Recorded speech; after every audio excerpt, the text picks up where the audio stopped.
Construction and Roofing, and Ridgeway Dentistry.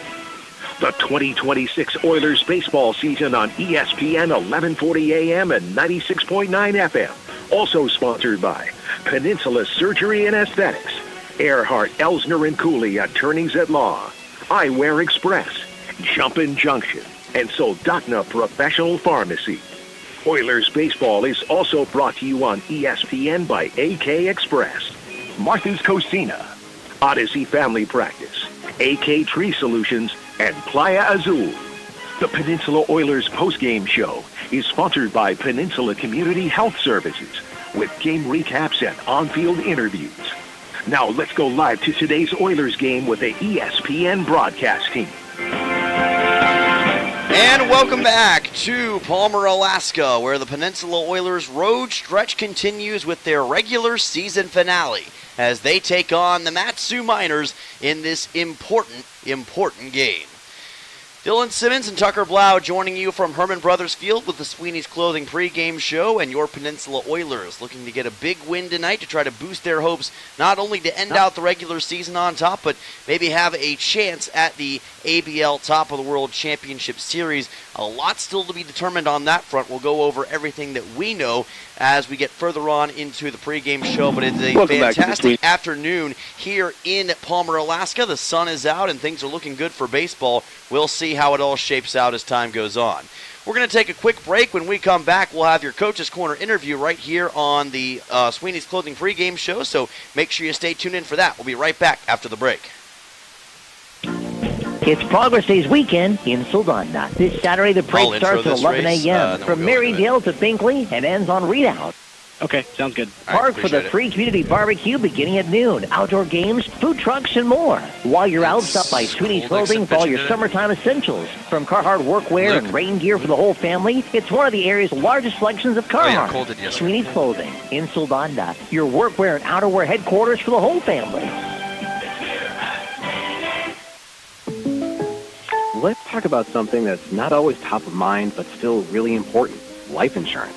Because it offers financial protection for your loved ones and can help them pay for things like a mortgage, credit card debt, and even your children's education. Plus, life insurance is probably a lot more affordable than you think. And with State Farm, your local agent can help you understand your options and choose coverage that fits your needs and budget. Hi, this is Christy Babcock, your local State Farm agent, still in Kenai, and now also at the Soldotna Y. Hey grown-ups, did you know PCHS takes care of kids too, whether we need a checkup, don't feel good, or just need help staying healthy? PCHS is here for kids and families. The doctor and care teams at PCHS help us do our best so we can keep growing, learning, being kids. Call 907-262-3119 to make an appointment today. Peninsula Community Health Services. Healthcare for all.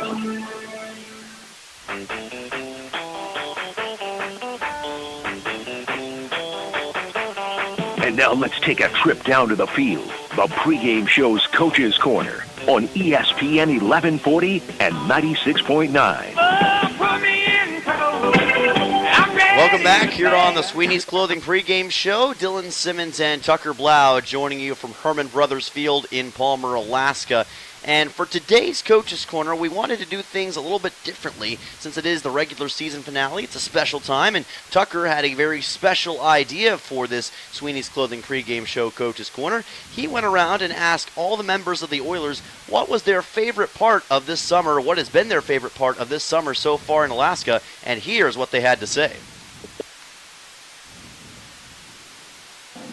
Welcome back to the Sweeney's pregame show. I'm Tucker Blau here, and instead of doing a Coach's Corner today, obviously the Oilers are still looking to get into the championship series on top of the world if they can. But if today is the last game of the season, as it quite possibly could be, we're going to do a little deviate from the norm just a little bit and ask every single player, or as many players as we possibly can, what their favorite part about playing baseball in Alaska or just being in Alaska for the summer is. So let's jump right into it. Owen Musil from Omaha City, Nebraska. I'd say my favorite memory is just making a bunch of great relationships with the boys and going out and playing great baseball. Luke here from Minnesota. Fishing. Wyatt Bundy from Arizona. Fishing with the guys on the team. Garrison Jones from California. Probably fishing and just the sights. Reed Oakley from Kansas. Probably the fishing. Olin Groff from Iowa. Probably the van rides. Luke Lusky from Minnesota. Probably just meeting all the new guys and Caden Sharp. Brady Brown from Nebraska. Probably fishing and meeting a ton of cool guys. Carson McCormick, Arkansas. It's probably fishing and hiking with all my teammates. Mark Nellis from Ontario. My favorite part was playing with a bunch of new people and playing for the Tatum Stars. Kyler Hoover from Arkansas. What am I doing? I just got here. I'm sorry. What was your favorite part of being in Alaska this year? Getting to be with a good group of guys and play some baseball. Yeah, it's not really fair to you. You just showed up, huh? No, it's not. Sammy Lopez from California. What am I excited about? Yeah, what was your favorite part about Alaska this year? Soldatna. I love Soldatna, Kenai. The fish were jumping and then they weren't. But I just loved being out here with a bunch of these guys because they're great. Shane Cannon from California. My favorite part of the summer, my host family and I went jet skiing and tubing. It was a lot of fun. Killian DeMeo from Georgia. I have to say my favorite memory is probably going on all the hikes I went on, sightseeing. Pretty sick. Wyatt Bundy. Again. I'd say my host family. Evanston Harris from California. Oh, the temperature. The temperature? Yeah. That's your favorite part about Alaska? Yeah. Yes, sir. Oh, you're from California, so that makes sense. Yeah. Nate Ramirez from Arizona. My favorite part about Alaska is just the weather here. You know, the sun can come out and get a little bit of warmth, and you just got great baseball weather. Not to mention the people out here are very nice, and the audience that watches the games out there, bringing the crowds, good sounds, good movements, just baseball weather out here. Love it. Justin Parks from Arizona. Yeah, how you doing? Sorry. No, what was your favorite part about Alaska this year? Sorry. Oh, yeah, my favorite part, I'd probably have to say, just being out in nature. I'm a very big outdoors guy, so just being this close, being able to just go and fish whenever I want, being able to go hike like mountains and just kind of seeing the valley and just everything is sort of untouched, It's beautiful out here, so couldn't ask for anything better. Gabe Smith from Kenai, Alaska. My favorite part about being in Alaska is meeting all the guys that aren't from Alaska, showing them around. Jake Tharnish from Kansas City. My favorite part about being in Alaska is trying to tame a moose. Sanders from California. My favorite thing about Alaska so far is just the fishing, because I've never fished in my life, so catching a bunch of salmon was really fun for me. And you said playing poker with the boys as well? Playing poker with the boys, yeah. Yeah. Isaac Fernandez from California. I think my favorite part is kicking it with my host brother. Shout out Connor. You're a goat, bro. Kian Prendez from California. My favorite memory from being in Alaska is probably when our GM Marshall took us rushing, and we fished all night and had a little camp. That's probably my favorite memory. Brian Kaiser from Kansas. Texas, my bad. My favorite part about being in Alaska is getting to come up here and see some family and friends in Anchorage. Cole Dixon from Arizona. My favorite part of Alaska is probably the team, being some of these guys, being around the guys. Russ Martin from Arkansas. I'd definitely have to say the weather, because back home it's around 100 degrees and it's 70 and sunny here, so yeah. Kevin O'Panel from New Jersey. My favorite part of Alaska is being the all-time leader in saves. Coach Larry McCann, what was your favorite part about being in Alaska this summer? Once again, it's going to be around a great group of guys, and just the team effort that we put forth this year. It was kind of a struggle, but, and the fishing is always good. Coach Sharp, you were mentioned by a few of the other guys. What's your response? What was your favorite part about Alaska? Probably the group. I was kind of nervous. I coach at a JUCO. I've coached D2. You think you get some of these D1 guys and how they're going to act, but at the end of the day, it's all just a bunch of baseball players, and they're goofy, and they like to have fun, and this is probably one of the best groups I've been around. Head coach Dave Dawson, what was your favorite part about Alaska? Without question, the guys. It's been a great group of guys to coach. The personalities really bonded well, and just been a pleasure.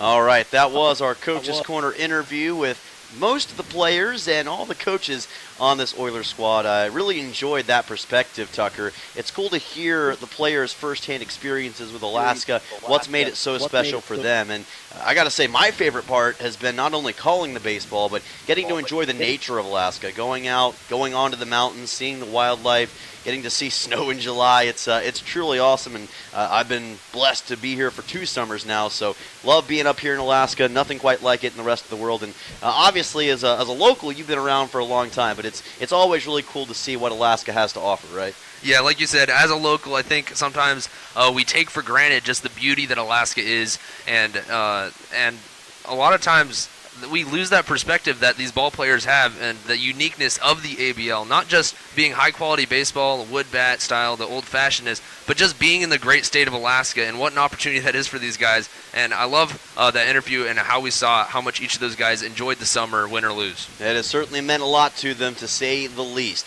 We're going to take a quick... Great news, Kenai. The Central Peninsula... You said look around the league is next, or around the horn?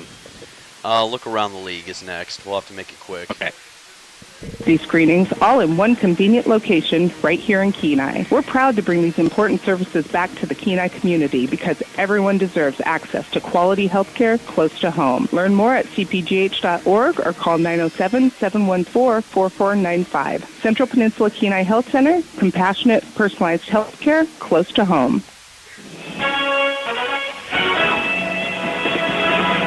With the latest scores, standings, and news from around the league, let's take a look around the league.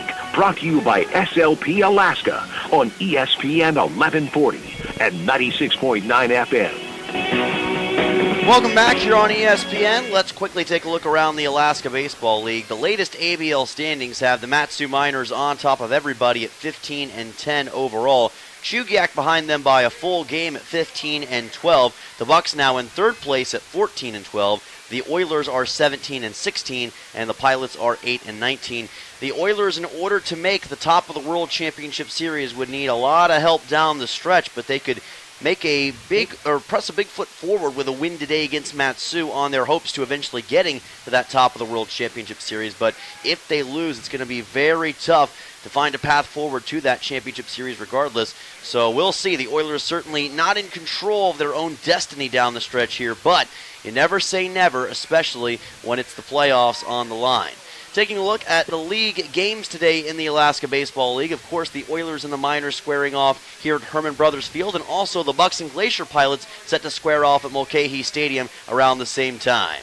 That is your look around the Alaska Baseball League. When we come back, we'll take a look at your Januar Towing and Recovery starting lineups, and then we'll get set for baseball between the Oilers and the Miners in the final regular season game of the year on ESPN. Thinking about a new place to land here on the Kenai Peninsula? Got the answer. At Aspen Cross Real Estate, we believe real estate should feel clear, Got it. calm, Perfect. and personal from the very first conversation. Whether you're buying your first home, moving across town, or preparing to sell, we guide you through every step with local knowledge and genuine care. Ashman Krause Real Estate at Jack White Real Estate, guiding you home with care. This is Mark from Steam on Wheels. Wanted to talk to you about the Greer Poly tanks that we are now stocking. We've got tank sizes from 1,000 gallon, 1,250, 1,500 gallons. What sets them apart from the competition is that they have up to a 10-foot bury depth. Sometimes you need a tank that can withstand more than 4 feet, and these are where these Poly tanks really shine. We do have tanks in stock. As a customer, you can come by and pick them up, a contractor as well. Please give us a call at Steam on Wheels, 907-262-3240. Uh-oh, that summer road trip isn't going far without Dan's Automotive. They've been saving Alaskans from roadside meltdowns with quick tune-ups, oil changes, and brakes that actually stop when you want them to. Dan's Automotive, located at the Napa Parts Building, is the secret ingredient to any successful adventure. Call 907-420-0416 and let Dan fix what your cousin thought he could. Dan's Automotive. No duct tape required. Fall is just around the corner. Are you ready for your next chapter? At Kenai Peninsula College, we're ready for you. Registration for the fall semester is now open, offering the classes you need close to home. And big news, our residence hall is now open. You can once again experience full campus life build lifelong friendships, and live where you learn while taking classes at KPC All right, we can go ahead and bring or it back. any UA campus. Don't wait. Okay, coming up. Your classes in your room today at kpc.alaska.edu. Find your place at KPC.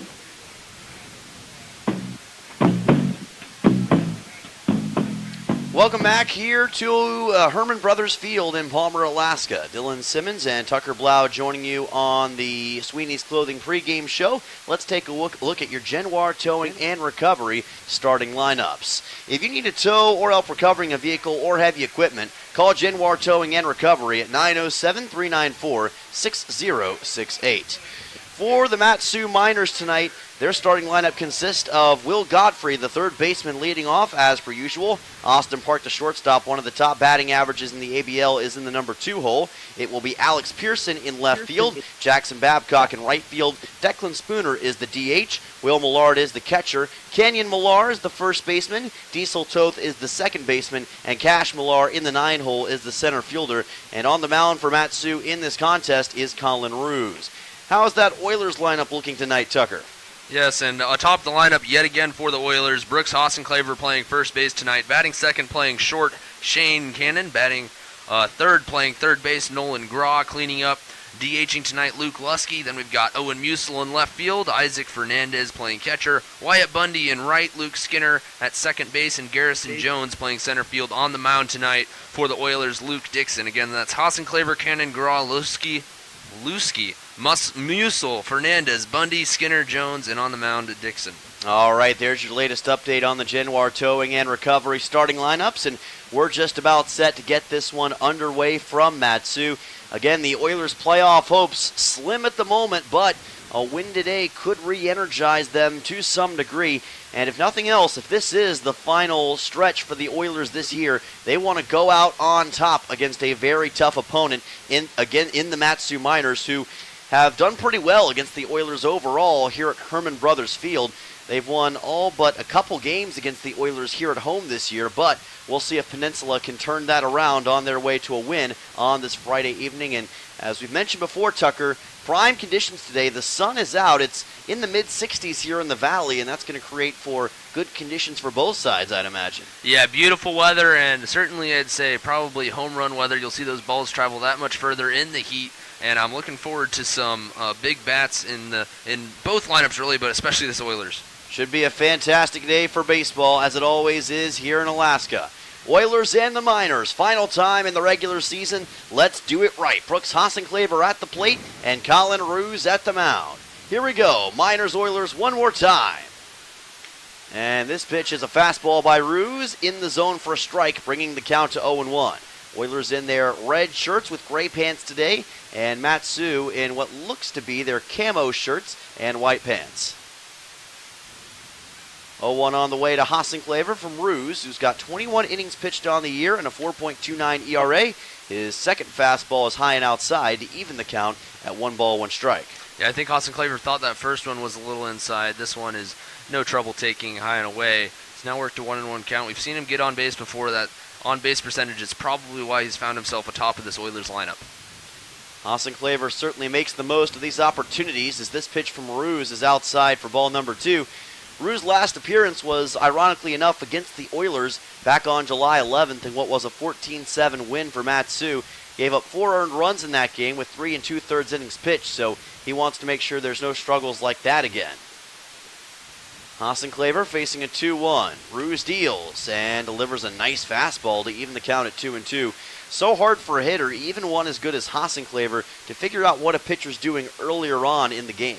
Yeah, another pitch that just catches that inside edge. And like you said, the leadoff hitter has a unique challenge of being the first guy to face the pitcher, and Hossenclaver has that job of trying to figure it out here in the first inning.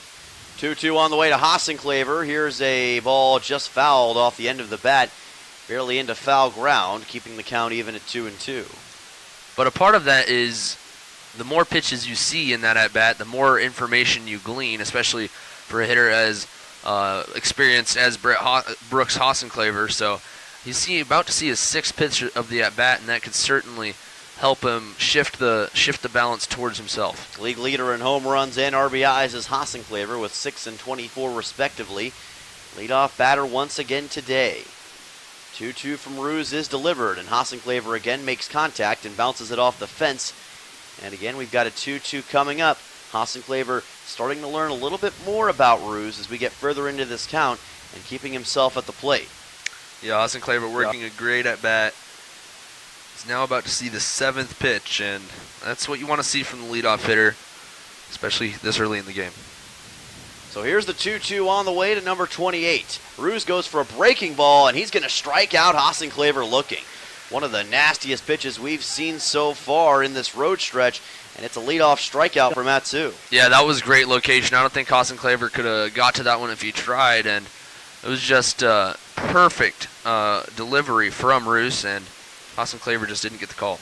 Shane Cannon will head to the plate next, one of the speediest players in the Alaska Baseball League, in a three-way tie for stolen bases in the ABL at 12 apiece with Austin Park and Orion Dara of Matsu and Anchorage Bucks respectively, as that's fouled back.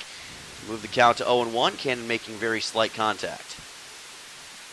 Shane Cannon so far in the year with a 190 batting average in 84 at-bats, 16 hits and 10 RBIs, and he's also forced 24 walks this year, one of his more underrated skills. Ruse with an 0-1 on the way to Cannon. And that's delivered for strike 2. Colin Ruse looking pretty consistent on the mound so far, Tucker. Yeah, Ruse has found the zone 7 times now out of 9, and the Oilers are going to have to find a way to get hits off these pitches.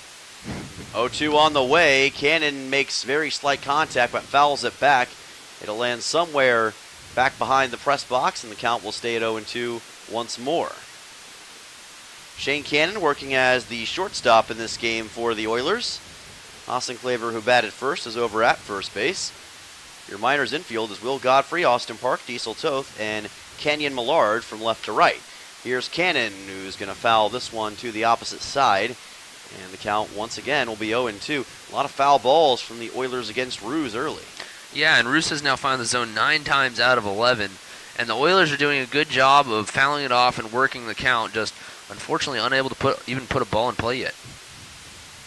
Here's another 0-2 offering to Cannon. Here's a chopper to the left side, picked up by the third baseman Godfrey. Gets it on to first for a 5-3 and out number 2.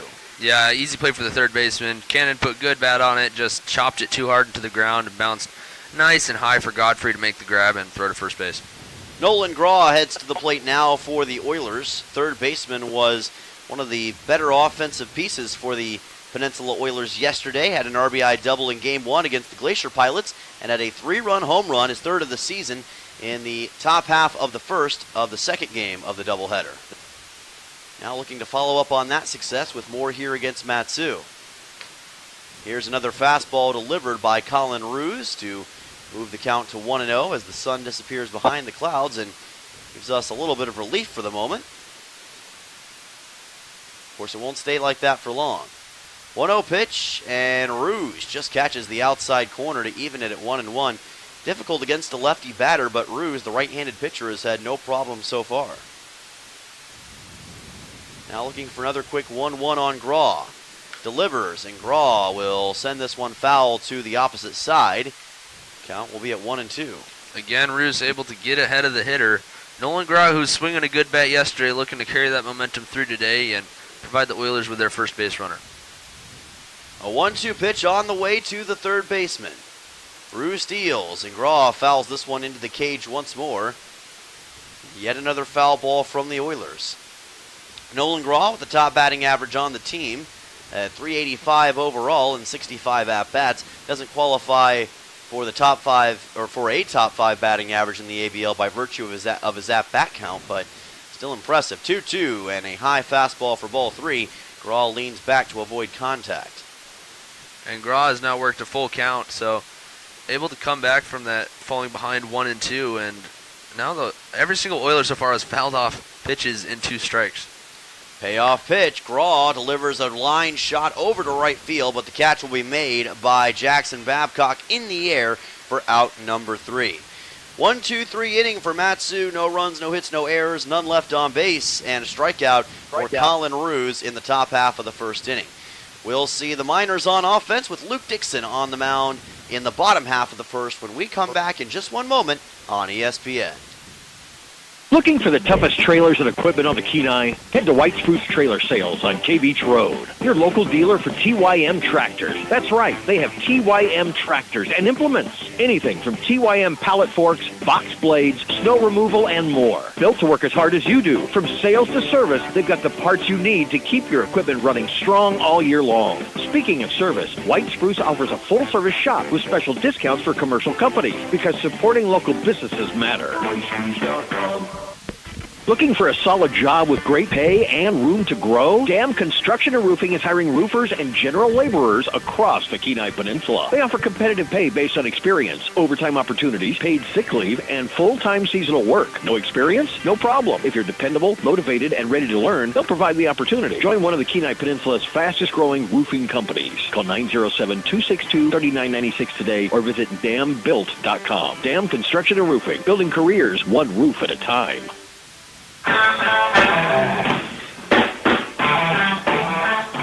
Welcome back here on ESPN. Dylan Simmons and Tucker Blau joining you from Herman Brothers Field in Palmer, Alaska. And after one frame, the Oilers sat down 3 batters in a row by Colin Roos and the Mat-Su defense. A 1-2-3 inning for the Miners, and now their offense goes to work against Luke Dixon, who's been one of the more reliable starters on the year and had an absolutely sensational performance his last time out against Chugiak earlier this week. Absolutely. He put up 7 innings, I believe, if I remember correctly, and really didn't allow any runs after a first inning in which he allowed 2. He recovered from that and was able to put up just an excellent start, exactly what the Oilers needed in that spot. Dixon with a 3.19 ERA on the year, a 2-1 record, and 31 innings pitched, 28 total strikeouts for Dixon, and he'll try to match what Colin Roos is able to produce as Will Godfrey comes to the plate for Mat-Su. This pitch is delivered inside by Dixon, and it's a fastball that'll make the count 1-0. And the Oilers all had good bats against Roos. Roos was just pounding the zone, forcing them to execute when they needed to, and unfortunately all the balls in play were just hit right at people. High fastball outside by Dixon brings the count to 2-0. And it'll be Will Godfrey, Austin Park, and Alex Pearson. 1-2-3 to lead off for Mat-Su here in this bottom half of the first inning. Dixon deals a 2-0 and gets his first strike of the game on a nice high fastball. Your infield for the Oilers in this contest: Nolan Graw at third, Shane Cannon at short, Luke Skinner at second, and Brooks Hossingklaver over at first. 2-1 on the way, and Luke Dixon, 2 straight fastballs for strikes. 2 balls and 2 strikes now to Godfrey. Yeah, excellent bounce back from Luke Dixon. Falls behind 2-0, unable to find the zone, and then gets 2 called strikes in a row. Godfrey's going to have to protect.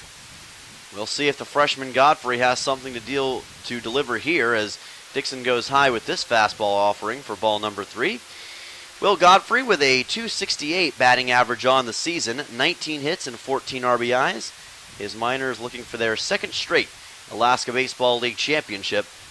They can win the title this year, but the Oilers trying to play spoiler in more ways than one. 3-2, Dixon places this pitch just a little bit high for ball 4, and Will Godfrey will work a leadoff walk in the first inning.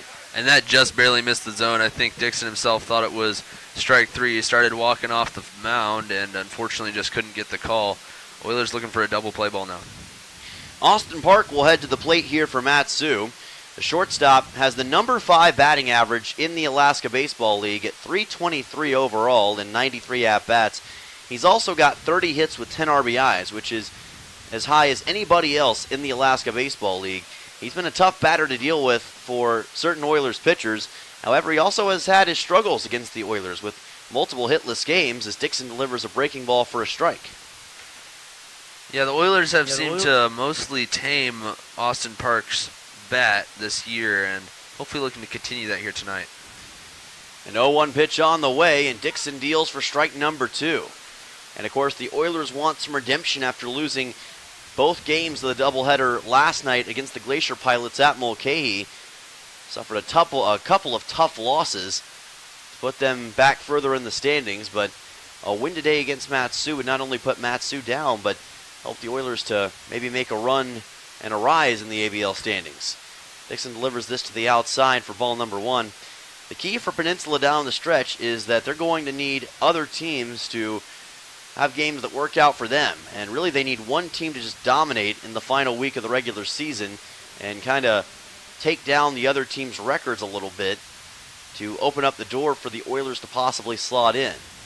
1-2, runner takes off. Here's the throw from Fernandez to second, and the throw got away from the second baseman Skinner and into shallow center field. It's a stolen bag for Will Godfrey and a runner in scoring position for Matsu. Yeah, I thought he had a chance to get Godfrey taking second there. Unfortunately, the throw just went a little wide, and Cannon had the opportunity to try to stay at second base and make the tag because of the backup behind him, and unfortunately just couldn't get out to the ball. And I mentioned that backup. Good job by Jones coming in from center field to keep the runner at second base. Yeah, Garrison Jones spotted that situation immediately and got over to that baseball. So now Austin Park facing a 2-2 against Luke Dixon. Dixon delivers a hit by pitch. It looked like it hit Park maybe in the left wrist or left hand. He'll make his way over to first, and now 2 runners aboard for the Miners. Yeah, not the start Dixon wanted. He's now allowed 2 runners on base for free. That's going to set up Alexander Pearson, and a game where the Oilers really need to start strong. They don't want to fall behind early, and the Oilers just a big couple at bats coming up here for Luke Dixon. Pearson with a .206 average on the year and 13 hits along with 6 RBIs. Later addition to this Matsu roster, but he's become a stalwart in the outfield now for Matsu.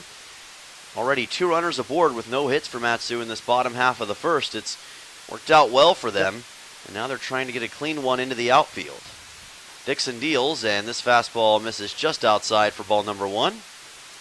Hopefully Dixon doesn't find himself shook up from that hit by pitch, and he can get back in the zone here, but we'll see. Luke Dixon certainly has a lot of veteran experience and veteran composure in these sorts of situations, and he's going to need it with the way that Matsu is challenging him early. 1-0 on the way to to Pearson is low and in the dirt for ball 2. Pearson will be followed by Babcock as previously discussed. Matsu trying to get to 16-10 on the season overall and increase their Alaska Baseball League standings advantage. 2-0 with Godfrey at second and Park over at first. Pearson at the plate delivers a high chopper to the right side. Skinner picks it up and throws it on to first for an easy 4-3 and out number 1. It does advance the runners to second and third, so 2 runners in scoring position for Matsu and out number 1 for Peninsula. Yeah, unfortunately, like you said, both runners able to advance into scoring position, and Luke Skinner from second base, not really much he could do with that slow bouncer. It's just unfortunate the ball wasn't hit harder towards him. That'll bring Jackson Babcock to the plate, and the right fielder is in the cleanup spot once again for Matsu tonight and needs just one solid shot to put 2 runners in for the Miners early in this contest, but Luke Dixon trying to make sure that no damage is done here in this bottom half of the first inning. Dixon delivers. It's a fastball, and it's a line drive fouled towards the right field corner, bringing the count to 0-1. Yeah, he got all of that one, lined it down the right field line. Dixon can breathe a sigh of relief. That's just a long strike. It was a long strike. A lot of power put into that one by Jackson Babcock. Fortunately, not in the right direction for Luke Dixon. The 0-1 with 1 out coming up. Dixon deals and goes high with this fastball for ball number 1. 1 ball and 1 strike for Peninsula, or for Babcock, I should say. A lot of fans here at Herman Brothers Field, as per usual. Always a great crowd for these Matsu Miners games, and they'll be making some noise if Matsu's able to get a couple runs on the board here. A 1-1 offering from Dixon is a fastball, and it's driven down towards center field right in front of Garrison Jones, and it gets past Jones as well. This is going to bring in 2 runs for Matsu, and stopping at second base is Babcock. It is going to be a massive early swing of momentum in favor of the Miners as they're on top, 2-0. Yeah, and as bad as that looked for Garrison Jones in center field, I can't really blame him. From our perspective here behind home plate, you could see the ball hit the turf, and literally it looked like it bounced 45 degrees to the right, and there was not really a chance for Jones to try to get to that. It is just unfortunate hop for the Oilers. We'll see how they officially score that, but as of right now, it is a 2-0 Matsu lead, and Babcock have to think he'll be credited with at least the RBIs on that one. We'll see if they call it a double or a single.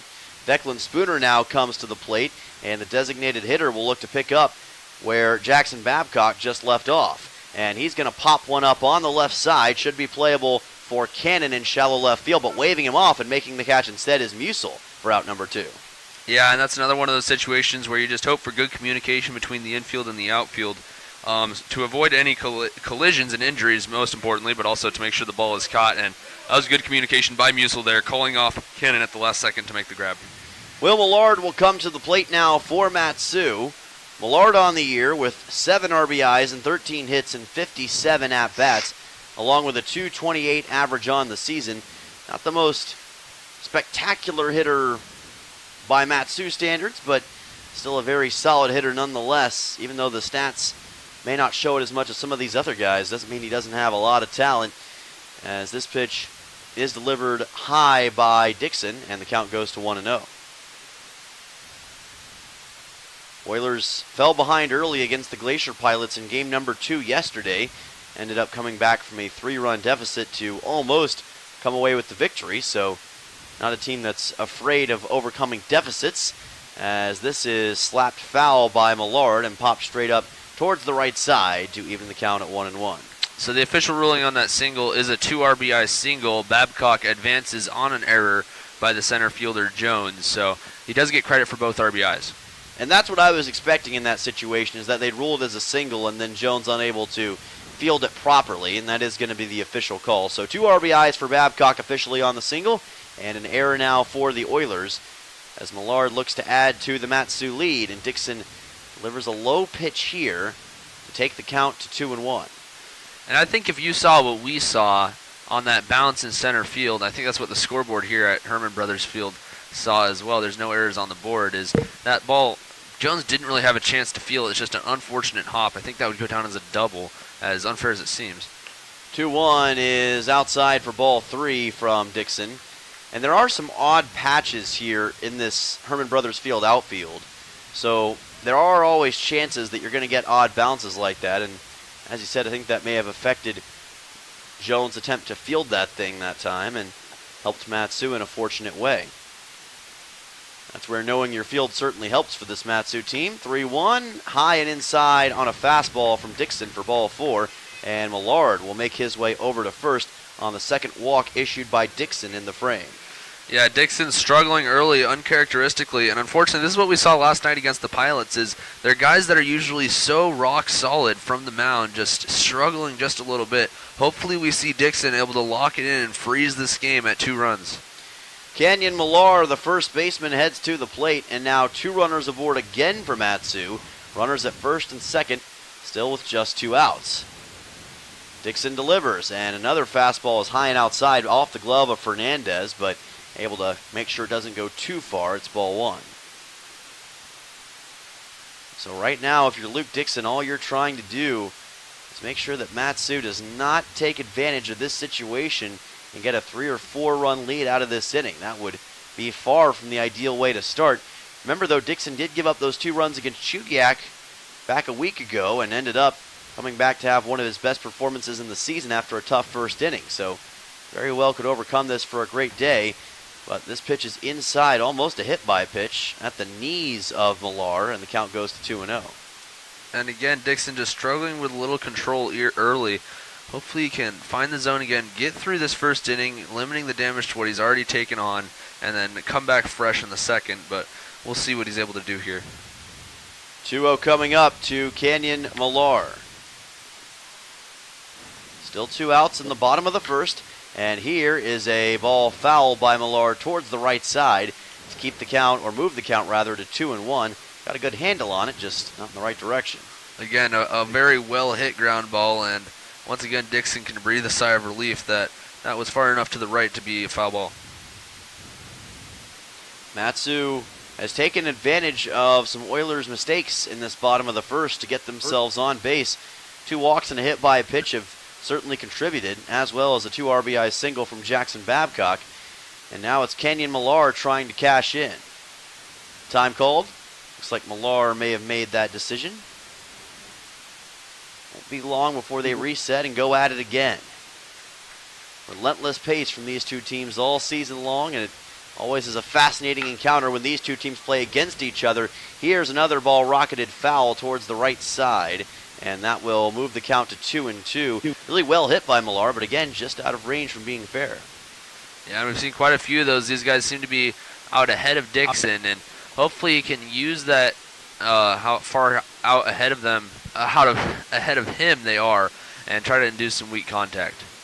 That would be ideal for the Oilers here. You just need one out no matter how you get it in this bottom of the first. That's what the Oilers are searching for, but Dixon goes outside on this offering for ball number 3, and just like that, Matt Sue has a chance to put another runner aboard on a walk, which would be Dixon's third of the inning. Massive payoff pitch with 2 outs coming up here in the bottom half of the first for Kenyon Millar, the first baseman. Can Dixon dig deep and find a strikeout or an out of any kind right here? Payoff pitch with 2 away, on the way. Dixon deals, and this ball's popped up again by Millar and fouled back on the left side. And a really big war of attrition between Luke Dixon and Kenyon Millar here. Like you said, another quality at bat here by Millar, and Dixon now about to throw his 30th pitch of the inning, and it's not exactly the start you want to see from who's a guy that's been one of their brick walls all season. Yeah, it certainly doesn't help the Oilers in this situation to already have another full count coming up. Gonna make life tough, but we'll see if they can handle it. Payoff pitch with 2 outs on the way to Millar again. Here's a ground ball hit softly to the first base side. Covering first base is Dixon after Hassenclaver picked it up, and it's a 3-1 that will put an end to the first inning. Matsu puts 2 runs on the scoreboard on just 1 hit, an RBI double, or a 2-run RBI single, I should say, from Jackson Babcock, and it's Matsu on top early. We'll be back for the top half of the second in just a moment on ESPN. Don't go anywhere. When trying to find a dentist, it can be challenging, and Ridgeway Family Dentistry knows this. Ridgeway is a new state-of-the-art facility offering you pain-free dentistry and is family-friendly. Even if you don't have time to have multiple appointments, Ridgeway Family Dentistry can complete all your treatment in one easy visit. At Ridgeway Family Dentistry, they know how important it is to have a smile and know how that can change your life. For your next dental appointment, call Ridgeway Family Dentistry at 262-8404. The fish are in, the trails are open, and summer is short. If your family is complete and you've been considering vasectomy, now is a great time to get it done. Dr. Alvarez can perform your no-needle, no-scalpel vasectomy in Soldotna or Homer. This is a safe, quick, affordable, and nearly painless procedure with minimal downtime. You'll be out enjoying an Alaska summer, if we ever get one, before you know it. And really, what better use of a rain day? Call 907-235-1010 for more information or to schedule your no-needle, no-scalpel vasectomy.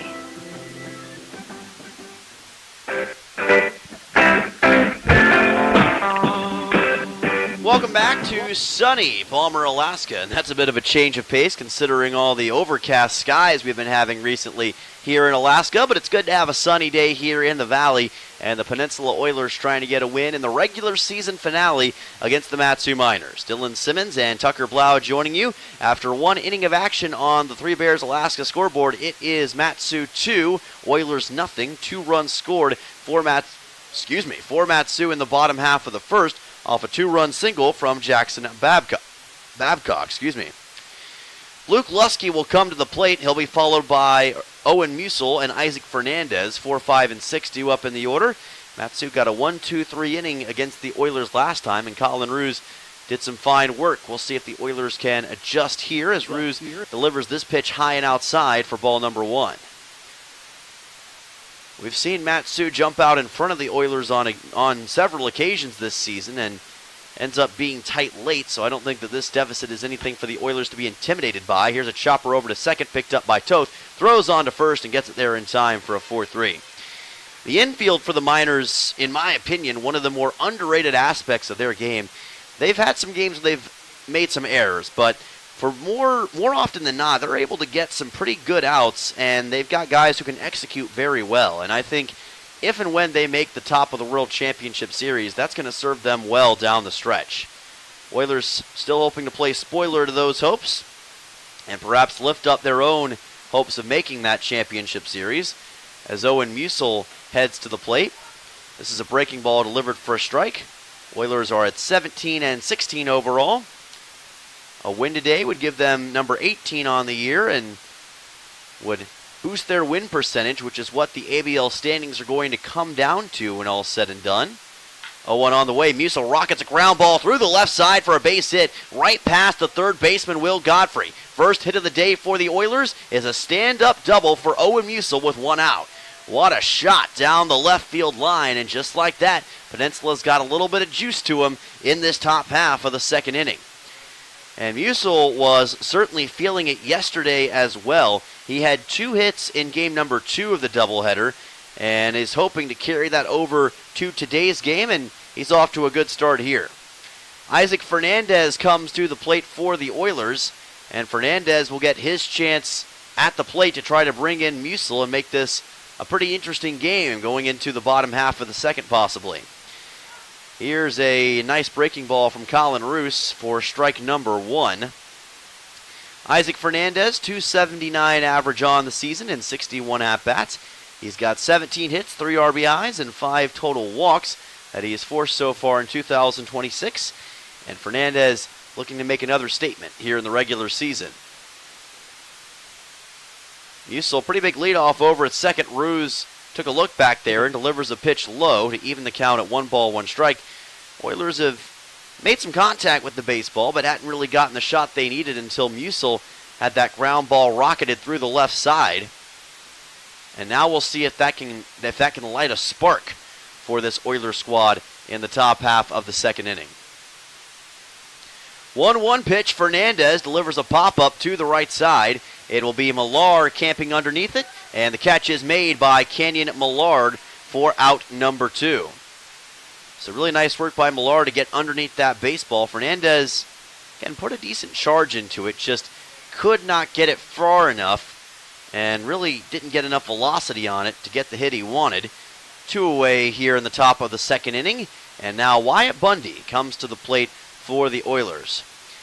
Bundy, in yesterday's action against the Glacier Pilots, did not start in game number 2, but did play in game number 1. He was subbed in for Martin Ellis. He delivers a surprise bunt attempt, and the throw to first is in time to get the out. So Bundy tried to bunt it, and the Mat-Su Miners were ready for it. Colin Roos delivers the 1-3, and that'll do it for the top half of the second inning. Oilers do get a double from Owen Musil, but that's it. No runs, no errors, and 1 man left on base. We've played through 1.5, and Mat-Su holds a 2-0 lead over your Oilers in the Valley. We'll be back for the bottom half of the second inning in just a moment on ESPN. Don't go anywhere, folks.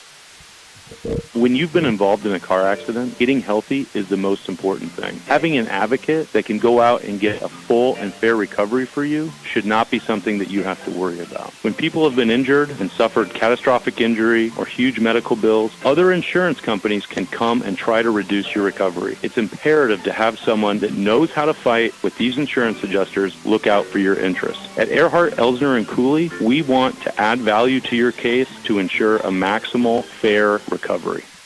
Hello, I'm Marty Hansen, owner and manager of Eyewear Express. Nice brand new glasses from Eyewear Express. Everything is crystal clear. You have them a month and the lenses look like you snagged them out of the Kenai, all scratched up.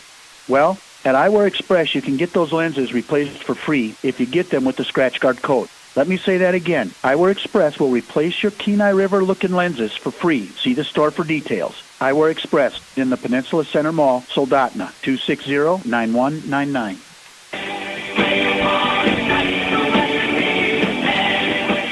Back here on ESPN, Dylan Simmons and Tucker Blau joining you from Herman Brothers Field through 1.5 innings on the Three Bears Alaska scoreboard. It is the Mat-Su Miners up 2-0 on your Peninsula Oilers, and Mat-Su will look to add to their advantage as Diesel Toth, Cash Millar, and Will Godfrey 8, 9, and 1 lead off this inning for the Miners against Luke Dixon.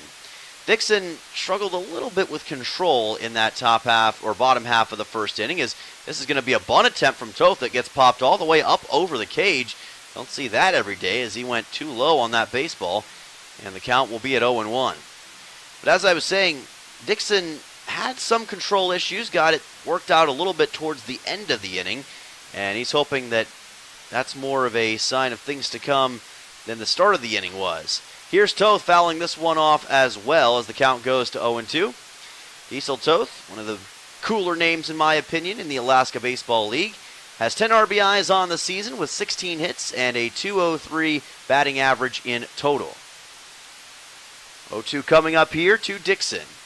Delivers, and it's a swing and a miss for Diesel Toth on a really nice fastball from Luke Dixon, and that'll be his first strikeout of the game and out number 1 in the bottom half of the second inning.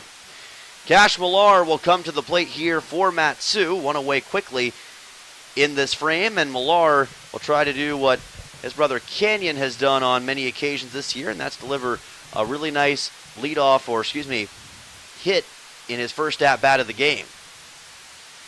Dixon goes with a high fastball this time over the head almost to Fernandez, able to make the catch though for ball 1. Count will be at 1-0 for Millar. Working again as the speedy center fielder, and that's a spot that's served him well this year. Fastball inside this time from Dixon. 2-0 will be the count. And Luke Dixon, again, just trying to settle in and get that control that he needs to start putting these Mat-Su hitters down quickly in order. 2-0 from Dixon is on the way. Fastball's heated up high for ball 3, and these were the kind of problems that we saw in the first inning for Dixon. Trying to remedy those in the second, but down 3-0 in the count against Millar. Yeah, Toth came out strong here in the second inning with that 3-pitch strikeout, struggling to find the zone here against Millar. And that's ball 4. Too high from Luke Dixon there, and Cash Millar will make his way over to first. That is the third walk issued by Dixon in this contest, and again, Mat-Su has a free runner aboard. Yeah, that's just unfortunate for Dixon. After that 3-pitch strikeout, you're looking for that shift in momentum, and he just can't carry it over. Throws 4 consecutive balls to Millar, and that walks the 9-hole hitter, bringing up the top of the lineup with a runner on base. And as we've said before, Tucker, Mat-Su is not a team that's going to waste an opportunity with runners on base more often than not. Here's a ball popped up foul behind the cage by Will Godfrey, the leadoff hitter, forced to walk his first time up against Luke Dixon, and now has the count at 0-1. He was brought in for a run by Jackson Babcock in his 2 RBI single in the bottom of the first. Yeah, baseball is baseball. Everybody's going to make mistakes. Sometimes the difference in games is how well you take advantage of the other team's mistakes. That's exactly what the Miners were able to do in the first inning and put 2 runs on the board early. 0-1 with 1 out coming up from Luke Dixon as he deals and delivers this pitch low for ball number 1. Tried to get Godfrey to chase after it. Did a good job of holding back. Count evens at 1 ball and 1 strike. Again, a packed house here at Herman Brothers Field. A lot of Miners and some Oilers fans in the crowd who've made the long trip about 4 hours south from Kenai. Here's a 1-1 pitch on the way from Dixon, and this is hit off the end of the bat by Godfrey towards the left side of the ballpark. Takes the count to 1-2. These foul balls helping Dixon more often than not to put him in a more advantageous position against the hitter in the count. Yeah, Dixon will certainly take him fouling that pitch off. You're now ahead in the count 1-2. You can really go for the strikeout right here, which would be huge with a runner on base and Austin Park waiting on deck. 1 ball and 2 strikes coming up to Godfrey. Dixon just goes high for ball number 2. This is the top of the batting order, brought to you by State Farm agent Christy Babcock. Protect yourself and your assets by putting Christy and her team at the top of your lineup as well. 2 balls and 2 strikes coming up to Godfrey with Cash Millar, the speedy center fielder, over at first base, trying to see if he can be brought in by the leadoff hitter Godfrey. 2-2 with 1 out. Breaking ball. Dixon falls down delivering it and will get up slowly after a bit of a tough spill. Fouled off by Godfrey to keep the count even at 2-2. Yeah, and something about Dixon, he just doesn't look himself today. Maybe a lack of energy that we normally see on the mound. Maybe it's a part of just being shook up a little bit in the first inning, and hopefully we can see him lock back in. I want to see the Dixon we saw last time. 2-2 coming up to Luke Dixon. Oilers trying to find that comfort zone and get to where they need to be to make this a close game against Mat-Su once again. 2-2 by Dixon. That's pretty good for strike number 3. Nice fastball on Godfrey, and he gets out number 2. His second strikeout of the inning and his second K of the game. Yeah, that's a huge strikeout for Dixon with Austin Park waiting on deck. Now you've got 2 outs and a runner on first for one of the most dangerous hitters in the ABL. Certainly a favorable situation you want to face him against rather than having runners in scoring position. So Austin Park to the plate with his 95th at-bat of the season coming up. Reached on a hit by pitch earlier in this game. This is delivered low by Dixon for ball number 1. Again, Park's such a difficult hitter to deal with. Number 5 batting average in the Alaska Baseball League, and a guy who always seems to be in position to help his team to a victory. He's also tied with Shane Cannon for the most stolen bases in the ABL right now at 12. All around great players. Here's a throwback to first, trying to get the runner. It bounces off the glove of Hassenclaver and rolls into shallow right. Thankfully, Skinner there to pick it up before it got any further, and the runner stays at first in Cash Millar.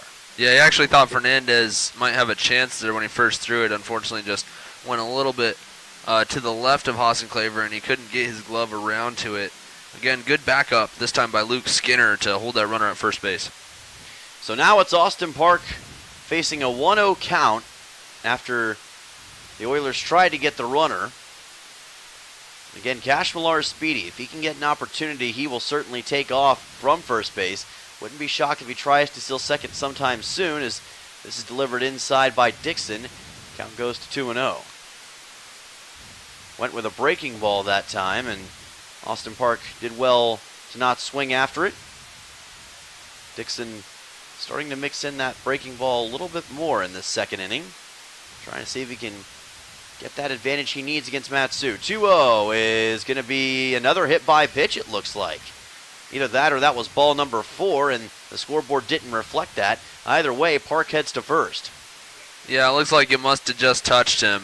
And that would be Park's second hit by pitch of the game. We saw Brown get hit by a pitch twice in a game yesterday, so some, I don't know, interesting, unique baseball here recently for the Oilers. And a couple hit by pitches from Dixon against Park, and Kadam Thorpe makes his way out of the dugout for the first time to talk to Luke Dixon and try to get things back under control.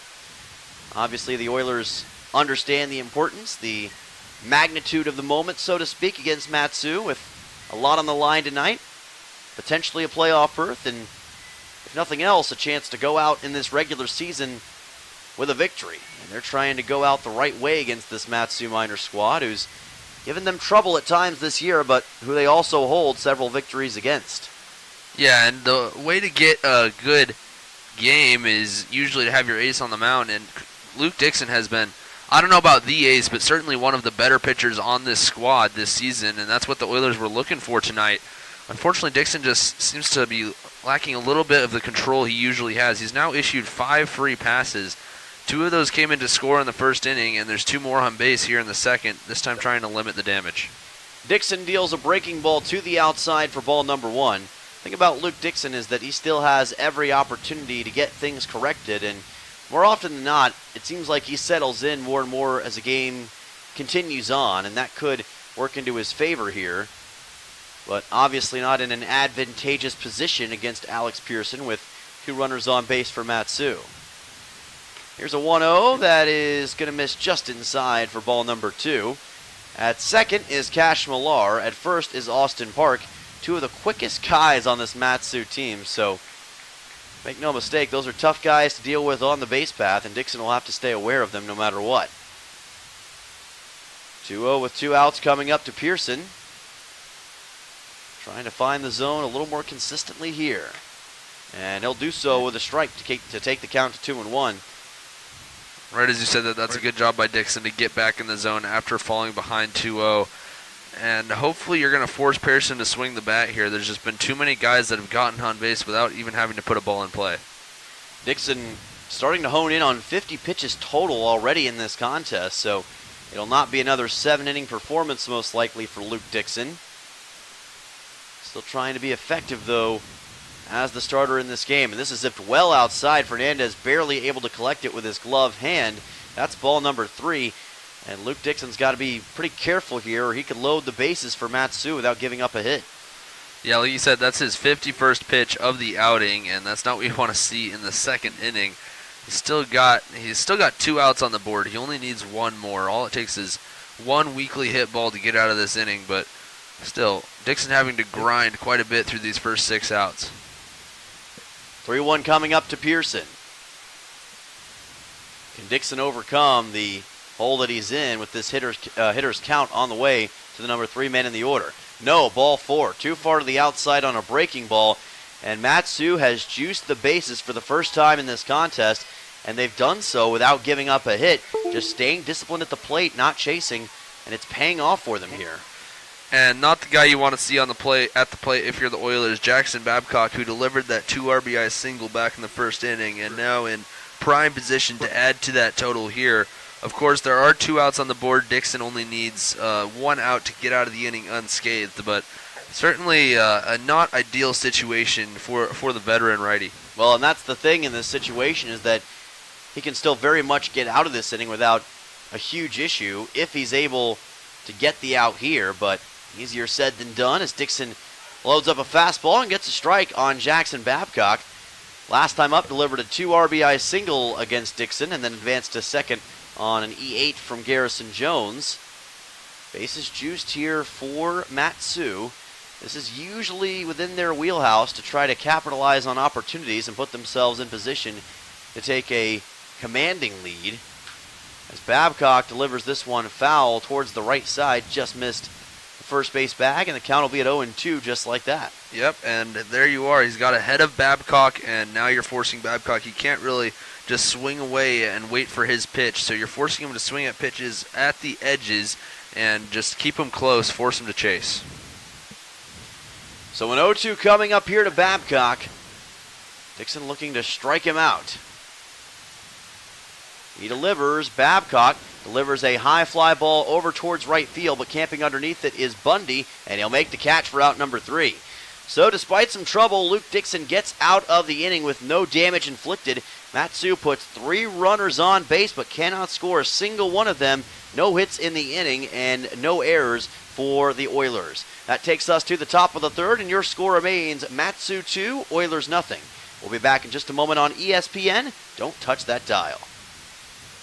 If you've been involved in an accident or had a catastrophic injury, negotiating with insurance companies on your own is fraught. Insurance companies want to maximize their profits, and that means minimizing a fair and just resolution to you. They don't want to pay for your medical bills. They don't want to pay for your lost work. They don't want to pay for your pain and suffering. Expert insurance negotiators and adjusters will try to minimize your claim at every turn. It's important to have an attorney to get the recovery that you deserve. At Earhart, Elsner & Cooley, we can help you get that fair and true value.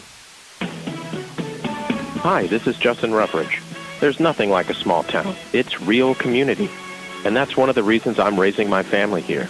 It's also why I own and operate Soldotna Professional Pharmacy, because I believe a small town pharmacy is where people get the best care. Our customers aren't just customers, you're our friends and neighbors. Stop by at 299 North Binkley in Soldotna for hometown friendly service. I'm Justin Ruffridge, and I'm here to serve you.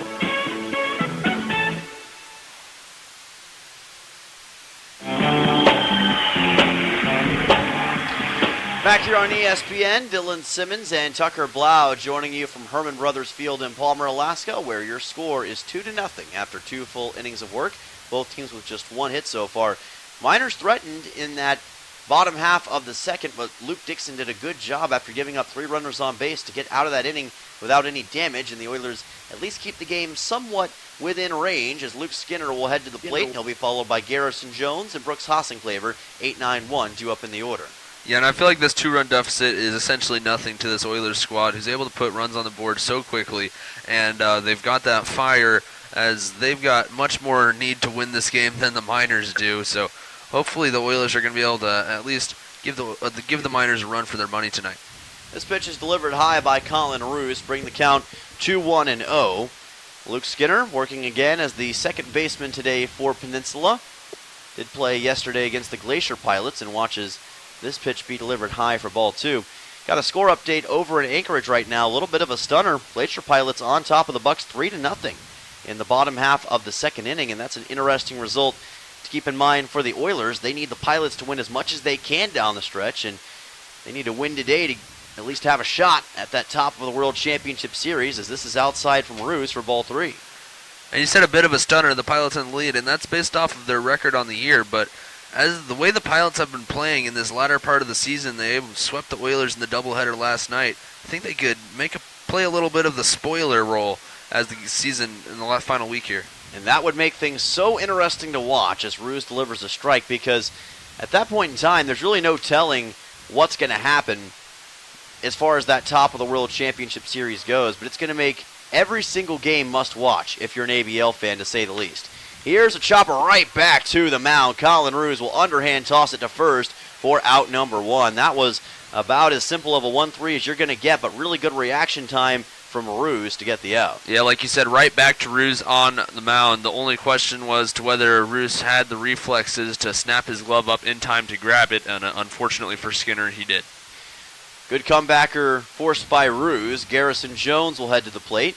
By the way, for those watching on YouTube, we do know that the camera is now down. It's too hot outside for the camera, so we've run into this problem before. We'll try to get it back for you as soon as we can, as that pitch is delivered outside for ball number 1. This happens from time to time on sunny days, and hopefully you can stay tuned and follow along with our voice well enough until we can get that camera back, but we will make sure to work on it for you.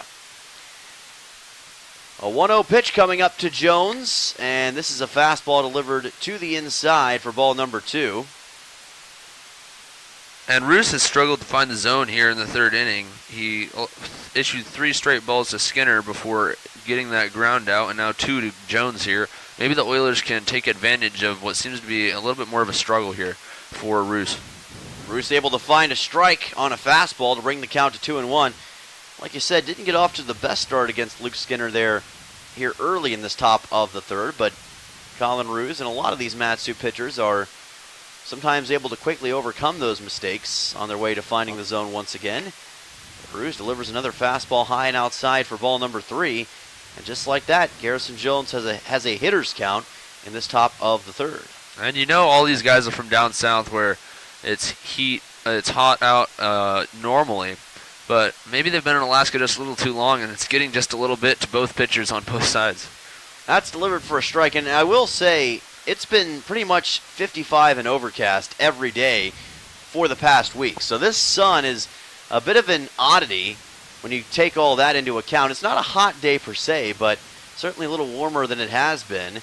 Payoff pitch, Jones fouls this one off to the left side, keeps the count full. And the 9-hole hitter will have another chance on another payoff pitch coming up from Ruse. And like you said, as the 9-hole hitter, Garrison Jones' job here is going to be just to get on base and try to make something happen ahead of the top of the order. Give Brooks Hossenclaver a chance, a guy on base to bring in. And that's what Good Jones is doing his best to do here. Payoff pitch. That's a high breaking ball from Ruse for ball number 4. Good job by Garrison Jones to work that count and be able to make his way over to first. He'll be the second base runner of the day for the Oilers, and Peninsula has a runner at first with 1 out.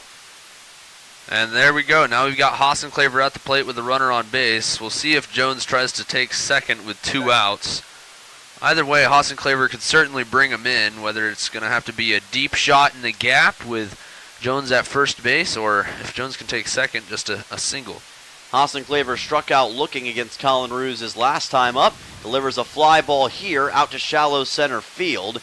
And the shortstop Park camps underneath it for out number 2.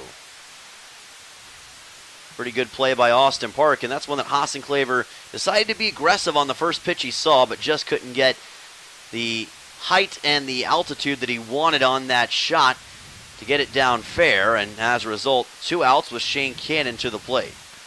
Yeah, like you said, I think Hossenclaver was looking for that double in the gap. He swung a little too hard, got a little too far underneath it, and a pretty routine play for Parks, ranging into shallow center field. Now Colin Ruse has a chance to get out of this inning without any damage, and the breaking ball a little bit more effective on the righty batter Shane Cannon to bring the count to 0-1.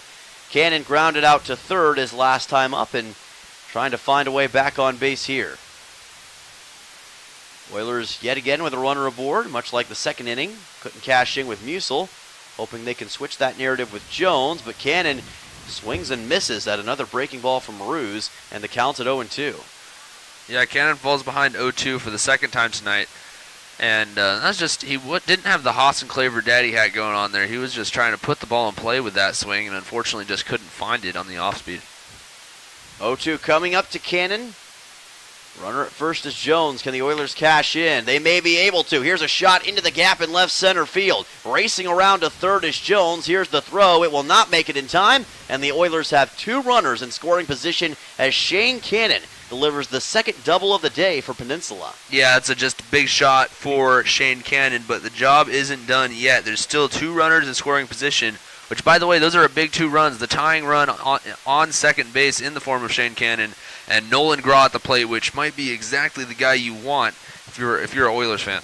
Had the 3-run home run yesterday against the Glacier Pilots in the first inning, and he's hoping to recreate that magic here. Flew a ball out to right his last time up and has runners at second and third, with Cannon at second now and Jones at third base. 2 outs and a pitch on the way. This is fouled off to the left side. A lot of foul ground here at Herman Brothers Field, as we always need to mention, and that does allow these infielders to be a little bit more judicious and more opportunistic when chasing after these pop-ups, but no chance at a play there. Yeah, and Graw, like Hassan Claver, coming out swinging. I like that, but now you're falling behind, and you got to protect here. Don't let anything close. If you think you can hit it, give it a swing. 0-1 on the way to Graw. The lefty batter delivers a softly hit ground ball through the gap for a base hit. This will bring in 1 run, and they're going to hold up Cannon at third, so it will be a 1-run RBI single for Nolan Graw, but the Oilers find their way on the scoreboard, and as you said, Graw was the man for the job. Oilers find their first run of the game. Yeah, Graw is able to come through for his teammates, brings in the first run for the Oilers here. Unfortunately, that was fortunate for the Oilers that it got through the infield. Unfortunately, however, gets to the left fielder just a little too quick, and Dawson ends up having to hold Cannon, busting his way around third base. Now a chance for Luke Lusky to come through and finish the job right here. Runners at the corners for the Oilers, and now they've got a really good shot at perhaps tying this game up, as this breaking ball from Ruse is delivered to the inside for ball number 1. So Peninsula establishing some momentum in this top half of the third, and hope has certainly been renewed for the Oilers here in Palmer. 1-0 pitch coming up to Lusky, grounded out to second, his last time out on a chopper.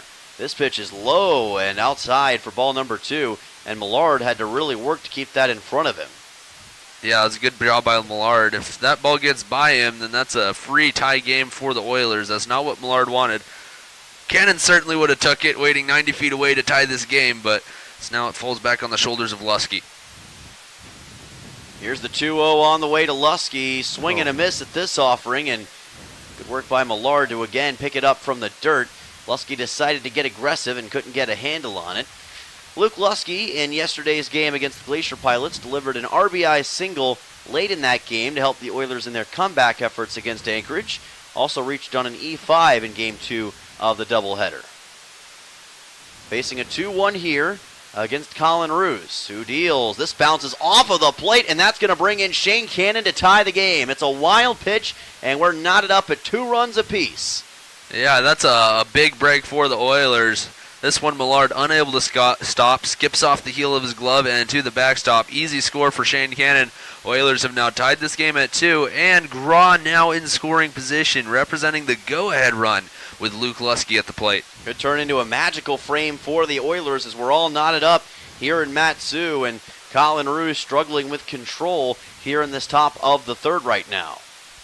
Can Lusky possibly drive in what could be the leading run? No, he's going to swing and miss at this fastball, and the count goes to 3-2. Yeah, and the thing is, if Lusky's able to work a walk here, that'll bring up Owen Musil, who doubled, of course, down the left field line back in the second inning, and that would be a big spot for the Oilers as well. So Lusky really just trying to get on base. Obviously, he'd like to bring the runner in if he can, but you take a walk as good as a hit right here. So a payoff pitch coming up with 2 outs. Lusky waiting on Ruse. He's going to slap this one foul towards the cage, and the count will remain full at 3-2. Lusky doing a good job of battling.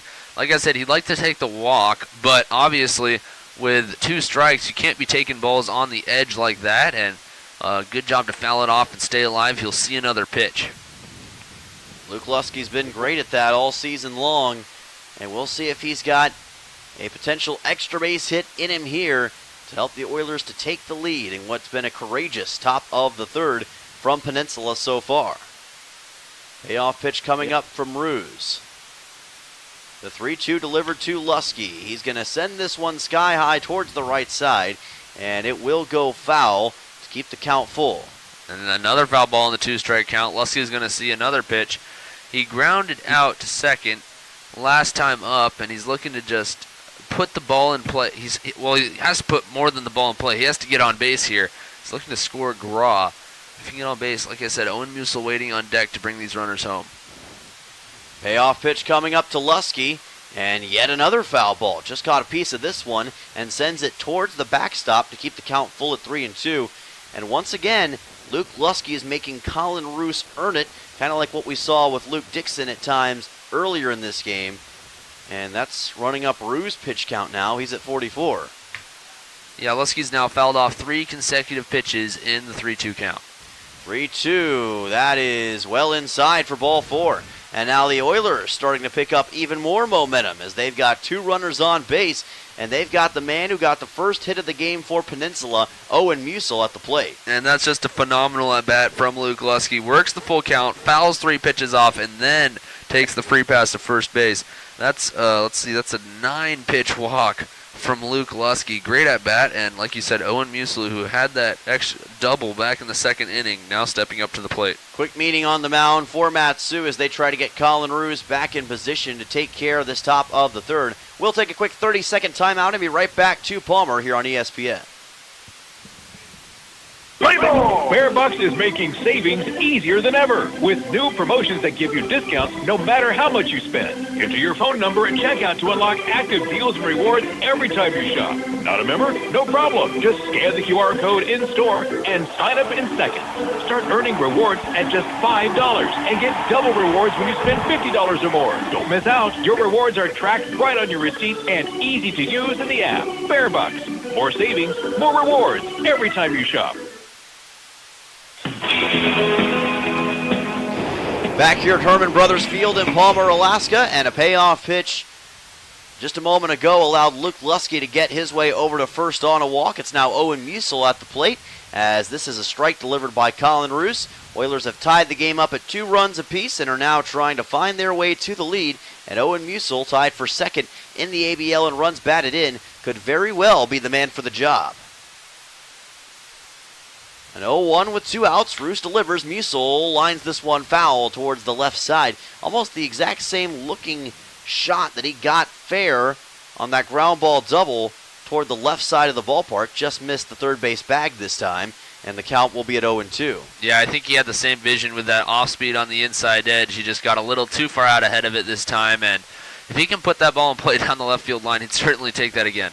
0-2, just made contact with this baseball, fouled it off his own body, it looks like, and that'll keep the count at 0 balls and 2 strikes. But make no mistake, this is a very opportunistic situation for the Oilers. Struggled in the first 2 innings offensively, but they have found some daylight against Colin Roos, and they're now trying to find the light at the end of the tunnel, which could result in a lead here at Herman Brothers Field.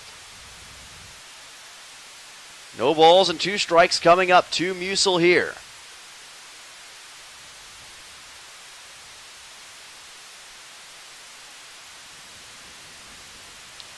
Roos will deal. This is a breaking ball high for ball number 1. And that's a good take from Owen Musil.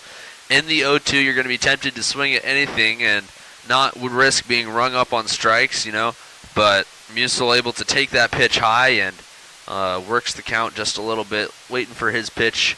Got to protect, though. This is delivered low, and the count evens at 2 balls and 2 strikes. Musil trying to maintain that patience, and the soon-to-be sophomore from Kansas City, Kansas, has shown that all season long to great effect. One of the reasons why he's such a vaunted hitter for this Oilers squad. And now Musil trying to deliver in a 2 balls, 2 strikes situation. 2-2 pitch. Musil delivers a ball popped up to the right side to keep the count full at 2-2.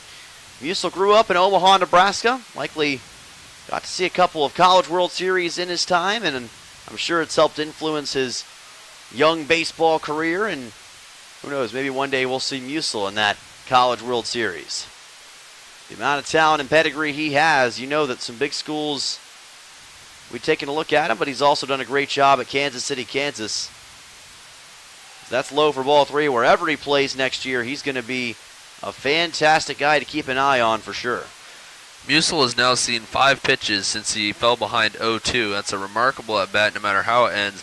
Obviously looking for that breakthrough go-ahead hit here, but Owen Musil doing a great job of seeing pitches here in his second at-bat. Payoff pitch coming up once again.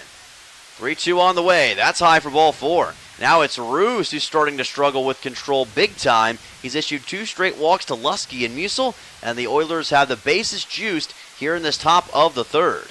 And as much as Musil is happy to take the walk there, you kind of wanted to see him put it in play too. You know he's got that power bat. He can bring those runners in. That does juice the bases for Isaac Fernandez, though, so we'll see what he can do here.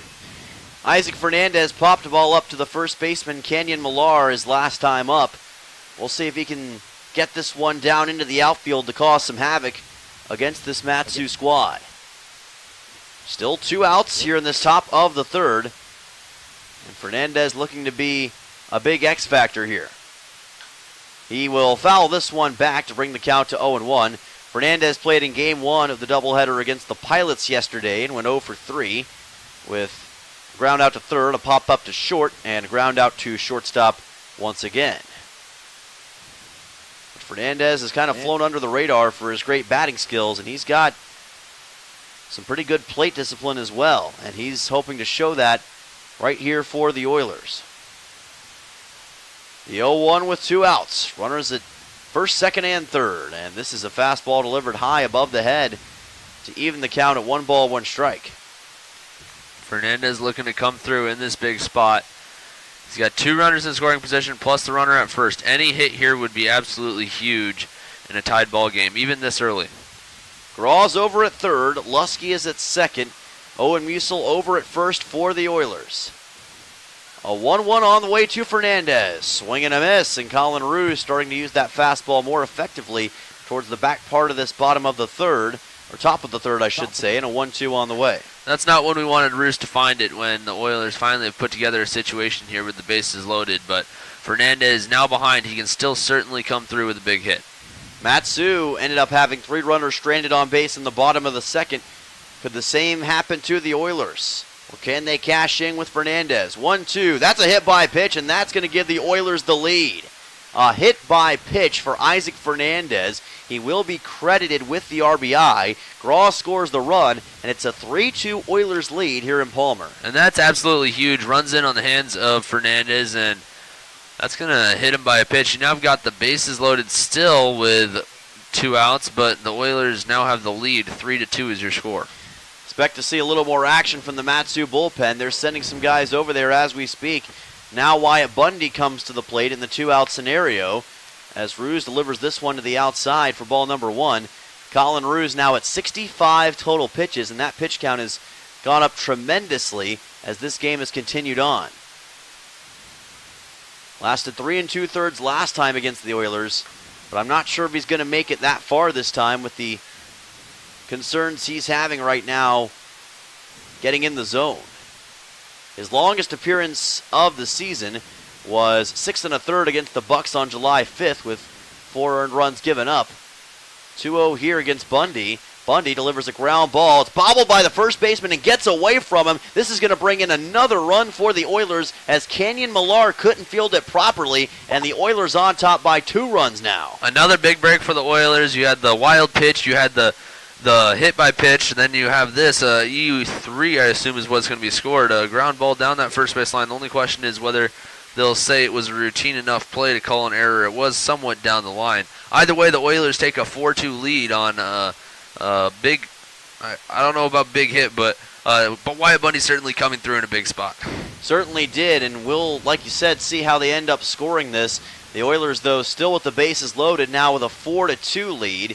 And it is Luke Skinner to the plate as we've gone all the way around the order here in this top half of the 3rd.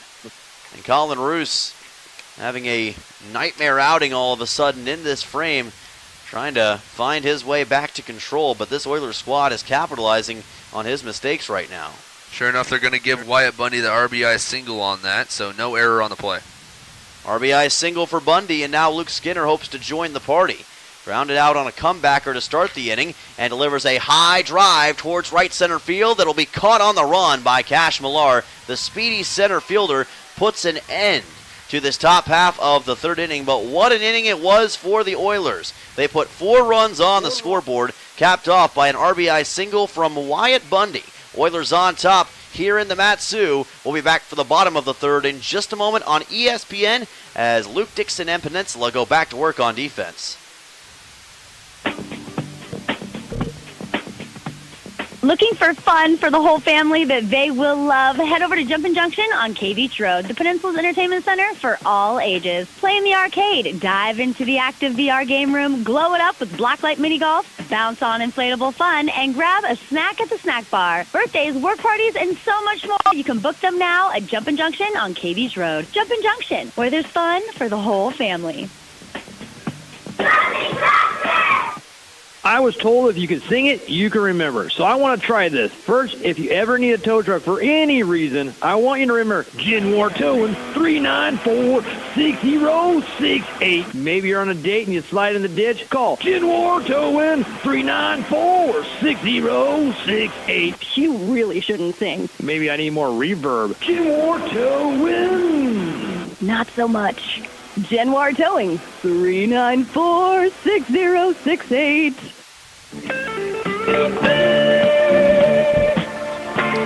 Back here on ESPN, and the Oilers have sent out a new pitcher to the mound. Cody Smathers is going to take over out of the bullpen. We haven't seen him do that too many times this season, but much like Cole Dixon last night, the Oilers understand the pressure of the moment and the intensity that winning this game or losing this game brings, so they're trying the best possible pitchers they've got, best possible guys they've got to get out there on the mound and put them in a position to get this victory.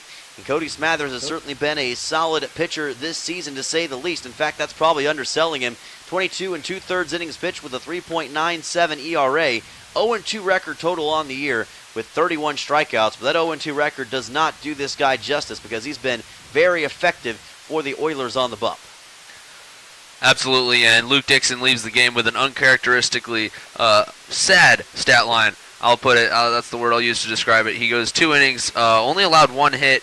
He did walk 5, so that was unfortunate. Also, that's not counting the hit by pitches. Allowed 2 runs, both earned, and 55 total pitches. So not his best outing, and unfortunate way for the season to end, but does nothing to go against a great season that he did have. Declan Spooner will come to the plate here for the Oilers, and we hope that Luke will get another chance maybe in the championship series perhaps. We'll, of course, have to see how all that shakes out. But either way, Luke's had a fantastic season, and even though wasn't maybe the cleanest outing today, still did a lot of good things for the Oilers in part of this contest, including a shutout inning in the bottom half of the second. And his contributions have certainly been very valued by all that are associated with the Oilers. This fastball against Spooner is high from Smathers for ball number 2. Declan Spooner popped a ball up to the left side his last time up. He'll try to put that behind him here. And Smathers quickly has it down at a 3-0 as he's trying to get that fastball to get in consistently, but is having trouble finding the zone here. Cody Smathers' last outing was against the Mat-Su Miners on July 17th. Went 5 innings with 1 earned run given up against Mat-Su. And he's going to give up a 4-pitch walk here as this fastball misses on Spooner, and he'll make his way over to first base with a leadoff base on balls. Yeah, that's not the way Smathers wanted to start. It seems like all these Oilers pitchers who have been doing so good this season, coming out of the break, I don't know if they lost the momentum they had or what, just struggling a little bit with some exceptions, of course. We had Justin Parks with a great outing yesterday, Kevin O'Pannell as always, and just the Oilers looking to bounce back here. Smathers from that leadoff walk. Will Millard to the plate now for the Mat-Su Miners, and this fastball from Cody Smathers is in for a strike, bringing the count to 0-1. Millard reached on a walk his last time up in the first inning, and he'll try to find his way to success here. 0-1 coming up, and delivered in on a nice breaking ball by Smathers for an 0-2. Again, sometimes it takes guys a second to really find their footing on the bump after just subbing in freshly to a game, but Smathers is not a guy to take lightly in this situation, and he's quickly starting to find that consistency he was looking for. 0-2 on the way to Millar. Did he go around? Looks like he did. That'll be ruled as a strikeout. Nice work by Cody Smathers to quickly adjust, and just like that, a 3-pitch strikeout to Millard. And that was the exact kind of bounce back at bat that Smathers wanted. A 3-pitch strikeout following the 4-pitch walk, and hoping to build off that momentum, either get a ground ball double play or a couple more strikeouts, just weak contact, anything Smathers could do to try to stall this Miners offense. Strikeout number 32 on the season. Here's a ground ball foul to the right side by Kenyon Millar. One of the top strikeout men in the Alaska Baseball League, now with 32 total on the season. And again, he has mostly been, if not always been, a starting pitcher for the Oilers this year. First time out of the bullpen is in this game, but he is trying to make the most of his opportunity and trying to adjust to it well. Breaking balls delivered outside here to even the count at 1-1. Thing about the Oilers is that despite the 2-run advantage, they can't afford to rest on it. Had a 3-run lead last night in Game 2 against the Pilots, ended up losing that lead and eventually losing the game. So they're going to have to try to make sure they can protect it with good defense and good pitching. 1-1 from Smathers, and falling down on the play for strike 2 was Millar. Advancing to second on a stolen base is Spooner. Runner in scoring position in the counts at 1-2. Yeah, they're going to say Millar actually went around, which I think when he fell down to one knee there, that momentum might have carried his bat around past the plane to make it a swing. The Oilers will take the break, but like you said, unfortunately, the runner able to advance into scoring position with that pitch in the dirt. Yeah, Declan Spooner didn't waste any time taking off to second. Matsu does, again, add that runner at scoring position, and they have the tying run at the plate represented by Millar. Grounded out on a 3-1 his last time up. A 1-2 with one out on the way from Smathers. Here's a ground ball through the left side for a base hit. It's going to roll all the way to the left fielder, Musil. Coming around is Spooner, making his way home. The throw is not in time. Spooner just able to slide in safe, and it is a 4-3 game on an RBI double from Millar, but that was a close play at the plate. And I think Fernandez, who's just kind of standing still after the fact, thought that he got the tag applied. Yeah, I think it was a very good job. A good job by Musil to get to the ball in time to make a strong throw to the plate, and then, as I said, it will spoil it there a little bit, but made a strong throw to the plate. Fernandez got it. I thought he might have applied the tag in time. Unfortunately, according to the home plate umpire, he did not, and the Miners draw within one in what's been already a back-and-forth matchup. So Diesel Toth will be at the plate here for Matsu, and that is, again, another huge momentum change for the Miners all of a sudden. Toth struck out swinging his last time up, but this is what the Matsu Miners are usually able to do, just able to create opportunistic scenarios where they're able to drive in some runs when you wouldn't expect it, and that's why giving up any base runner can sometimes be a tough situation to come back from if you're an opposing team. Oilers trying to make sure that Matsu doesn't tie this thing up.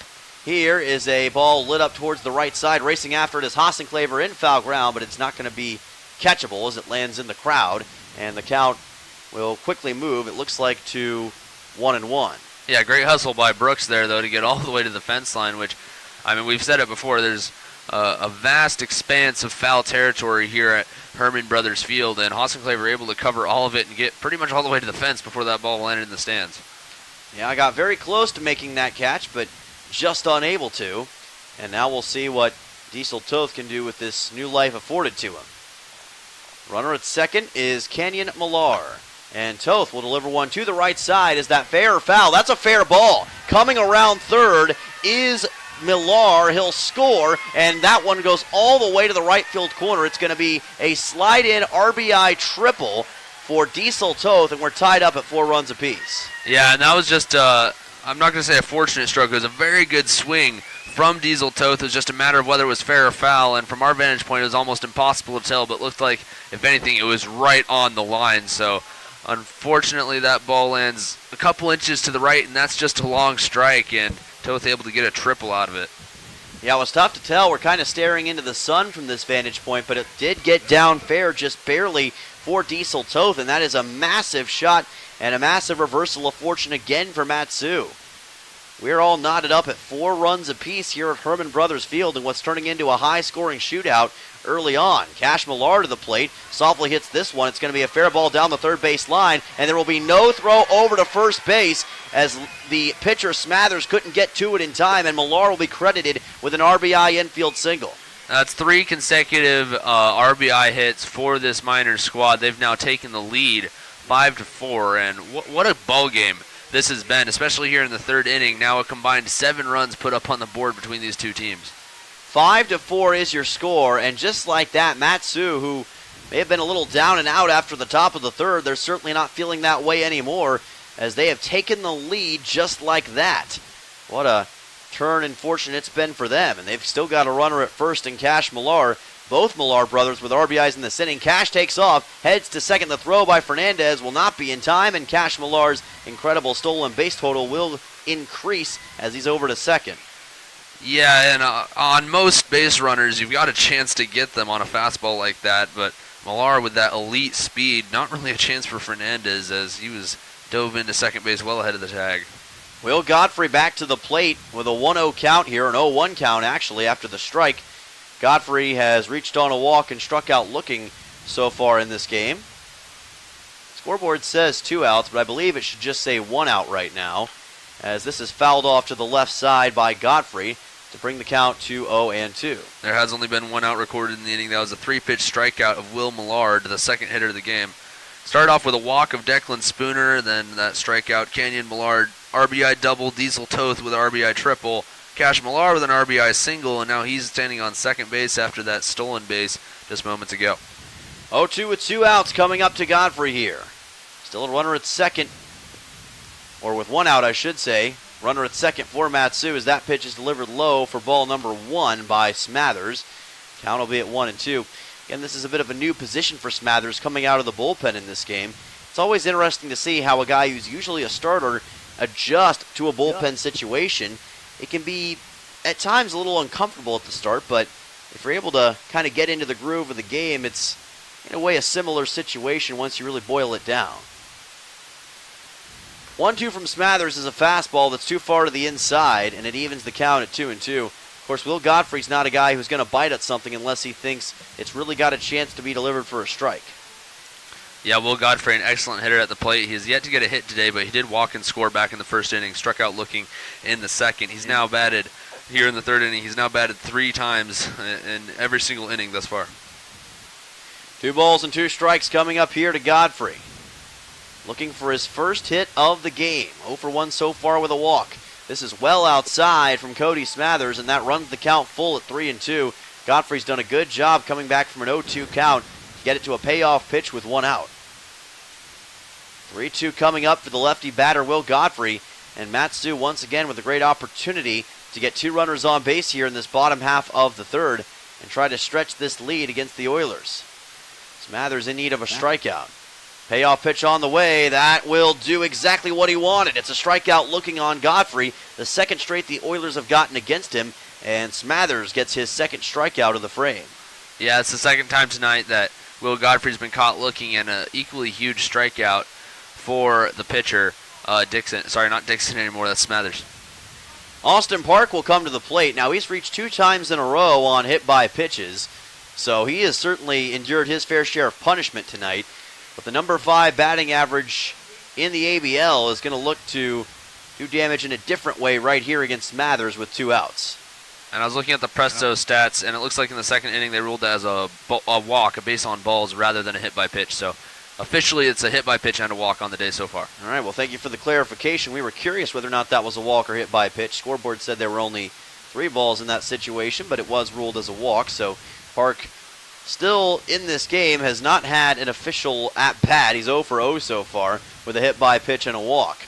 Did score 1 run brought in by Jackson Babcock in the first inning.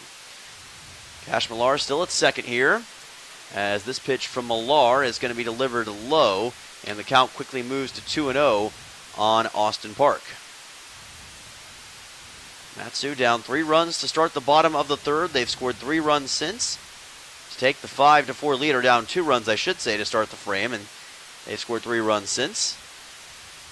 And they're looking for more here to try to increase the lead. Trying to get it back to 2 at least as Smathers delivers this one inside for ball 3. And much like Luke Dixon, just sometimes not being able to find the zone as effectively as he'd like.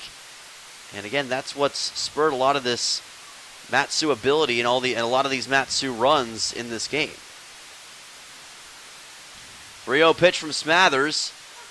Does get a strike here on a low fastball towards the inside corner. Park didn't try to swing at it. On a 3-0, you usually hold back if you can. Still a hitter's count for the shortstop, though. Dixon with 55 pitches thrown over 2 innings, and now Smathers is about to throw his 25th here in the 3rd inning. Just all the minors hitters just really putting it to these Oilers pitchers. And it's going to be a 5-pitch walk as that pitch from Smathers too far to the inside for ball number 4. Still 2 outs, but once again runners at first and second for Mat-Su. And these walks piling up for the Oilers pitching today. That is the 5th total issued. And that's not to mention the hit by pitches. So the Oilers just issuing free passes left and right, which never does good. Fortunately, their offense has picked up a little bit of the slack. They only trail by 1 run, but you certainly want to lock down on this on the zone and not allow all these free base runners for the Miners offense. Actually, their 7th total walk of the day, miscalculated a little bit. Alex Pearson to the plate as the count goes to 0-1. Obviously, math was not my strong suit in school. Can't even count to 7 correctly. 0-1 coming up. Sometimes with the stat sheet, though, and all the hitting and running we've seen for both sides, it's going to be a little bit complicated to try to figure out how many walks there have been. 0-1 with 2 outs on the way to Pearson, who did reach on a walk in his own right his last time up. Runner still at first and second as Smathers deals low for ball 1. Yeah, you know, a lot of these score sheets are confusing. Usually I can get to 7, but as soon as I run out of fingers, that's about where my brain maxes out. I was always good at the multiplication tables. I was very good at that. Everything else, when it came to math, I was like, I'm not sure on that one. I'll defer to other folks. 1-1 to the lefty batter Pearson as Smathers deals it low again for ball number 2. And this is a situation where if you're Cody Smathers, you really want to find the zone in a hurry. You do not want Mat-Su to get any more opportunities than they already have. Giving up 4 or 5 runs here could be really tough for the Oilers' hopes of coming back in this contest. Want to keep this at a 1-run game going into the top of the 4th. Smathers delivers the 2-1. Here's a ground ball hit hard to second. Picked up and thrown to first by Cannon, or Skinner, I should say, for a 4-3. And that will do it for an extended 3rd inning for both the Oilers and Mat-Su Miners. Miners put 3 runs on the scoreboard in the bottom half of the 3rd inning and do so on 3 straight RBI shots from Kenyon Millar, Diesel Toth, and Cash Millar. Top of the 4th is coming up in just a moment. Tucker Blau will take you from the 4th all the way to the end of the 7th inning here on ESPN, so don't go anywhere. We'll be right back in just a bit. Everyone knows the struggle. The DMV keeps bankers hours while they're stuck at work. That's where AK Express rolls in to save the day. They handle the services people need, and that's why they want you. Open until 6 p.m. Monday through Friday and Saturdays 11 to 3. AK Express makes busy schedules easier. Conveniently located at the corner of K Beach and West Poppy Lane, next to Everybody Rides Again. AK Express, where convenience is king. Looking for the tastiest Mexican food in Kenai? Martha's Cocina serves authentic Mexican dishes locals love. It's a family-friendly restaurant with amazing food for the kids and some of the best margaritas in town for the adults. Planning a party or group event? They've got room and catering, too. Visit Martha's Cocina next to Kenai Cinemas on Willow Street. And don't forget their sister location, Acapulco Mexican Restaurant in Soldotna. Call 907-335-1525 today.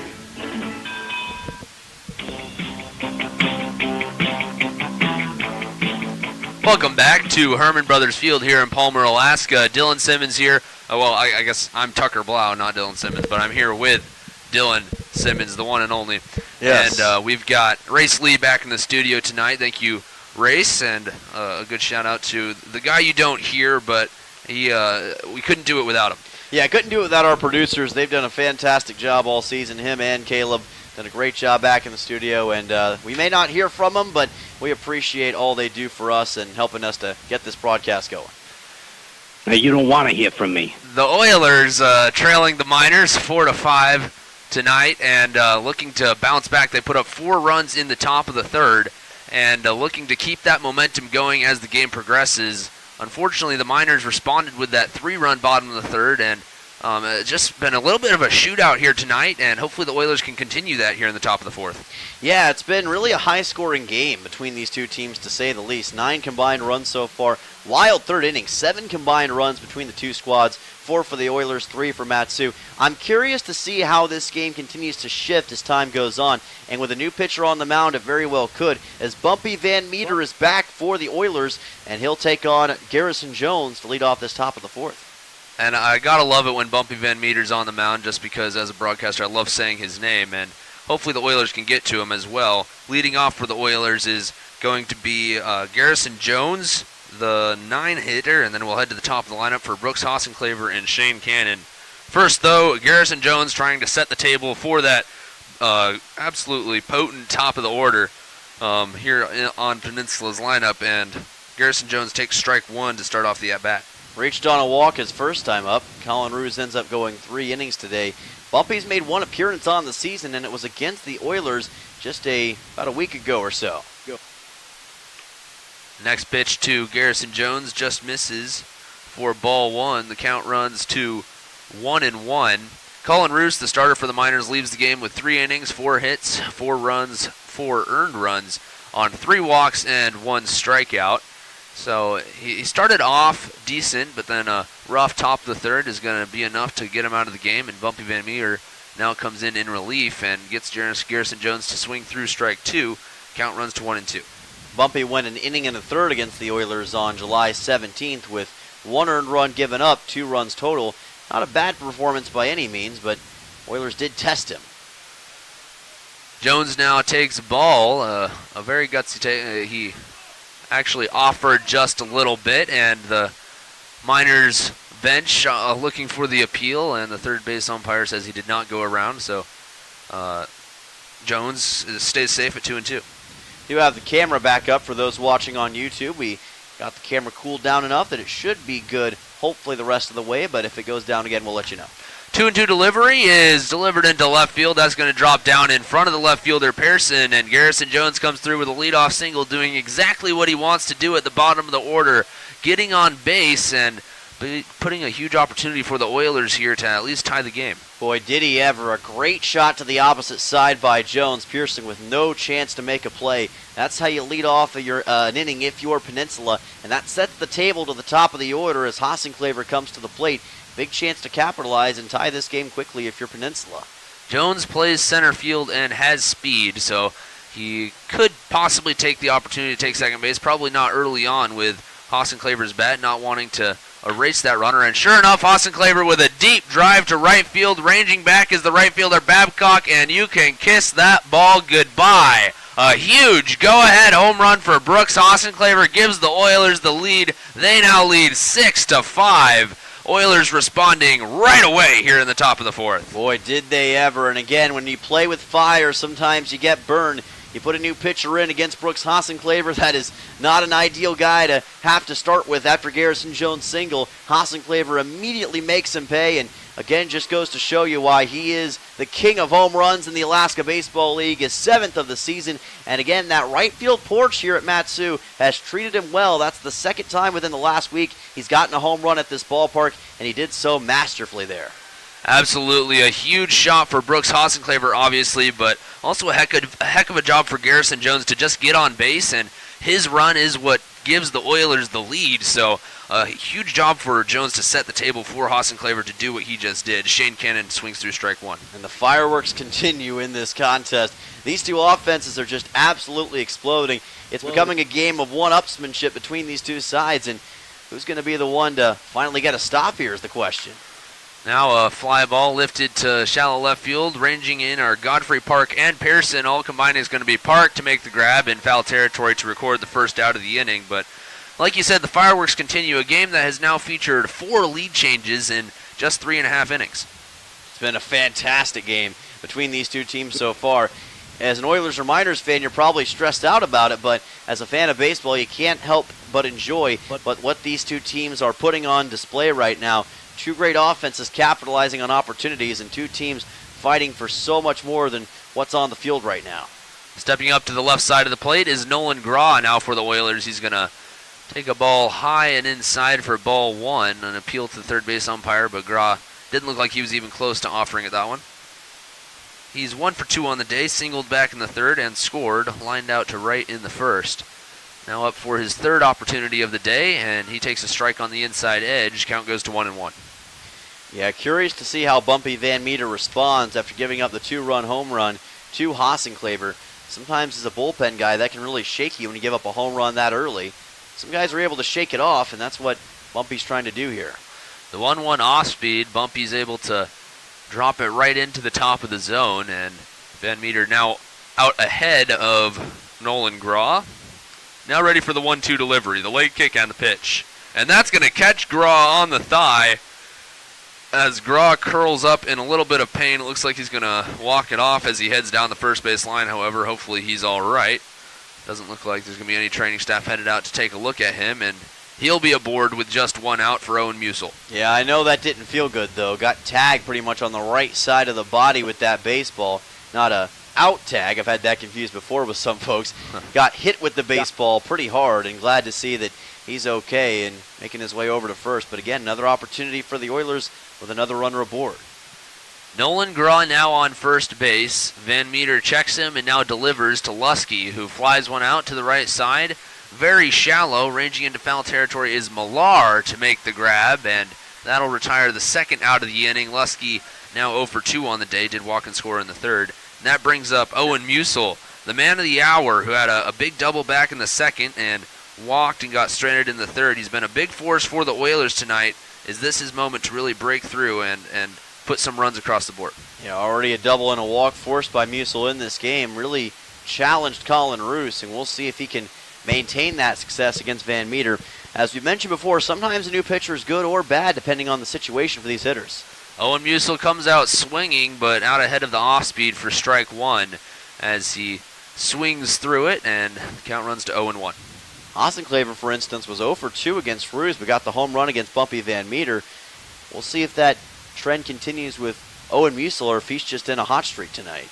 0-1 delivery catches the zone for strike 2, and we saw Musil pick up several hits last night too against the Glacier Pilots, so he might just be swinging a hot bat. He's seeing his pitches as he worked an 8-pitch at bat to get that walk back in the third inning, and hoping to continue that right here as he grounds one down the third base line and foul for a 0-2 foul ball. The count remains at 0-2. And I don't think the Oilers right now feel safe with the 1-run lead, considering just how frequently that Matsu's been able to respond in kind. So every single batter you've cut on base right now, you feel like you want to try your best to score him because you don't know how many more runs it's going to take to really put a team away right now. Certainly, in a game like this, no lead is safe, and Musil fouls one away again. The count remains at 0-2. Like I said, Musil doing a good job of seeing his pitches and fouling the 2 strike counts away. He fouled off a couple and 2 strikes back in the third inning, ended up working a walk out of that at bat after falling behind 0-2. Maybe he's looking to do it again right here. Van Meter back on the mound, checks the runner at first base, now delivers high for ball 1. That's Graw on first base after getting hit by a pitch 2 batters ago. The inning, of course, started with that leadoff single by Garrison Jones, immediately followed by a monster shot for Brooks Hassenclaver on the first pitch he saw over the right field wall to give the Oilers the 6-5 lead they're trying to advance right now. With Musil at the plate, takes ball 2 outside. He's now worked back to 2-2. Yeah, and Owen showing some really good patience here after falling down on that 0-2 count. Not a guy to be daunted by the circumstances more often than not. Has a chance on this 2-2 now against Bumpy Van Meter. Owen Musil, the tall righty, swings through strike 3. He's going to go down swinging to end the inning. But the Oilers pick up 2 and the lead on a monster shot for Brooks Hassenclaver. Laced it over the scoreboard in right field. And that will bring us to the end of the top of the 4th. We'll be back in the bottom of the 4th with the Miners bringing up Babcock, Spooner, and Millard when we come back on ESPN Radio. Cuts, fractures, sprains, burns, fishhooks, and workplace accidents. Odyssey Urgent Care treats the injuries that can't wait. Need stitches? They perform laceration repairs right here. Got a fishhook where it doesn't belong? Well, they can help with that too. With on-site x-ray services, splinting, braces, and expert injury care, you can get diagnosed and treated in one convenient visit. Conveniently located in Kenai in the Odyssey Family Practice Building. Open Monday through Saturday, 8 a.m. to 6 p.m. Walk in or call 907-283-8400. Odyssey Urgent Care. Epic Healthcare for your journey. Hazardous trees are such a problem here on the Kenai Peninsula, but they have to be handled, and the place to call is AK Tree Solutions. With many years of experience in residential hazardous tree removal, they offer guaranteed customer satisfaction, and they're very accommodating. AK Tree Solutions also offers tree pruning, and they're licensed and insured. Get those hazardous trees off your property today. Call AK Tree Solutions, 907-398-2903. That's 907-398-2903.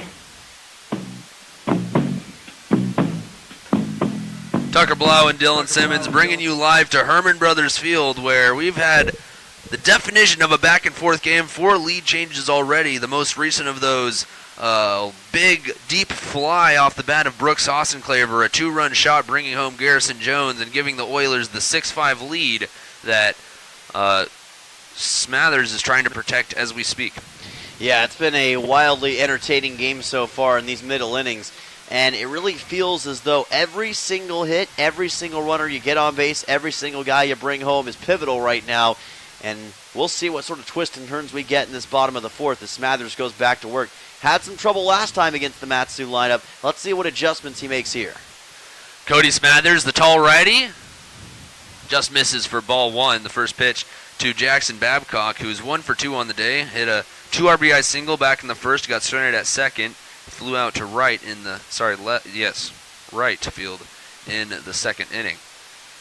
Now ready for the 1-0 pitch from Smathers, also low for ball 2, and the count's quickly tilting in Babcock's favor. Yeah, Smathers gave up a couple of walks in that third inning, and that's the kind of thing that he's trying not to repeat against Babcock here. Control for these pitchers is going to be huge down the stretch. That's really what's been Matsu's biggest asset. The 2-0 misses for ball 3. 3-0 is the count. The Oilers have managed to work 7 walks on the game as compared to the Oilers' 3. So a little bit of struggle control-wise for the Oilers as Smathers able to find the zone in the 3-1 for strike 1. Nice fastball down the middle against Babcock that time. Again, exactly what Smathers is looking for. More fastballs like that. Gain more consistency and more effectiveness. 3-1 pitch also misses for ball 4, and that's going to be a leadoff walk for Jackson Babcock. He's on base for the second time tonight, and that brings up Declan Spooner, who walked and scored back in the third. Yeah, just trying to work that low fastball against Babcock, and I like the idea. Just could not quite clip the zone as much as he wanted to, and Babcock able to capitalize and get over to first. Opportunity here is knocking again for Matsu to try to tie this thing up. Oilers looking for a double play ball, something that they've been on the unfortunate side of more often recently. A couple double plays last night against the Pilots. Now a chance for a big one right here as Smathers finds the zone for strike 1. Declan Spooner at the plate for the Miners. Walked on 4 pitches in the third. Flew out on the first pitch he saw back in the first. Takes strike 1 and now swings through strike 2. 0-2 the count. Yeah, Declan Spooner also with a lot of speed as we saw him steal a base earlier. Another guy that is going to be a big challenge to handle on the base paths if he gets on. More incentive for Babcock to try to strike him out here. Smathers ready for the 0-2. Leg kick and the pitch fouled back and out of play. Spooner able to stay alive in the 0-2 count. Yeah, again, Smathers trying to challenge Spooner with that fastball, making a little bit of contact towards that left side. As I said here, ground ball up the middle would be more than ideal for the Oilers if they could grab it. The 0-2 from Smathers. Grounded up the middle. That's going to be Skinner. Flips it over to Cannon, over to first, and just high. It forced Hossenclaver off the bag. And unfortunately, they will not get 2 outs out of it. It was going to have to be perfect to get the speed of Spooner, and the Oilers only able to get 1 out. Yeah, that was going to be a tough play no matter what, and I think that it was executed about as well as they could ask for. Throw was a little bit short from Cannon that time from shortstop, so I understand that, maybe it could have been a little bit better on the execution, but it's a very tough play to ask for, so understandably so, Spooner able to get on to first. And again, that's where his speed really comes into play. The Oilers able to get the lead runner out, which was the most important objective, and now that opens the opportunity for another double play with the runner on first and one out. Stepping up to the plate is Will Millard, who's 0 for 1, struck out swinging in the third. He's going to take ball 1 here, 1-0. Also reached on a walk back in the first inning. Millard, another one of those guys that kind of flies under the radar somewhat for Matsu, but tough guy to deal with in the middle of the order. 1-0 delivery, very inside for ball 2, and Smathers kind of pitching around him here, so to speak. Also, might just be struggling to find the zone, but he wants to pitch to contact here and try to get that double play ball. Yeah, trying to pitch more towards the corners after those low fastballs he was showing against Babcock. Maybe trying to correct it a little bit. 2-0 misses his spot just barely again, and the count falls to 3-0, and Smathers now in danger of walking a runner into scoring position. And he certainly is. He's going to have to be careful on this 3-0 to try to overcome the count against Millard. Again, Matsu on the door, putting another runner on base with a walk. The 3-0 finds the zone for strike 1. Big pitch from Cody Smathers. And Will Millard now falls to 3-1. It's the same exact sequence we saw from Jackson Babcock, who worked a walk on this pitch. Will Smathers be able to learn from his past mistakes and find the zone right here and not walk that runner into scoring position? The runner goes, the pitch is high, the throw down to second base is going to get away from Skinner. It's ball 4 anyway, it doesn't matter. And sure enough, the Miners have a runner in scoring position with only 1 out. Runners now on first and second. That is the 9th walk given up by Oilers pitching in this game. And again, that kind of explains why Matsu has had the success that they have, because the Oilers just keep allowing them to get free base runners here. You just got to find a way to try to get the zone more consistently. And you want to challenge the Matsu hitters, but also not try to overdo it. I think that's the balance that they have to establish here, is how can you find the zone consistently without giving up big shots. And now a pitch gets by Isaac Fernandez, and that's going to advance the two runners into scoring position for the Miners. Not what the Oilers wanted right here. Yeah, and once again, Smathers just a little bit low trying to deliver that one. Fernandez unable to hold it. And again, 2 runners in scoring position for Matsu, a familiar theme in this middle part of the game. There is some action in the Oilers bullpen right now, so we'll see how much longer they want to keep Smathers in if this continues. The Miners have been able to put up 5 runs in this contest. 3 of those came from men who reached base via walk or hit by pitch, so those free passes certainly coming into play so far tonight. 9 issued by the Oilers tonight. The 1-0 delivery, check swing, the appeal to first base, they say he went around for strike 1, and 1-1 the count. Canyon Millar had that RBI shot his last time up, an RBI double. Rounded out as well in the first inning, so a 1-for-2 day. Another guy, though, that has a lot of power. We've seen him hit a couple of home runs against the Oilers this season. Smathers has to keep that in mind. The 1-1 finds the bottom of the zone for strike 2. It goes to 1-2. Like you said, Millar 1 for 2 on the day, doubled and scored.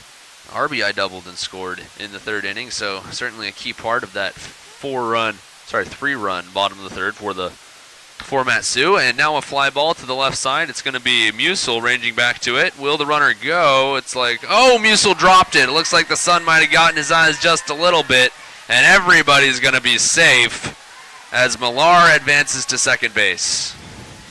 Wow, again, just another odd circumstance. That's a play that Musil normally makes in his sleep, and yeah, the sun may have gotten in his eyes. It's pretty bright over there in left field, and it's sometimes hard to track that baseball. And at the last second, it may have just affected his depth perception as he tried to secure that baseball. And as a result, another run comes in for Matsu, and we're tied up at 6 runs. Like you said, Musil looked to be camped under that fly ball for what seemed like eternity. It just, the only other thing I can think of other than the sun and the weather is that he might have been thinking too much about the throw to the plate before he caught it and just got a little ahead of himself and forgot to watch the ball into the glove. Nonetheless, everybody's safe, and there's still 2 runners in scoring position. Now a game that's tied at 6 with 1 out here in the bottom of the 4th. As Smathers finds the bottom of the zone for strike 1, now ready to deliver the 0-1 to Diesel Toth. And now a pitch is going to get away from Fernandez, but he is able to get just enough block on it to keep it in front of him enough to halt the runners where they were. Boy, both teams undergoing some trials and tribulations right now. We've seen so many momentum shifts, so many lead changes, and so many things that could have, kind of taken the game away from lesser squads. Both of these teams battling back from extenuating circumstances in this contest, and it's creating a really fascinating matchup. Matsu trying to respond with another sucker punch here in this bottom half of the fourth inning, and Toth already with an RBI triple could very well be the guy to do that. Smathers working a 1-1 count, obviously looking for the strikeout here with just one out and two runners in scoring position, and that's going to run in on him and get away from Fernandez, and that's going to be another run, this one scoring on a wild pitch, and everything just falling apart for the Oilers here in the fourth inning. Yeah, this time Smathers goes a little bit low. Same kind of fastball he was using earlier, and Fernandez has had trouble trying to keep some of these baseballs in front of him. And as a result, Matsu able to cash in again, a 7-6 game through 4 innings, not even 4 innings in this game. What a wild, high-scoring affair this is turning out to be.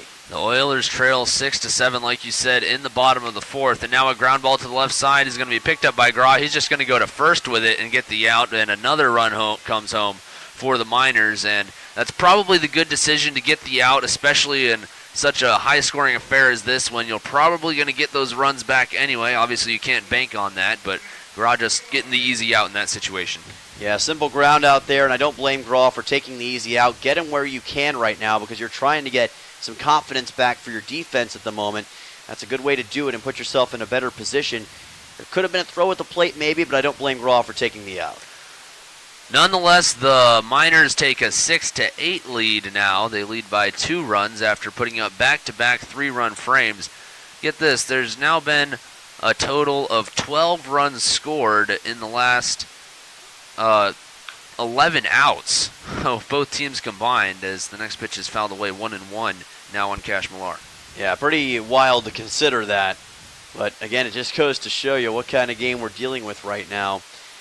And I think that this is going to be a game where it comes down to which defense and which side's pitching can lock in a little bit better down the stretch, give themselves that advantage that really neither squad has right now. And Smathers able to get a much-needed 1-1 strike as he pushes it to 1-2. You definitely want to get this out. Get Cash Millar out before you have to face Will Godfrey. He's going to miss here, and the count runs to 2-2. There's 2 outs here in the bottom of the fourth inning. The Oilers trail 6-8, a game that they led 6-5 at the beginning of the frame, and now a big strikeout of Cash Millar to end the inning. And that will do it here in the bottom of the fourth. But the Miners pick up 3 runs. Spooner, Millard, and Millar all coming in to score, I believe, yes. And the Miners now lead 8-6 over your Peninsula Oilers. When we come back, we'll have the top of the 5th inning. The Oilers bringing up Fernandez, Bundy, and Skinner right here on ESPN Radio.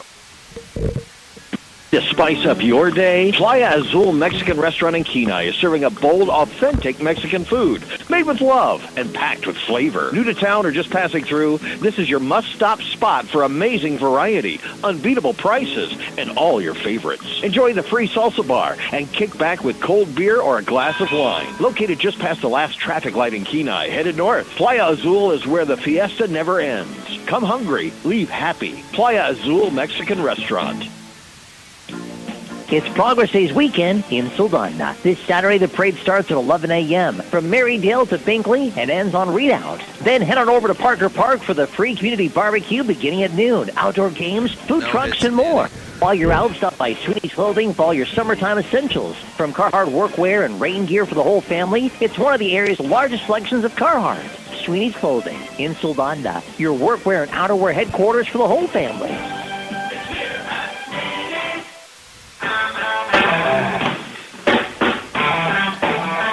Tucker Blau and Dylan Simmons bringing you live to Herman Brothers Field here in the Valley. Palmer, Alaska, just off the fairgrounds here, and the Oilers now trail 6-8. It's very much an inning-by-inning score. It's changing all the time. Yeah, it's been a rapidly changing score. Scoreboard's been busy tonight, to say the least. But it's been a really fun game to watch. The Oilers have put up 4 and then 2 runs in the last 2 frames offensively. Let's see if they can keep that going. Got the bottom part of the order coming up, 6, 7, and 8 with Fernandez, Bundy, and Luke Skinner. Bumpy Van Meter still on the mound for the Miners after working not so clean, but he did work the inning back an inning ago, and now easy 6-3 ground out. Isaac Fernandez hits the first pitch he sees, and pretty routine for elite shortstop there in Austin Park. Yeah, Austin Park able to get a pretty routine ground ball, and for both sides, a routine ground ball is very much welcomed right now with all the chaos we've seen in the outfield and infield for both sides. So a 6-3 is welcome any day for Matsu, I'm sure. And Bumpy Van Meter will certainly take a efficient first out as 1 out, 1 pitch, 1 out recorded. Bundy now starts to offer at the first pitch, but takes it for ball 1. Yeah, got an RBI single his last time up, so he's been pretty productive already today, trying to get his first opportunity against Bumpy right here. Now the 1-0 delivery from Van Meter, fouled back and out of play. The count runs to 1-1, and like you said, Bundy with that big RBI single was actually the... Well, you know what? There's so many runs, I'm not going to try to keep track of which run that was. Yeah, he got an RBI single. That's the main thing to know right now. I'm sure it was big at the time. Well, I know it was big at the time. Now the 1-1 delivery, high and inside, almost caught Bundy's shoulder, and the count goes to 2-1, and that would have been the third hit by pitch of the game. We thought, no, it would have been the fourth hit by pitch. Austin Park as well on the Miners side. And now a line drive into right center. That's going to get down for a base hit. Another beauty off the bat of Wyatt Bundy, and he's aboard with 1 out. Yeah, Wyatt Bundy's been really locked in today, and that was a nice bloop shot into that gap in right center field over the head of Diesel Toth in the perfect spot. It's so hard to hit those bloop shots with regularity and effectiveness, but Wyatt Bundy, a guy who can certainly get it done now, 2 for 3, making the most of his opportunity in the 7-hole.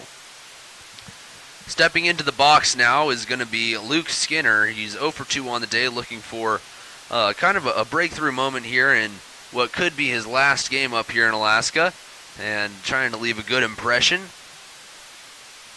Bumpy Van Meter delivers high for ball 1, 1-0. Skinner has been on and off starter for the Oilers this year, but relatively he's hit a few balls very well as the season progressed. Now ready for the 1-0 from Bumpy Van Meter, and the pickoff move towards first base is going to get Fernandez. It doesn't get Fernandez. Fernandez stands back in easily. Got a score update on the Pilots-Bucks game. Bottom of the 6th right now, Pilots up 7-0. So, tell you what, we were talking about Anchorage's momentum. They're building some big momentum right now. 1-0 delivery, runs inside on Bundy. It's going to get away from the catcher Millard just enough to advance Wyatt Bundy to second base. He's now in scoring position, and I thought that ball might have caught Luke Skinner. Apparently it just missed. Just ball 2.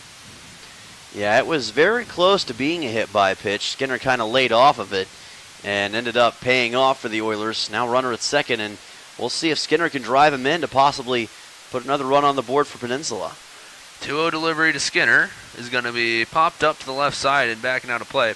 And like you said, if the Pilots are able to come away with a win over the Bucks, they now lead 7-0 in the 6th inning. Hopefully that's a trend that we see progress through this final week. If they can come up with a bunch of wins, they can kind of play spoiler and possibly give the Oilers a chance to sneak into the championship series on top of the world.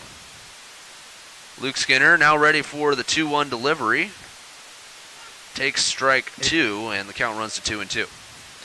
Yeah, a win today at least gives the Oilers the shot. It's still a slim shot, but they would have a shot in this situation. A loss, it would be, I would say, close to over. At 500, it's hard to imagine them getting into the championship series at that point, but you never say never. Grounded to the right side. It's going to be picked up by the first baseman, Millar, who's going to flip it to the pitcher, Van Meter, who wasn't at first base in time. And Luke Skinner legs out an infield single on what looked like it was going to be a routine 1-3. Yeah, it looked like it was going to be that way, but that ball was hit pretty sharply to the right side. And I think that Bumpy Van Meter just didn't get over to first quick enough in that situation. And when you're dealing with the speedy Luke Skinner, that can really put a defense in a bad spot. Skinner able to capitalize and get on base, and all of a sudden, Oilers with some new life here in this top of the 5th once again. Like you said, the Oilers now with runners on the corners and just 1 out. The tying run on first base, and like you said, Luke Skinner with speed, and now it grounded down to the first base line. They're going to say it was foul. It looked like it was well inside the line, but obviously the umpires have the best angle, and it's just going to be a foul ball. Well, it's a good thing it was foul as well, because I think that Kenyon Millard had his sights set on home plate to try to get a double play for the Miners in that spot, which could have prevented a run for Peninsula and possibly shut down the frame. So that actually worked out pretty well for the Oilers, I think. Absolutely. It's good for the Oilers, and also I see why it looks like Garrison Jones might have fouled that one off his foot, which would obviously make sense why the Oilers called that one foul. So Jones trying to walk it off here, and looks like he's now ready. Bumpy Van Meter back on the mound, ready for the 0-1. Outside for ball 1-1. And like you said, the Oilers thankful that that's just a foul ball, because with the way that was hit to Millar, he would have been able to freeze Bundy at third base and record at least one out. Well, you don't want to be the team here that falls behind the other team and doesn't contribute in an inning run-wise. You're trying to score as many as you can right now because you feel like you need it. Jones fouls one off on a pitch that Luke Skinner was attempting to take second base on. Skinner's going to be forced to advance back to retreat back to first base. Like you said, starting in the top of the third, the Oilers put up 4 runs, responded to by the Miners 3 runs in the bottom of the frame. Top of the fourth, the Oilers put up 2 more to take the lead, and then the Miners put up 3 in the bottom of the fourth. That results in what's now a 6-8 game. Like you said, neither team wants to stop the streak, and now a pop-up into shallow left field. Ranging in is going to be, it's actually going to be Park from shortstop position, who makes the grab and retires the second out of the inning. And what's the call here? Both runners are going to advance. I'm not sure what the deal is. Was it a balk? Was there a no pitch? What, did you see anything, Dylan? Well, I think they're going to call that a balk because Jones is still at the plate, and they just advanced the runners, so that's a balk, and it's a 1-run game. Looks like he may have stepped off the rubber just a tad too soon as he was trying to get ready to make that throw, and that sets up the Oilers here. So that works out for the Oilers. Yet another run coming in on a very unusual circumstance. The Oilers are now just 1 run behind. 7-8 is the score. There's going to be no play. So Jones with, I guess that's the definition of new life, a second chance for Garrison Jones. Oh, it certainly is. We'll see the umpiring crew come together here after that odd situation. Again, it's just a very slim margin for error right now, and a balk in this situation is just really massive for Matsu. And Bumpy, I think, just kind of in a moment of too much focus on a certain aspect of the game, maybe forgot about the fact that, hey, I might be balking in this situation, and ended up doing exactly that. If the balk stands, as it looks like it will, that would mean Bundy scores from third. Skinner advances into scoring position. He's now on second. Garrison Jones still at the plate in a 1-2 count. With 1 out here in the top of the fifth, Oilers now trail 7-8, getting 1 run back. Looking to tie this game is Garrison Jones. A single would probably score Skinner with his speed from second base. The 1-2 from Bumpy Van Meter inside for ball 2, and a good take from Jones runs the count to 2-2. Jones gets on base here. He's got Brooks Hossenclaver waiting in the wings. Had a 2-run shot last time against Bumpy, so this is a very big moment for Jones if he can get on base and give the Oilers just a 1-out situation with 2 runners aboard already. 2-2 delivery fouled to the backstop. Jones stays alive, and you almost wonder if they would allow Bumpy Van Meter to face Brooks Hossenclaver with 2 runners on base again, but it looks like they will, as I still see at least nobody throwing yet in that Miners bullpen. So Van Meter looks like this inning will be his, at least for the moment. Steps back on the rubber, ready for the 2-2 to Garrison Jones. The leg kick on the pitch, grounded right side. That's going to be picked up by the first baseman Miller, and it's going to get stuck in his glove. He never got it out of his glove, and another turn of fortune for the Oilers, and runners on first and third with still just 1 out. That was a bizarre play, and like you said, Millar trying to get his hand on that baseball. I don't know if it just got stuck in his glove, couldn't get out. I guess that's what happened there. But a very odd scenario. You usually don't see that, and he took so long trying to get that baseball secured that it allowed Jones with his speed to get over to first. So another odd circumstance in this game. Just all sorts of weird stuff going on, but the Oilers welcome it, and now still just 1 out with Hossenclaver at the plate. Just a series of unfortunate events for Matsu, but the Oilers, like you said, certainly welcome the opportunity, and Hossenclaver with a huge chance to capitalize and tie this game, if not take the lead right here with runners on first and third, only down by 1. Hossenclaver takes a ball low and outside for ball 1. Going to officially call that an E3 for Garrison Jones to get him on base. Oilers now with runners at the corners, tying run 90 feet away from scoring. Hossenclaver might be the man for the job. Next pitch to Hassenclaver also misses for ball 2. And, I mean, in this situation, you can almost see Van Meter still remembering that home run from the 4th inning. Doesn't want to give Hassenclaver anything to hit. He might just walk him here and juice the bases for Shane Cannon. Yeah, but with a one-out situation, that's a big risk to take, and I'm curious if Bumpy will want to stick with that plan. 2-0 delivery, blooped into right center field. That's going to get down for a base hit. Scoring from third is going to be Wyatt Bundy. Garrison Jones is going to hold up at second base, and an RBI single for Brett Hassenclaver, his third RBI of the day. The Oilers tie the game at 8, and they're still going here in the top of the 5th. They've now put up 8 runs in the last 7 outs, and looking to continue that here with Shane Cannon stepping up to the plate. Very similar to the bloop shot that Wyatt Bundy had into right center field earlier in this inning. Hassenclaver almost looked like a carbon copy of that play, right into that spot on the bloop shot, gets the RBI single, knotted up at 8 runs apiece, and that balk that we saw continues to be huge for the Oilers as they're capitalizing big time, and it looks like Matsu is going to want to talk to Bumpy Van Meter about this. Yeah, we'll see a meeting on the mound at least. It looks like there is a pitcher warming in the Miners bullpen, but what a huge last 3 innings this has been. It's been ridiculous. Just going to list off the run totals from the last 5 frames. 4-3, 2-3, 2. And that most recent 2 still going for the Oilers with 2 runners on base and 1 out. Just an offensive explosion from both sides here in the middle innings. Yeah, you're lucky to see 16 combined runs in a single game, sometimes even 2 games. Much less 1 game in half a game. And that's kind of what we're seeing right now between the Oilers and Matsu. Just an offensive explosion, but these 2 defenses have also helped the teams make their own luck and get themselves in position to capitalize. So like I said before, defensive adjustments in pitching is going to be maybe the biggest thing to watch down the stretch here. Shane Cannon now stepping into the right side, ready for the first pitch to take from Bumpy Van Meter. And I'm not sure what the call was. Cannon wasn't happy about something. Was it just a strike call, or I guess it was ball 1? I don't know what Cannon is arguing with the umpire about. May have thought that was a hit by pitch. It was kind of close to his ankle, but I don't think it made contact. Either way, it's ball 1. 1-0 the count. Cannon steps back at Bumpy Van Meter, checks the runner at second base. Now the leg kick and the pitch. That one just misses for ball 2. The count runs to 2-0. Jones leads off second base. He reached via a single, E3. Hassenclaver leads off first after delivering that RBI single moments ago. Now ready for the 2-0 is Shane Cannon. And it's going to be a spin move towards second. Jones dives back in safely. Matsu does have a man warming up in the bullpen right now. And we'll see if the call is made to sub out Bumpy Van Meter. I'm curious if he's able to get one more out, if they consider trying to let him play through the rest of this inning, or if they're going to be a little more conservative in this spot. 2-0 delivery from Bumpy Van Meter. Grounded to the left side and foul. And that's going to be the first strike on Shane Cannon. Cannon had a big double back in the 3rd inning, doubled and scored.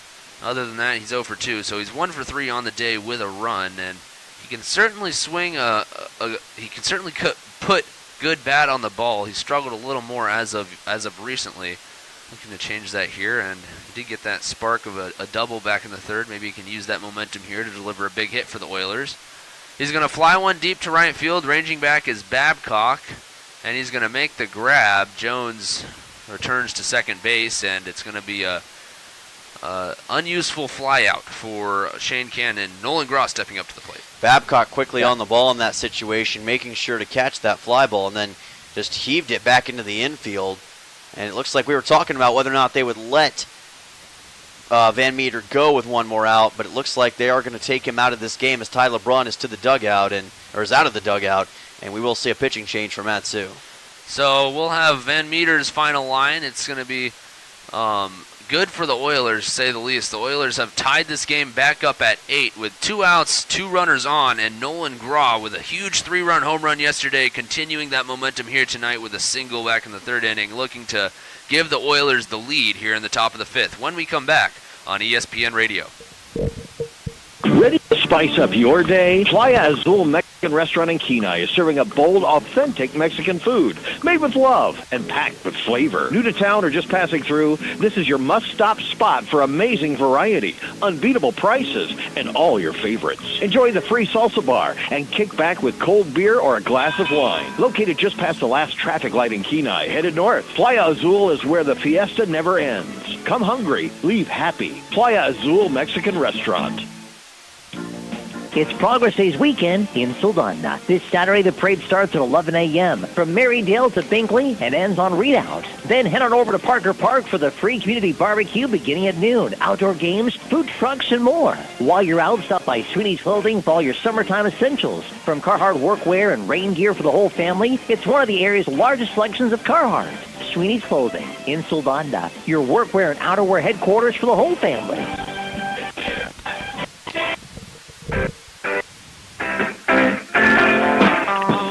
Well, that's going to end the day for the Miners relief pitcher, Bumpy Van Meter. And, you know, this might be the last time on a broadcast I ever get to say that name, so I'm going to maximize the opportunity here. Bumpy Van Meter goes 1.2 innings, allows 5 hits, 4 runs, all earned, 1 strikeout. Bumpy Van Meter with a little bit of a rough outing against the Oilers, but the Oilers will certainly take it, capitalizing and tying this game at 8. And that's going to be the end of the line, and stepping in now is Jonathan Anders.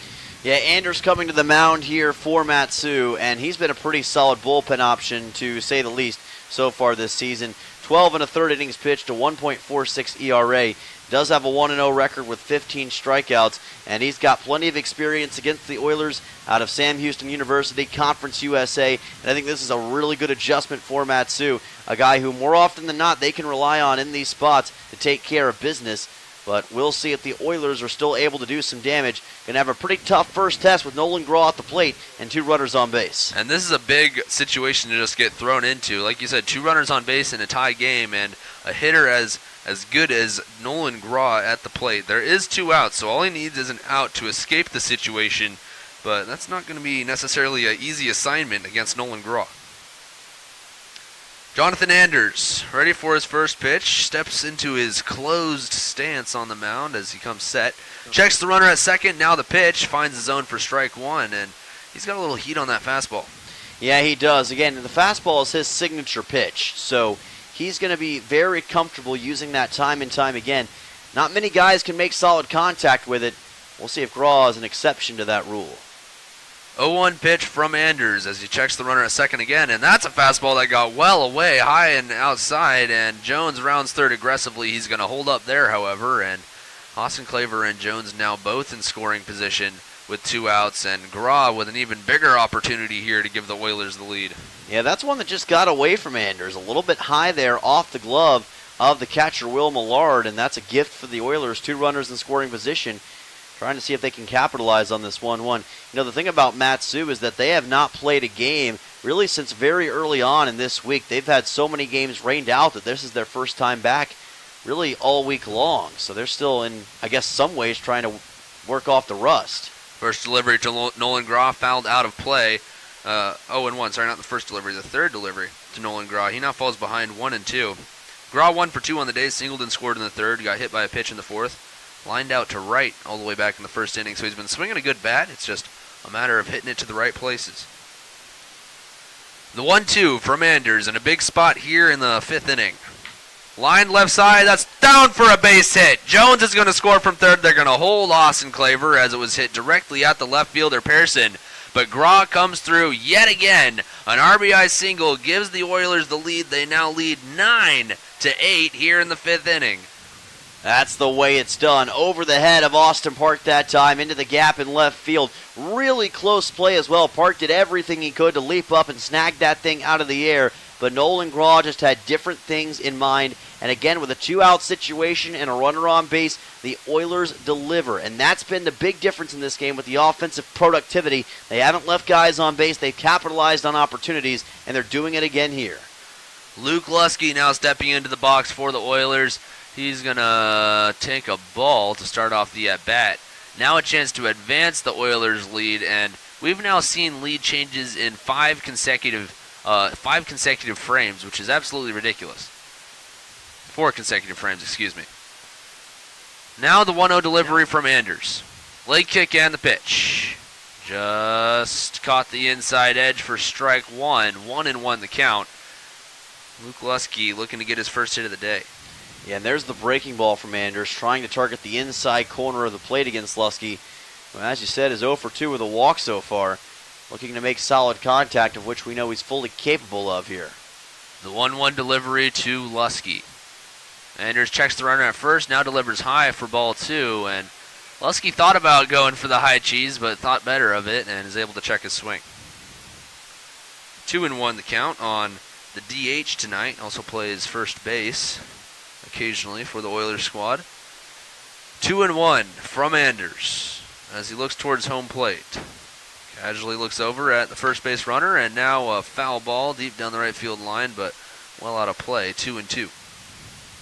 Yeah, just grabbed a piece of that towards the right side of the ballpark. Evening the count at 2 balls and 2 strikes. It's now or never, maybe for Luke Lusky in this 5th inning to try to see if he can extend this Oilers lead. Got Hassan Claver over at third. We know that one solid shot will bring in that run. 2-2. Check swing by Lusky. The appeal to first, and he did not go around. Boy, that was close. Lusky able to get the call, and the count runs full. Yeah, very close that time. Lusky just enough self-control to make sure that that bat did not go around, but he cut it pretty close. That's about as razor-thin of an edge as you'll see. But now he's got a chance on a payoff pitch with 2 outs coming up. The count at 3-2, 2 outs recorded. Oilers lead 9-8, the 10th run waiting 90 feet away. Lusky drills it towards the shortstop position. Picked up by Park off the heel of his glove, and that's going to be an E6. Another run comes in to score. Defensive woes continue. It's been on both sides for the Oilers and the Miners tonight, and the Oilers now jump out to a 10-8 lead here in just the top of the 5th inning. Yeah, that one took an odd hop off the infield dirt that time. I'm not sure if that was a service thing or if Park just kind of miscalculated, but either way, fortune again favors the Oilers on that E6, and that's a play again that Park usually makes in his sleep, but not this time, and it benefits Peninsula, now on top by 2 runs. And the Oilers still with a chance to add more on with Owen Musil stepping up to the plate. He's now batted in 4 consecutive innings, and he swings through strike 1 here. He doubled back in the second, walked and got stranded at third in the 3rd inning, struck out swinging in the 4th. Looking to knock in his first RBI of the day right here with Nolan Graw in scoring position. Ready for the 0-1 pitch. Anders comes set. In his closed stance, checks Graw at second base. Now the leg kick on the pitch, fouled back almost directly towards us, and I'm thankful for this metal link fence right here in front of us. Yeah, it's always nice to have that. Give us a little bit of extra security. Wouldn't mind having a ball come into the press box as long as it missed us, and that has happened to me once before, but about impossible with this netting, and I think in most ways that's a good thing. Nevertheless, it's 0-2 on Owen Musil with runners on first and second, 2 outs. Top of the 5th inning, Oilers lead by 2. Musil takes inside, 1-2 is the count. Musil has done a good job of working the count. He's worked a quality at bat in all 3 at bats so far. Hit a double in the second, worked an 8-pitch walk back in the 3rd, and struck out, albeit on 7 pitches in the 4th. Now the 1-2 delivery from Anders. Low for ball 2, and yet another good job by Musil of just seeing pitches and working the count. Yeah, really good take. And again, Musil's done a good job. For a guy with a tall frame, he just reads the pitches that are coming in so well, and the ball's usually a little further away from him, but he's done a good job of noticing what Anders is trying to do here, and he's got it to a 2-2. See if he can capitalize. The 2-2 delivery to Owen Musil. Anders checks the runner at second base, the leg kick and the pitch. Swung through, strike 3. He's going to go down swinging for the 2nd time tonight, and that's going to end the frame. The Oilers pick up 4 more runs they put up a 4 spot for the 2nd time in 3 innings. They take the lead back. 10-8 is the score in favor of your Peninsula Oilers. They've picked up double-digit hits as well, 10 hits on the day. We'll head to the bottom of the 5th. The Miners bringing up the top of the lineup in Will Godfrey, Austin Park, and Alexander Pearson when we come back on ESPN Radio. Let's talk about something that's not always top of mind, but still really important: life insurance. because it offers financial protection for your loved ones and can help them pay for things like a mortgage, credit card debt, and even your children's education. Plus, life insurance is probably a lot more affordable than you think. And with State Farm, your local agent can help you understand your options and choose coverage that fits your needs and budget. Hi, this is Christy Babcock, your local State Farm agent, still in Kenai, and now also at the Soldotna Y. Your health matters every day, not just when you're sick. At Peninsula Community Health Services, we're here to keep you well with personalized primary care and preventative services for the whole family. From checkups and screenings to managing ongoing conditions, our caring team is ready to help you stay ahead of your health. Don't wait. Take the first step toward feeling your best today. Call PCHS at 907-262-3119 or online at pchsak.org. Peninsula Community Health Services. Healthcare for all.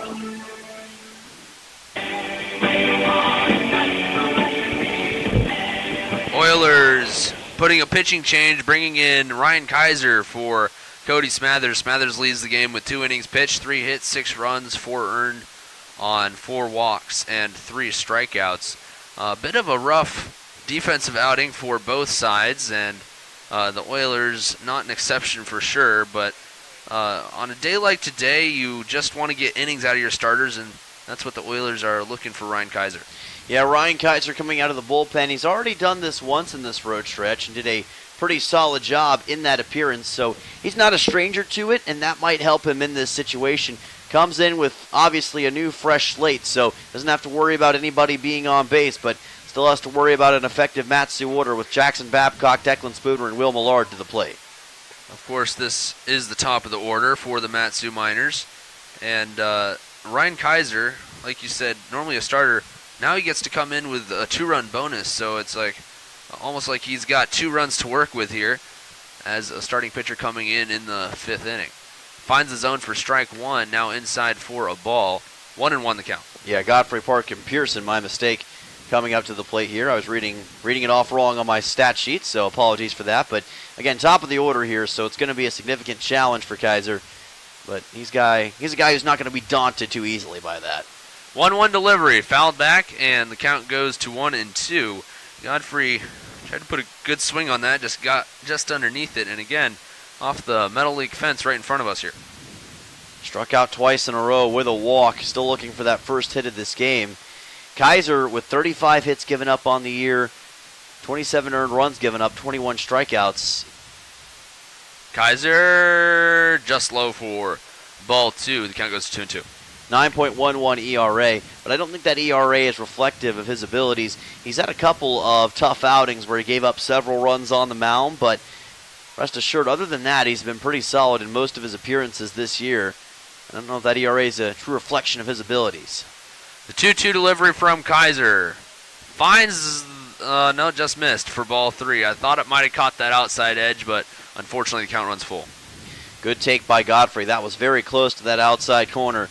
Major league take from the third baseman to not swing at that. The full count. Ryan Kaiser with the late kick in delivers outside for ball 4. That's the 3rd consecutive walk to lead off an inning issued by these Oilers, and as you can see on the scoreboard, that's resulted in big innings for this Miners squad. Yeah, we've seen so many walks given up by the Oilers in this contest, and again, it's just allowing Matsu to re-energize this offense and get themselves back in position. You just got to find a way to limit those from happening because the Miners have been feasting on it all game long, and with this top part of the order, it's not a position you want to put them in. First pitch to Austin Park finds the zone for strike 1, and speaking of free passes, Austin Park is stepping up to the plate here in the 5th inning for his 4th time. He has not recorded an official at-bat. He got hit by a pitch and scored in the 1st and walked in both the 2nd and 3rd innings. He has not put a ball in play. He has not been retired yet. So a very unique day for Austin Park at the plate tonight. Now grounds one down the third base line and just foul. That was inches away from a big hit for Austin Park there. Yeah, probably would have scored the runner over from first, Will Godfrey, because it was rolling down that third base and then eventually left field line. Looked as though it might be fair initially, but thankfully it was not, and that is certainly good for the Oilers. Nevertheless, it's just an 0-2 count now as Kaiser now checks the runner at first base and now comes set. He's going to do a spin move, and easily back is Will Godfrey, who was less than his body length away from first, it looked like. And now the count's still at 0-2. Austin Park, Kaiser trying to retire him for the first time tonight. Now delivers, flied into right center field. Ranging back is Jones, and he's not going to get there. That's going to go all the way to the fence. Godfrey's going to be around third. He's going to score. The relay's going to not go anywhere, and that's going to be an RBI triple for Austin Park, his first hit of the day, and it's a big one. He's now reached base 4 times, and boy, have we just seen a myriad of triples against the Oilers just recently. Yeah, we saw the Pilots do this yesterday, and this time it's a shot into the deepest part of the gap in right center field. Immediately, Jones and Bundy both knew it was going to be trouble. Did their best to be able to track it down, but there was just no way they were getting to it in time. And again, Matt Sue refusing to go away. Another RBI swing, this time by Park.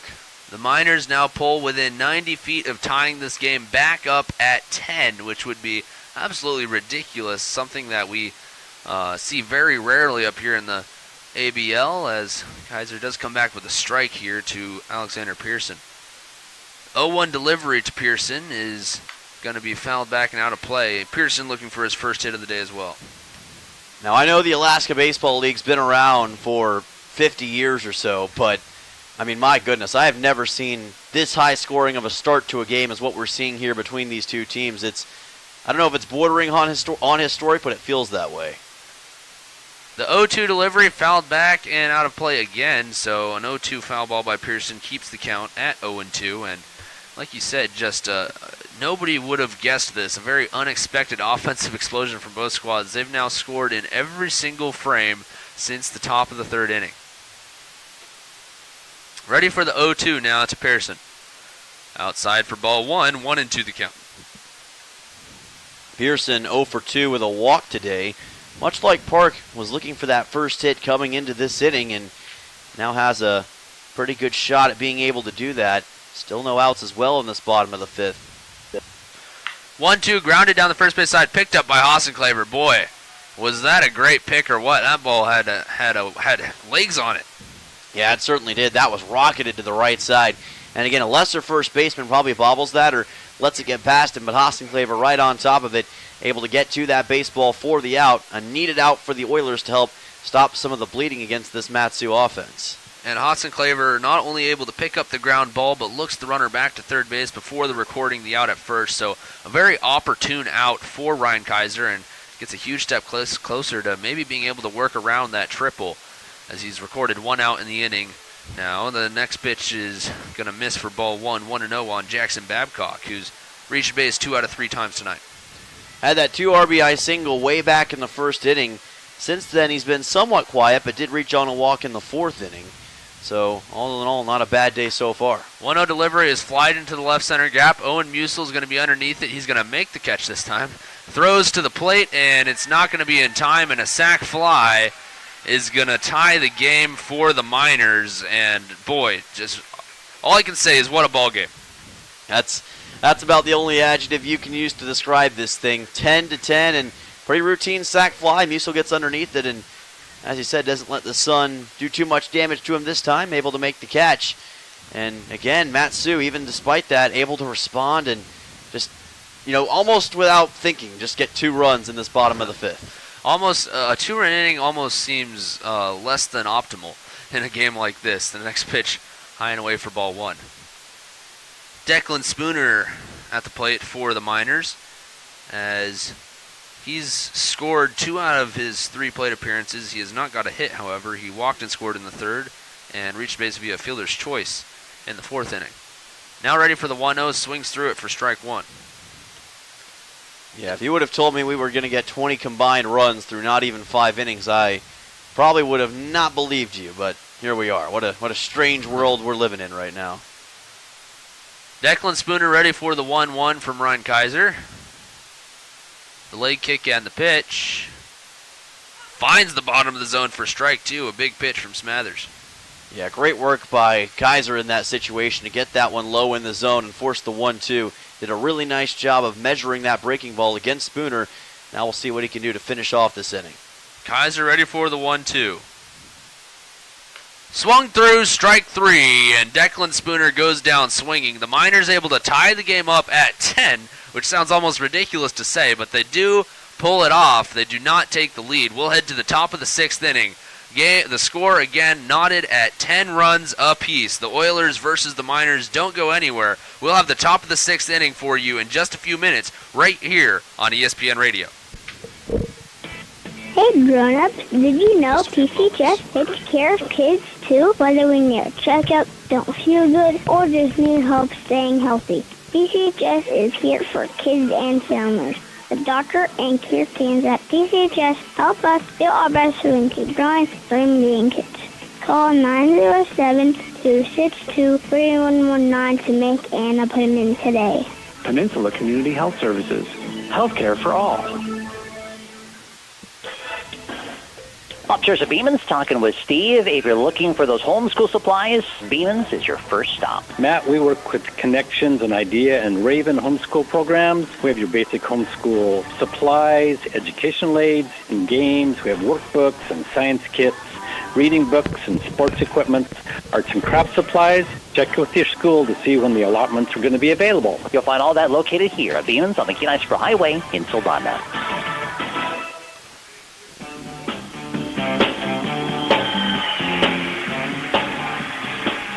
Looks like it's going to be Anders still on the mound tonight for the Miners. Jonathan Anders is now in his 2nd inning of work after coming in to relieve Van Meter.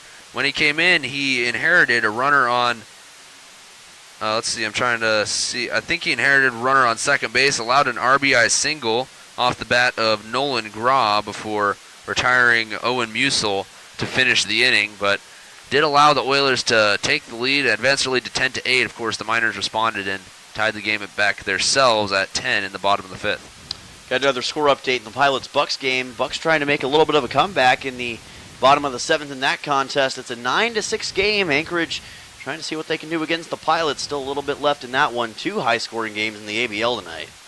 Yeah, the Pilots, like we said before, were at one point leading by 7 runs. So the Bucks trying to put together something and come back and take a game. Just like the Oilers yesterday, you kind of certainly want to pick up those wins against the Pilots down the stretch, and the Oilers would certainly want the Pilots to somehow work out a W in that game. First pitch here to Reed Oakley, who's coming in to pinch hit for Isaac Fernandez, is going to find the zone for strike 1. Oakley with his first game action here in the top of the 6th inning is going to take strike 2, quickly falling behind Jonathan Anders. Yeah, Oakley did play in the 2nd game yesterday against the Anchorage Glacier Pilots and delivered the tying sacrifice fly for the Oilers. Also had an RBI single in that contest, so didn't do too shabby against the Pilots in the second half of the doubleheader yesterday. 0-2 to Oakley, swung through strike 3. So off the bench, Oakley might be just a little stiff, comes up, sees 3 pitches, and is quickly headed back to the dugout. Yeah, got pretty aggressive there to start off that at-bat and just kind of never caught up to it the way he wanted.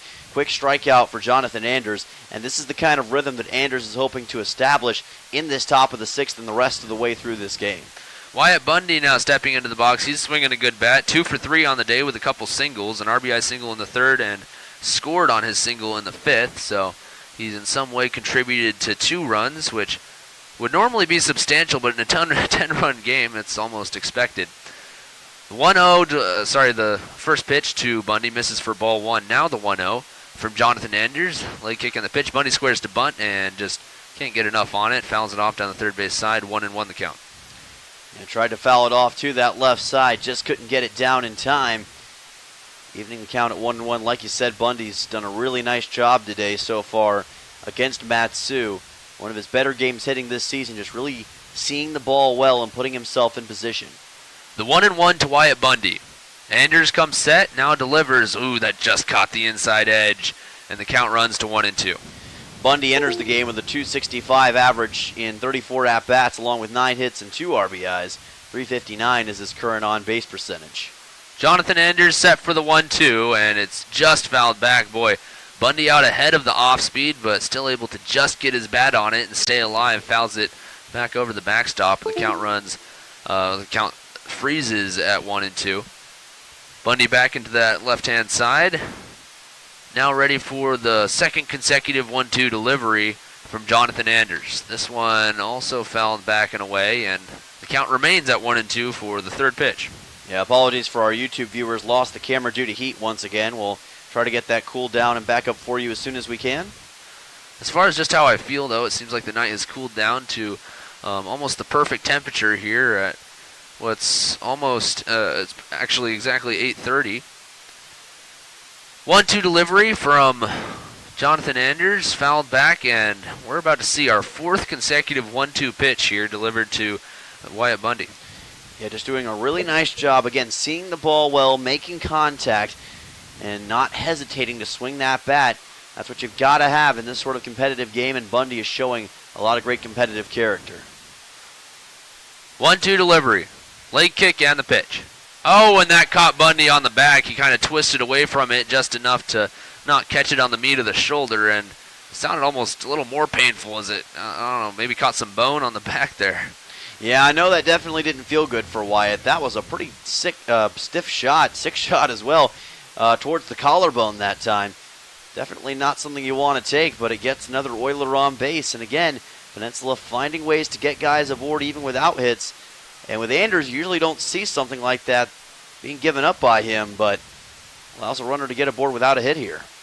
That brings up Luke Skinner, who's got a single and scored a run in the fifth. That was an infield single, and he's going to take a pitch that actually went behind him almost, and that's going to get away from Millard. I say get away from Millard. He never really had a chance on it, and the runner advances into scoring position. Yeah, wild pitch to advance Bundy over to second. That's the second straight pitch that Anders has just kind of lost the handle of. Went all the way behind the back of Skinner this time, so that was a really odd-looking delivery from Anders, and again, sets up the Oilers well. Skinner back into the box, ready for the 1-0. Anders toes the rubber, checks the runner at second base. Now comes set. Has that unique closed stance in which his feet are almost aligned towards his own Miners dugout. Now the leg kick and the pitch. Runner's going to go. The throw down to third base is going to be in plenty of time. Did they get the tag down? They did. And that took perfect execution, as Bundy had a great jump from second base. Unfortunately, perfect execution is exactly what occurred. Yeah, you can understand why they're trying to steal base here. I think this is a situation where I think Wyatt could have held off for a little bit longer and then tried to steal base, but obviously felt there was an opportunity. Matsu on top of it. Great throw by Will Millard over to Will Godfrey. And just like that, a chance to give the Oilers the lead right back goes away. 2-0 delivery is swung through by Luke Skinner for strike one, and now the Oilers at risk of ruining what's been a miraculous stretch. 6 consecutive half innings where the teams have been able to put multiple runs on the board. Not just one run, but multiple runs on the board.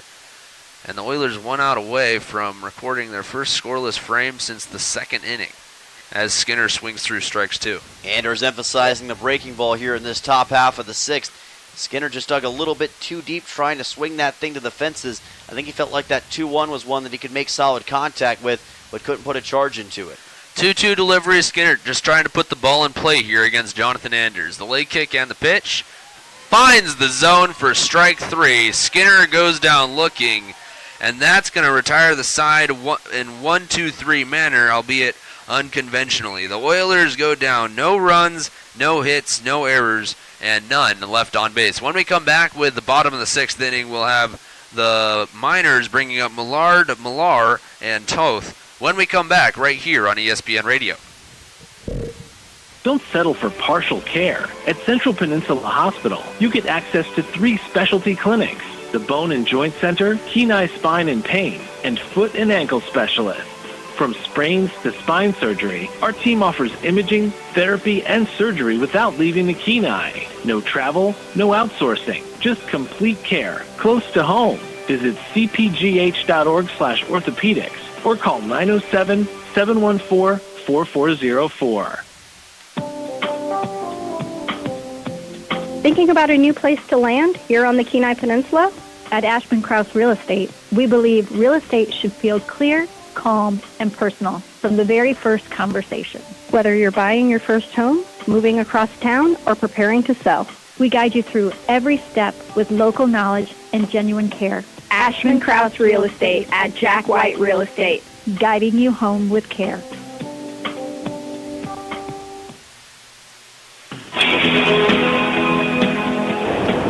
Welcome back to Herman Brothers Field here in Palmer, Alaska. I'm Tucker Blau with Dylan Simmons, Race Lee back in the studio. And in the words of good friend and mentor and just all-around good boss, Nick Sorrell, this game is knotted up tighter than an amateur's fishing reel. And normally when we say that, it's, 1-1, 2-2, maybe 4-4. This game is at 10-10. Yeah, this is a special type of baseball game, to say the least. Both teams just trading blows back and forth. It's been incredible to watch so far, and we still have more to come in this bottom half of the 6th inning. Ryan Kaiser going to be tested here with this middle part of the order coming up for Matsu, Millard, Millar, and Toth. This is where Ryan Kaiser's got to try to settle in and make sure he can match what the Miners were able to do defensively in that top of the 6th. Millard steps into the box, takes a ball high and inside. He's reached 2 out of 3 times, both via free passes. He has not put a ball in play, walked in the 1st and the 4th, struck out swinging in the 3rd, scored a run in that 4th inning. Kaiser ready for the 1-0 to Millard. The leg kick and the pitch. High for ball 2, and hopefully Kaiser can get back in the zone and return the favor to the Miners and put up a scoreless frame of his own. Yeah, going too far to the inside on these last couple pitches, and Millard's read it pretty well to force the 2-0 just like that.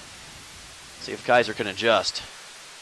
The 2-0 pitch. That one's going to find the zone for strike 1, and that's a beautiful comeback after 2 consecutive balls. That's more of what he needed. Just straight down the middle, take care of what you can take care of. Don't try to overdo it. Work with what works, and that fastball works.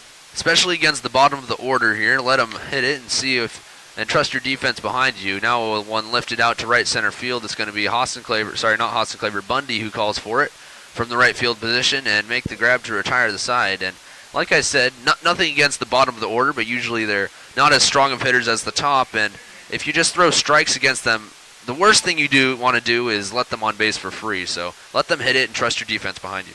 Yeah, and that's exactly what Kaiser did right there. Bundy doing a good job of camping underneath it, being able to make the catch. Again, I think I like that fastball right now if I'm Kaiser, but almost hit by pitch here on Millar. Yeah, the first pitch to Millar runs inside just a little bit. Also gets by Fernandez. I guess that's Reed Oakley behind the plate now for the Oilers. And the count goes to 1-0.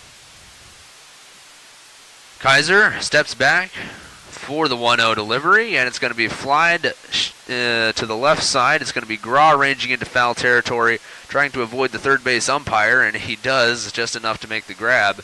They're going to throw it around the horn after retiring a quick 2 outs here in the 6th inning. Yeah, now we're starting to see both of these guys out of the bullpen settle in. Anders and Kaiser, respectively. Again, weak contact this time from Millar. Just popped it up on the left side. Pretty easy for Graw to go into this extended foul ground and bomber and make the catch. Big second out, and just like that, Kaiser's got a chance at a 1-2-3 inning. That's going to bring up Diesel Toth, who had a huge RBI triple back in the 3rd inning. Of course, he wound up scoring on that as well. Other than that, 0 for 2. So he's 1 for 3 on the day with that big triple in the 3rd inning. Takes a ball low and away here, and now high and inside, opposite ends of the spectrum. The count goes to 2-0. Yeah, Diesel Toth, another one of those X factors for Matsu. He's got a wicked power bat. He's used it already today, and he's got a 2-0 count here against Kaiser. 2-0 delivery to Toth. Grounded hard to the left side. That's going to be picked up by it's in and out of the glove of the shortstop, Cannon, and he struggles to pick it up off the dirt afterwards, and there's going to be no play at first base. And yet another error committed by these teams. That's a combined 5 on the day now, and Cannon will hope for a quick out here so that he doesn't have to feel too bad about that one. Yeah, just a simple error at that point in time. Struggled to pick it up with his glove and then tried to go with his bare hand. Couldn't pick it up either. I think he was thinking a lot about the throw because he had a chance to get the out at first, and that may have overcomplicated things for him. And as a result, Matsu able to get the runner on base with Diesel Toth. Pitch catches the zone for strike 1 to Cash Millar. And like you said, it wasn't going to be a routine ground out, so Cannon, knowing he would have to hurry the throw, might have been thinking about that a little ahead of time and got a little ahead of himself when the ball popped in and out of the mitt. Either way, the count is now 0-1, and a pickoff move to first base is relatively close, but back safely is Diesel Toth. He's at first base now, Cash Millar at the plate, ready to receive the 0-1 pitch from Ryan Kaiser. Already reached twice on a walk and an RBI single in this game. 0-1 catches the zone for strike 2, and after what looked like a shaky start to the inning, Kaiser's really found the zone and jumps out ahead 0-2 on the center fielder here. Yeah, again, continuing to show consistency with that fastball, exactly what Oilers fans want to see. See if he can finish that job. 0-2 delivery, runner's going to go. It's going to be whipped out to center field, and that's going to drop in. And a submarine dive from Cannon trying to make up for his earlier mistake, and unfortunately it just comes up just short. And the Miners now threatening with runners on the corners. Really good shot into shallow center by Cash Millar, and that was an acrobatic effort by Shane Cannon, to say the least. I haven't seen a guy jump that high in a good bit. I mean, he dove really far. You seen that meme of the guy who got hit by the moose? Yeah, got launched into the air by the bison? Yeah, or by the bison, yeah. Thankfully, he's okay for the most part. We're glad to hear that. Grounded to the right side, picked up by the second baseman. Skinner over to first in time to record the out. Actually, is that Skinner? It almost looks like... Is that Sammy? Could be Lopez. Looks like it is, who subbed in at second base, and he gets the 4-3 there. So he records the 4-3 out, and it's good to see him back on the field after an extended break due to injury, and hopefully we'll see him at the plate as well. When we come back, the Oilers freeze the game at 10-10, which is a difficult thing to do tonight, apparently, and we'll head to the top of the 7th. The Oilers bringing up Jones, Hassenclaver, and Cannon when we come back on ESPN Radio. Yes, Steam on Wheels does install lift stations. Generally, a lift station is required with high groundwater or some type of elevational difference that's going to require a pressurized mound or bed. But they do provide an excellent sewer system when installed correctly. Conventional septics are the preferred way to go. But when you have high groundwater or an elevational difference where you've got to pump it up a hill to do it conventionally, a lift station may be the only way to go. Give us a call at Steam on Wheels, 907-262-3240. Uh-oh, that summer road trip isn't going far without Dan's Automotive. They've been saving Alaskans from roadside meltdowns with quick tune-ups, oil changes, and brakes that actually stop when you want them to. Dan's Automotive, located at the Napa Parts Building, is the secret ingredient to any successful adventure. Call 907-420-0416 and let Dan fix what your cousin thought he could. Dan's Automotive. No duct tape required.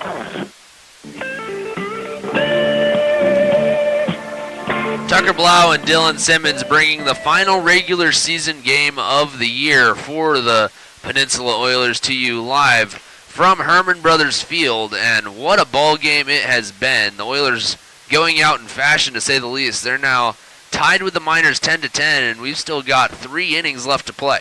Yeah, it's been an unbelievable game so far, and you can tell this is a team fighting for their playoff lives right now in this Oilers squad, giving it everything they have to hang with this elite Matsu Miners team, and they've done such a good job offensively tonight. Defense starting to round into form after a 1-2-3 inning, and now Garrison Jones, Brooks Hassenclaver, and Shane Cannon will look to put the Oilers back in the driver's seat.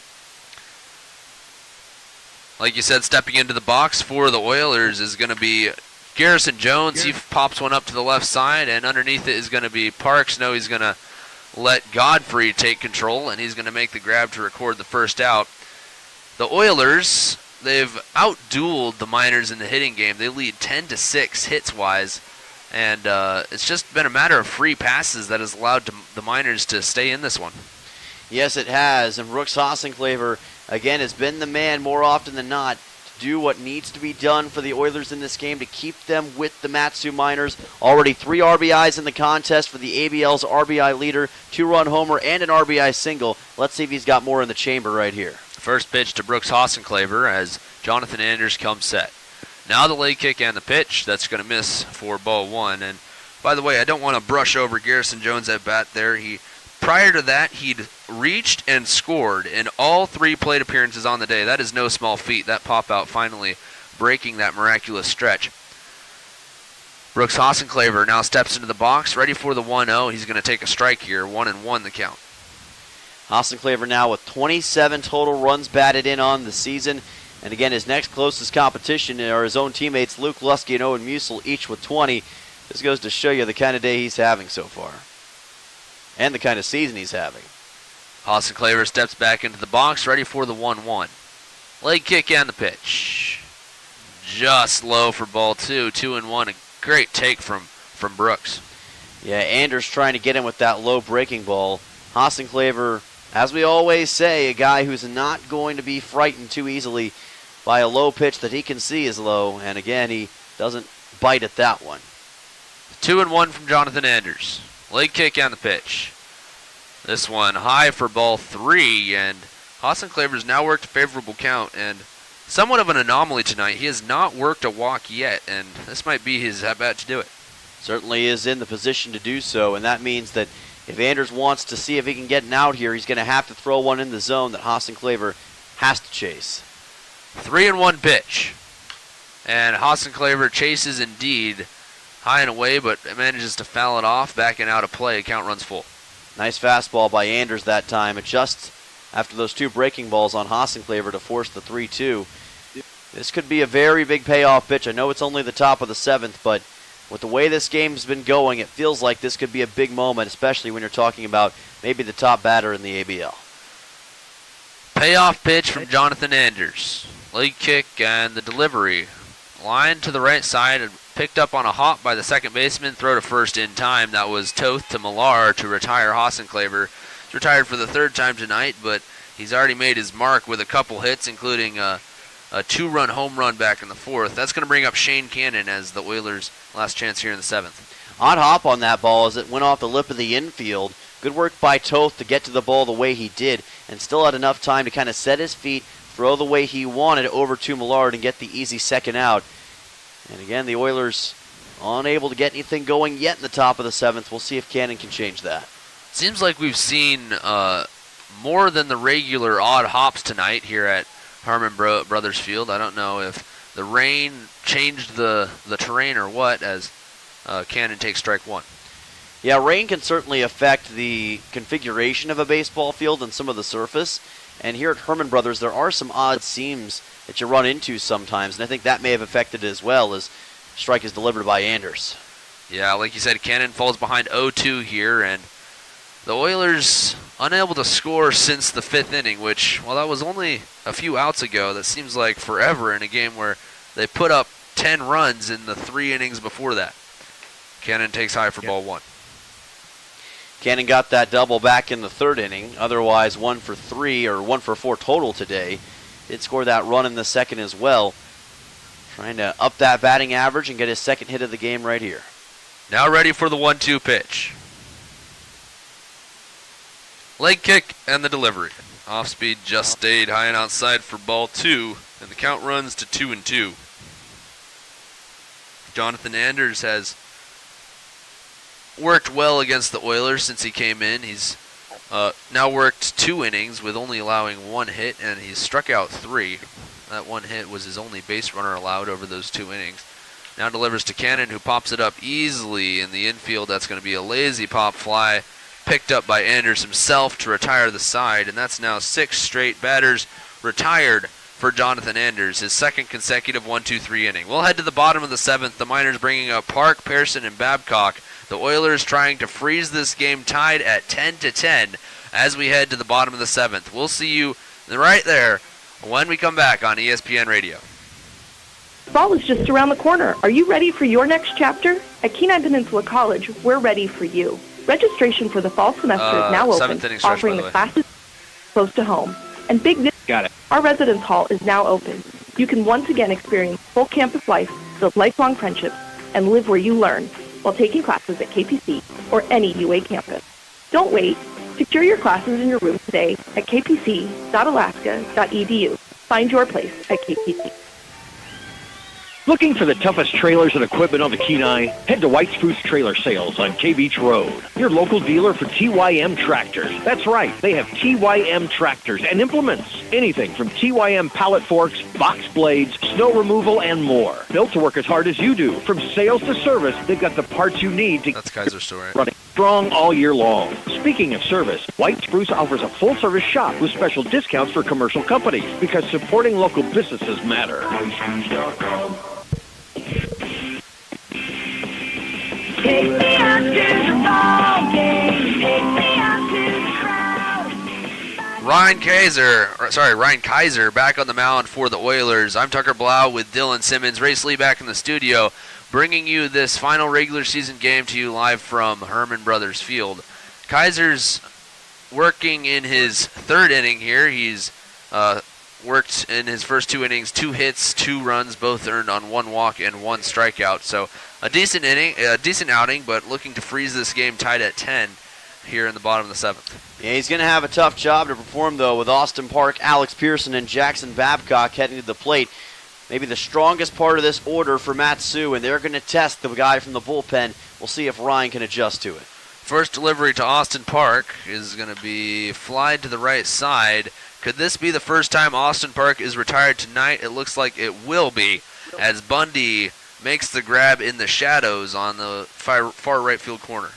Yeah, really nice job by Bundy to get underneath that baseball. Can confirm Sammy Lopez at second base for the Oilers. We were talking about him subbing in the 6th, and made sure to confirm that, and it is number 7 over at second, his first in-game action in the month of July. Yeah, good to see Lopez back on the field. Unfortunate that it had to be so late here in the last regular season game. Maybe if the baseball gods decide that it will be so, we'll see him again when in the championship series on top of the world. Kaiser finds the zone for strike 1. Now he's going to deliver strike 2, swinging this time to Alexander Pearson. Nice rising fastball by Kaiser against Pearson, who has struggled to get a hit tonight. He's only reached on a walk, so Kaiser can afford to be a little more aggressive, and I think we're seeing that right here. Kaiser, we're now ready for the 0-2, like he said. Can really go after the hitters here, and now a fly ball, shallow center field. Ranging back is Cannon into shallow center to make the grab, and that's going to be a quick 2 outs, exactly what Kaiser wanted. And ever since that 4th, 5th, and 6th inning where we just had a torrent of runs all at the same time, we've seen pretty much a standstill here in the 6th and the 7th. Yeah, it has calmed down for both sides in a big way, and I think that's a credit to the bullpen pitching of both Jonathan Anders and Ryan Kaiser, just delivering stuff that's a lot harder to do anything with, and these batters haven't quite been able to crack the code yet.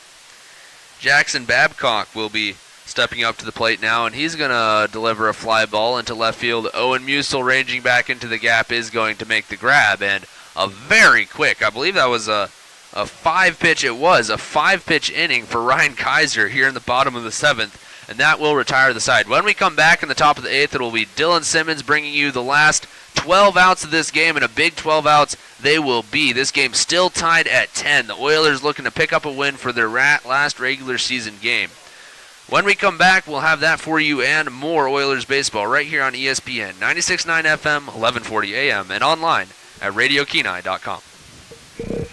Looking for a solid job with great pay and room to grow? Dam Construction and Roofing is hiring roofers and general laborers across the Kenai Peninsula. They offer competitive pay based on experience, overtime opportunities, paid sick leave, and full-time seasonal work. No experience? No problem. If you're dependable, motivated, and ready to learn, they'll provide the opportunity. Join one of the Kenai Peninsula's fastest-growing roofing companies. Call 907-262-3996 today or visit dambuilt.com. Dam Construction and Roofing, building careers one roof at a time.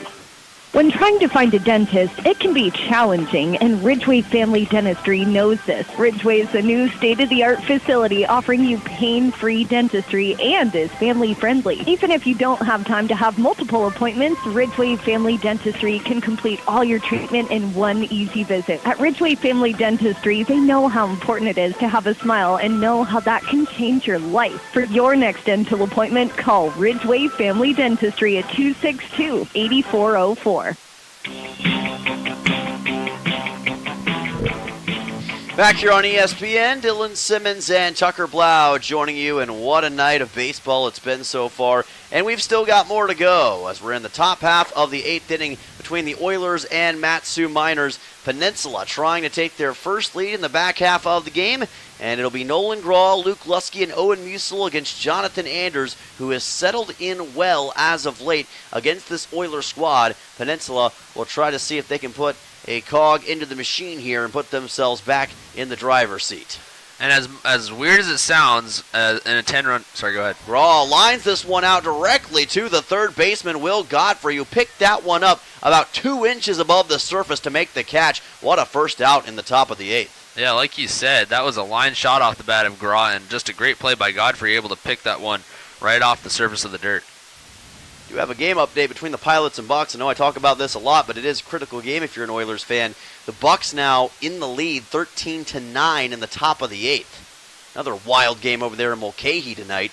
22 combined runs there, 20 combined runs here. Weird night of baseballs. That's outside for ball number 1. This is Luke Lusky at the plate, still searching for his first hit of the game. And you said the Bucks were the ones that actually they complete the comeback, and they now lead by 4 runs? They do, yes. Wow. Just a wild comeback from them after being down 7-0. Now up by 4 runs.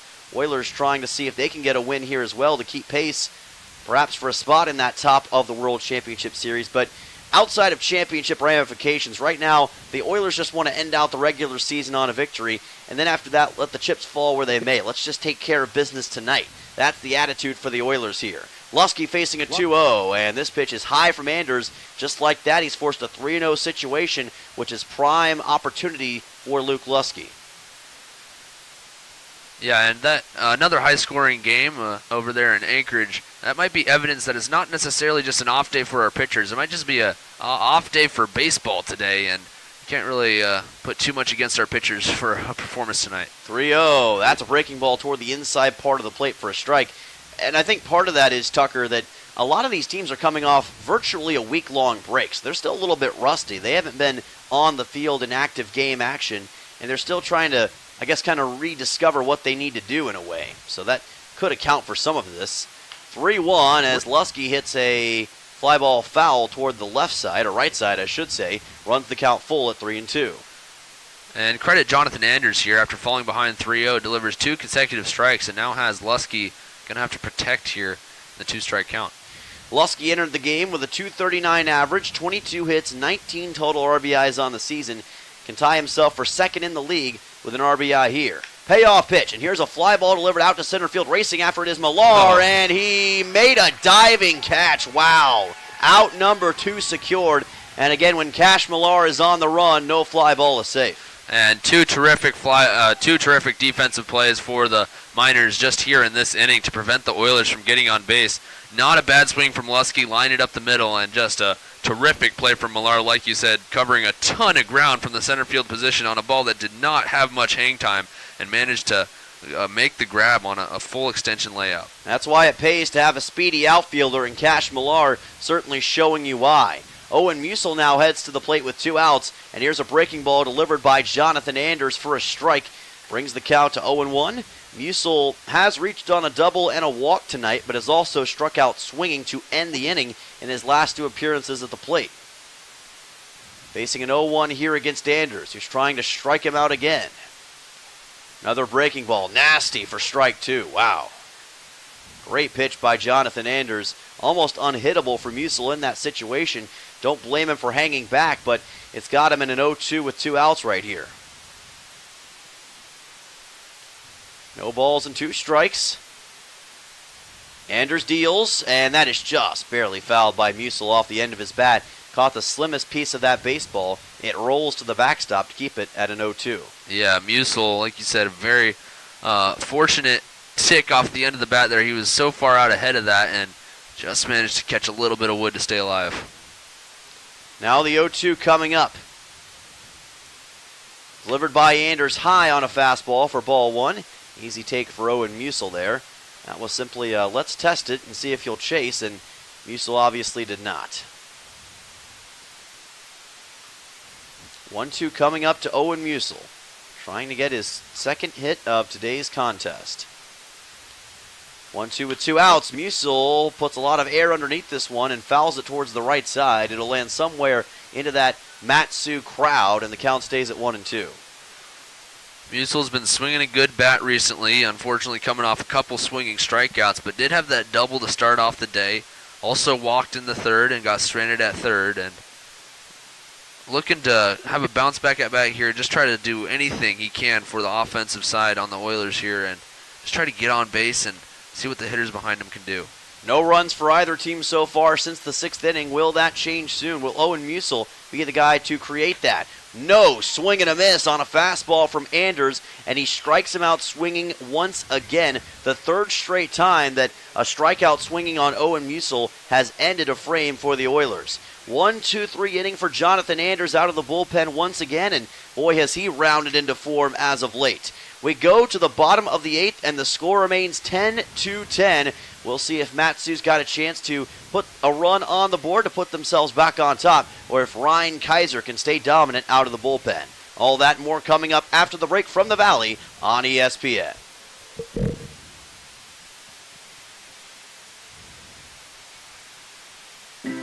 The fish are in, the trails are open, and summer is short. If your family is complete and you've been considering vasectomy, now is a great time to get it done. Dr. Alvarez can perform your no-needle, no-scalpel vasectomy in Soldotna or Homer. This is a safe, quick, affordable, and nearly painless procedure with minimal downtime. You'll be out enjoying an Alaska summer, if we ever get one, before you know it. And really, what better use of a rain day? Call 907-235-1010 for more information or to schedule your no-needle, no-scalpel vasectomy. When you've been involved in an accident or suffered at the hands of someone else's negligence, we can help you assess whether you need an attorney and whether we can add value to your case. This is a small community, and we want to make sure that our community members are taken care of. We offer free consults to help you determine what insurances might be available to provide a full and fair recovery for you and whether we can add value to your case. Call us at Earhart, Elsner, and Cooley to schedule a free consult. 907-283-2876.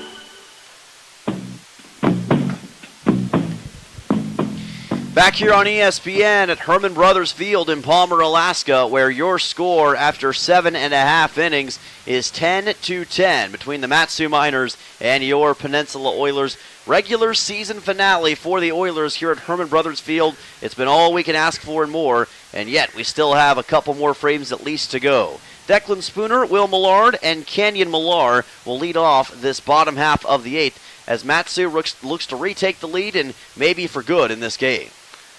Yeah, and obviously for the Oilers, you're trying to prevent that, and Ryan Kaiser is the man on the bump right now, man in the hot seat, so to speak.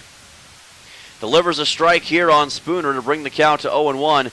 Kaiser, after a little bit of a testing start, has been settling in well out of the bullpen and is trying to keep up his hot stretch against this Mat-Su team.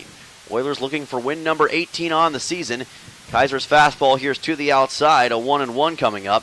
Declan Spooner doesn't have a hit, but he has reached twice on a walk and a fielder's choice, looking for his first clean hit of the game right here. Declan Spooner features those white sports glasses, almost the Kiki Hernandez from the Dodgers look. 1-1 on the way. This is a pitch toward the inside part of the plate for a strike. Again, Kaiser working that fastball in well and bringing the count to 1-2. Kaiser just at 40 pitches, so still has some leeway to work with as far as his pitch count goes. He's gone as much as 5 innings before this season. 1-2, this is just outside, and the count evens at 2 balls, 2 strikes. Tried to get Spooner to chase toward the outside corner. Spooner has reached twice and scored twice. He has yet to get on base. One of those was a walk. One of those he reached on a fielder's choice. Sorry, not get on base. He has yet to get a hit here tonight. 2 balls and 2 strikes to Spooner, and a swing and a miss. Ryan Kaiser starts the bottom of the 8th with a strikeout. 1 down for Mat-Su just like that, and Kaiser's hot streak from the bump continues. And that's exactly the start that Kaiser wanted here in the 8th. Every time you come out from the mound for a new inning, it's almost like, is this one going to be, am I still going to be able to keep that energy from the last? And that's exactly what Kaiser needed, and that's a huge sign for the Oilers that they can get through this inning hopefully clean. Will Millard will come to the plate. He's also reached twice in this game, both times on walks, I should say. Kaiser fastball well inside for ball 1. The control has been there for Kaiser. He's been able to consistently get it in the zone and challenge these Mat-Su hitters, and for the most part, they have really not been able to muster a response, especially as of late. And Kaiser trying to keep that going. This might be the response they were looking for, though. A drive into left field by Will Millard, and he's going to get on base for the first time today with a single. It's a 1-out single in the bottom of the 8th. Yeah, a single for Will Millard there, and like you were saying, Kaiser doing a good job of pounding the zone. I think if he continues to do that, he's still got a good shot of getting out of this inning. It's just a matter of if the Miners will be able to put the ball down in the gap, and I think if he continues to get the zone, he can get a ground ball here from Kenyon Millar, hopefully, and they can get out of the inning with a double play. Millar at the plate delivers a pop-up to the left side into foul ground. Will it be caught? Musil's there. Makes the catch in left field, I should say, for out number 2. Thought that one wasn't going to travel as far as it did, but it carried a pretty good ways, and Musil able to get underneath it to make the catch. Yeah, I'm not positive. It almost looks like Bundy out there subbed out in left field. Doesn't really matter. The out was recorded in left field, and a huge second out for Ryan Kaiser, and now just 1 out away from escaping the inning. Diesel Toth will come to the plate here for the Mat-Su Miners. with 2 outs now here in this bottom half of the 8th. And the Oilers again fighting back and forcing outs late in this game, trying to fight with everything they've got to get one last win in the regular season. Toth has delivered 2 RBIs so far in this contest. Here is a fly ball fouled by Toth to the right side. Toth had that RBI triple back in the 3rd inning that helped Matsu in what was ultimately a 3-run frame. And he's trying to create a little more magic like that here in the bottom of the 8th to give Matsu the lead back. 1-1 with 2 outs. Kaiser deals, and the fastball is inside and high for ball 2. 2-1 coming up to Toth here. He's reached twice in this game, once on the E6 and once on that RBI triple. Delivered an RBI on a 5-3 in the 4th inning. 2-1 from Kaiser. Fastball high for ball 3. And of course the walk has been the biggest enemy of the Oilers so far in this game. They've issued 10 total. Trying to avoid that resurfacing here. As you said, the Oilers have issued 10 walks total. 9 of those came from Smathers and Dixon, who only pitched 2 innings apiece. And walk number 11 has just been forced by Diesel Toth. He'll make his way over to first base on a 5-pitch walk, and Matsu now has runners at first and second with 2 outs as Cash Millar heads to the plate. And while this is certainly teeth-chattering just a little bit, or nail-biting, I guess, for the Oilers, you've still got 2 outs on the board. You only need 1 more to escape the inning. You've now got forces at first, second, and third. Just don't make any silly mistakes here, and I think you can get out of this inning scoreless.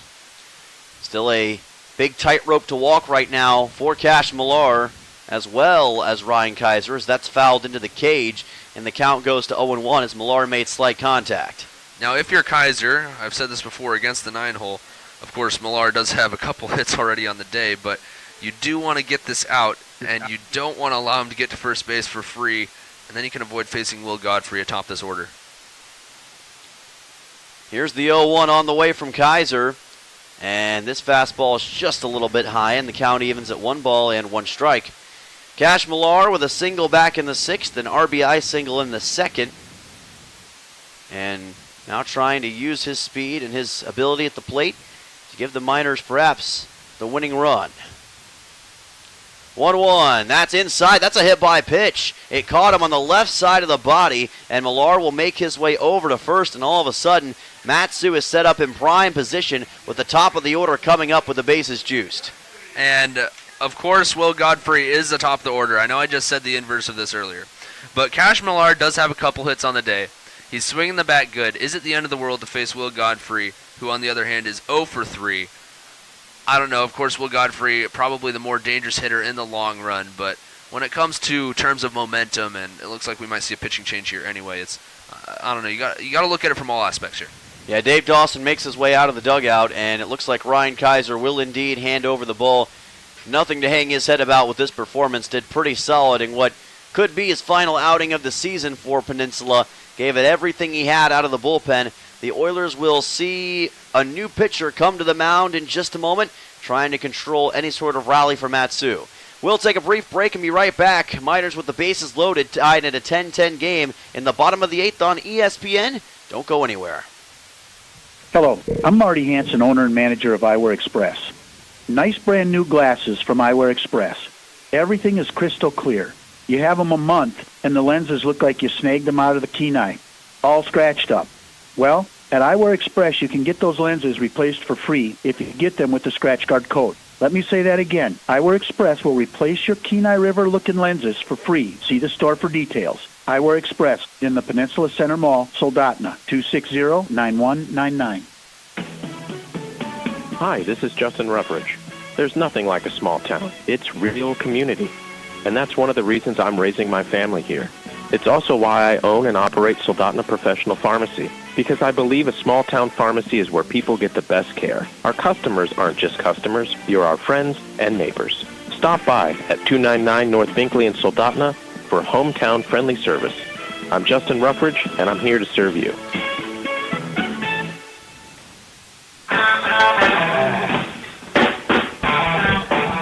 Welcome back here on ESPN. Dylan Simmons and Tucker Blau joining you from Herman Brothers Field in Palmer, Alaska.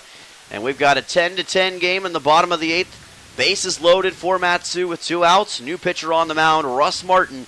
Dave Dawson making this call to the bullpen in the best interest of Peninsula, trying to get win number 18 on the season. Russ with 21 2/3 innings pitched on the year, a 5.40 ERA. He's got a 2-1 record to his name with 15 strikeouts. And what is Ryan Kaiser's final line for the night, Tucker? Yeah, Ryan Kaiser was certainly one of the better pitcher stat lines coming out of this one. Of course, it's going to be somewhat rivaled by Jonathan Andrews for the Miners, but Kaiser leaves with 3.2 innings pitched, only allowed 3 hits, 2 runs, 2 earned, 2 walks, 2 strikeouts, filling up the stat line with 2s. But you might say, that doesn't sound spectacular, but on a game like tonight, it's exactly what the Oilers needed. It certainly was, and now Will Godfrey to the plate. Russ Martin and the Oilers need just 1 out in this bottom of the 8th to escape, with the game still tied at 10 runs apiece. But a shot into the gap in the outfield completely turns this thing upside down. A lot hanging on the line for Russ Martin and the Oilers, and Martin delivers a fastball for a strike. Count at 0-1. Now here on the Oilers broadcast, I say, Will Godfrey, he's 0 for 3 on the day. This is not a bad guy to face in this situation. On the Miners side, you're saying he's due, right? So it could go either way. It's just this game hangs in the balance on this at-bat right here. No hits yet for Godfrey, 0 for 3 with 2 walks. Breaking ball by Martin is just inside for ball number 1. Russ appeared yesterday against the Glacier Pilots, went 1 inning in the first game with 2 earned runs given up, and the Pilots eventually would use that on their way to a 2-1 victory. And Russ wants some redemption from that game. 1-1 on the way here to Godfrey. Martin deals a fastball, and it is just low for ball 2. And Russ Martin cannot afford to lose track of the strike zone. He needs to stay in the zone here. You'd much rather him hit the ball hard than allow a free pass and allow that game go-ahead run to score. 2-1. Martin just outside for ball 3, and this is where Russ is going to have to be very, very careful, because if he gives up a walk here to Godfrey, the Miners will take the lead. Martin cannot afford to allow that to happen. Just get something in the zone, let him hit it if you have to, and hope it goes to one of your guys. Hitters count here for Godfrey, 3-1. Martin deals. There's a clutch strike 2 on a fastball, and the count does run full. And if you think about it, if you're Will Godfrey, you almost can't swing at that pitch, because if you chase a pitch there and end up with weak contact and grounding out, you'll never forgive yourself in a situation like this. Now the count runs full. Absolutely astronomical pitch coming up. 3-2, maybe a season-defining full count. Payoff pitch. That is ball number 4, just barely low, and the Miners will take the lead as Godfrey forces the walk on the full count. And that's not what Russ Martin wanted. Just unfortunately couldn't find the zone in the 3-2. You can't allow yourself to be distracted with what could have been.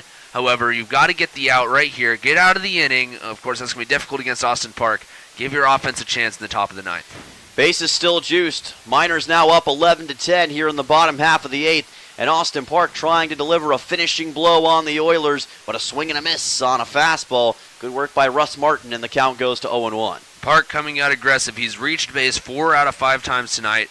Not to mention a huge RBI triple back in the 5th. He flew out in the 7th. Oilers just trying to retire him some way, somehow here in the 8th inning.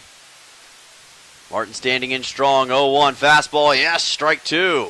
Right down the middle this time, and Park just held back as the count goes to 0-2, and a chance for Martin to get the strikeout he needs right here.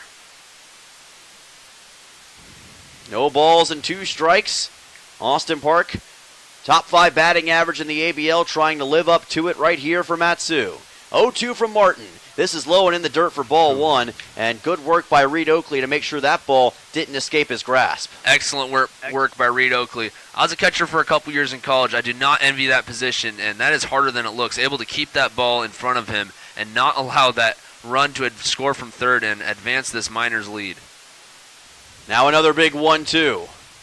Martin versus Park.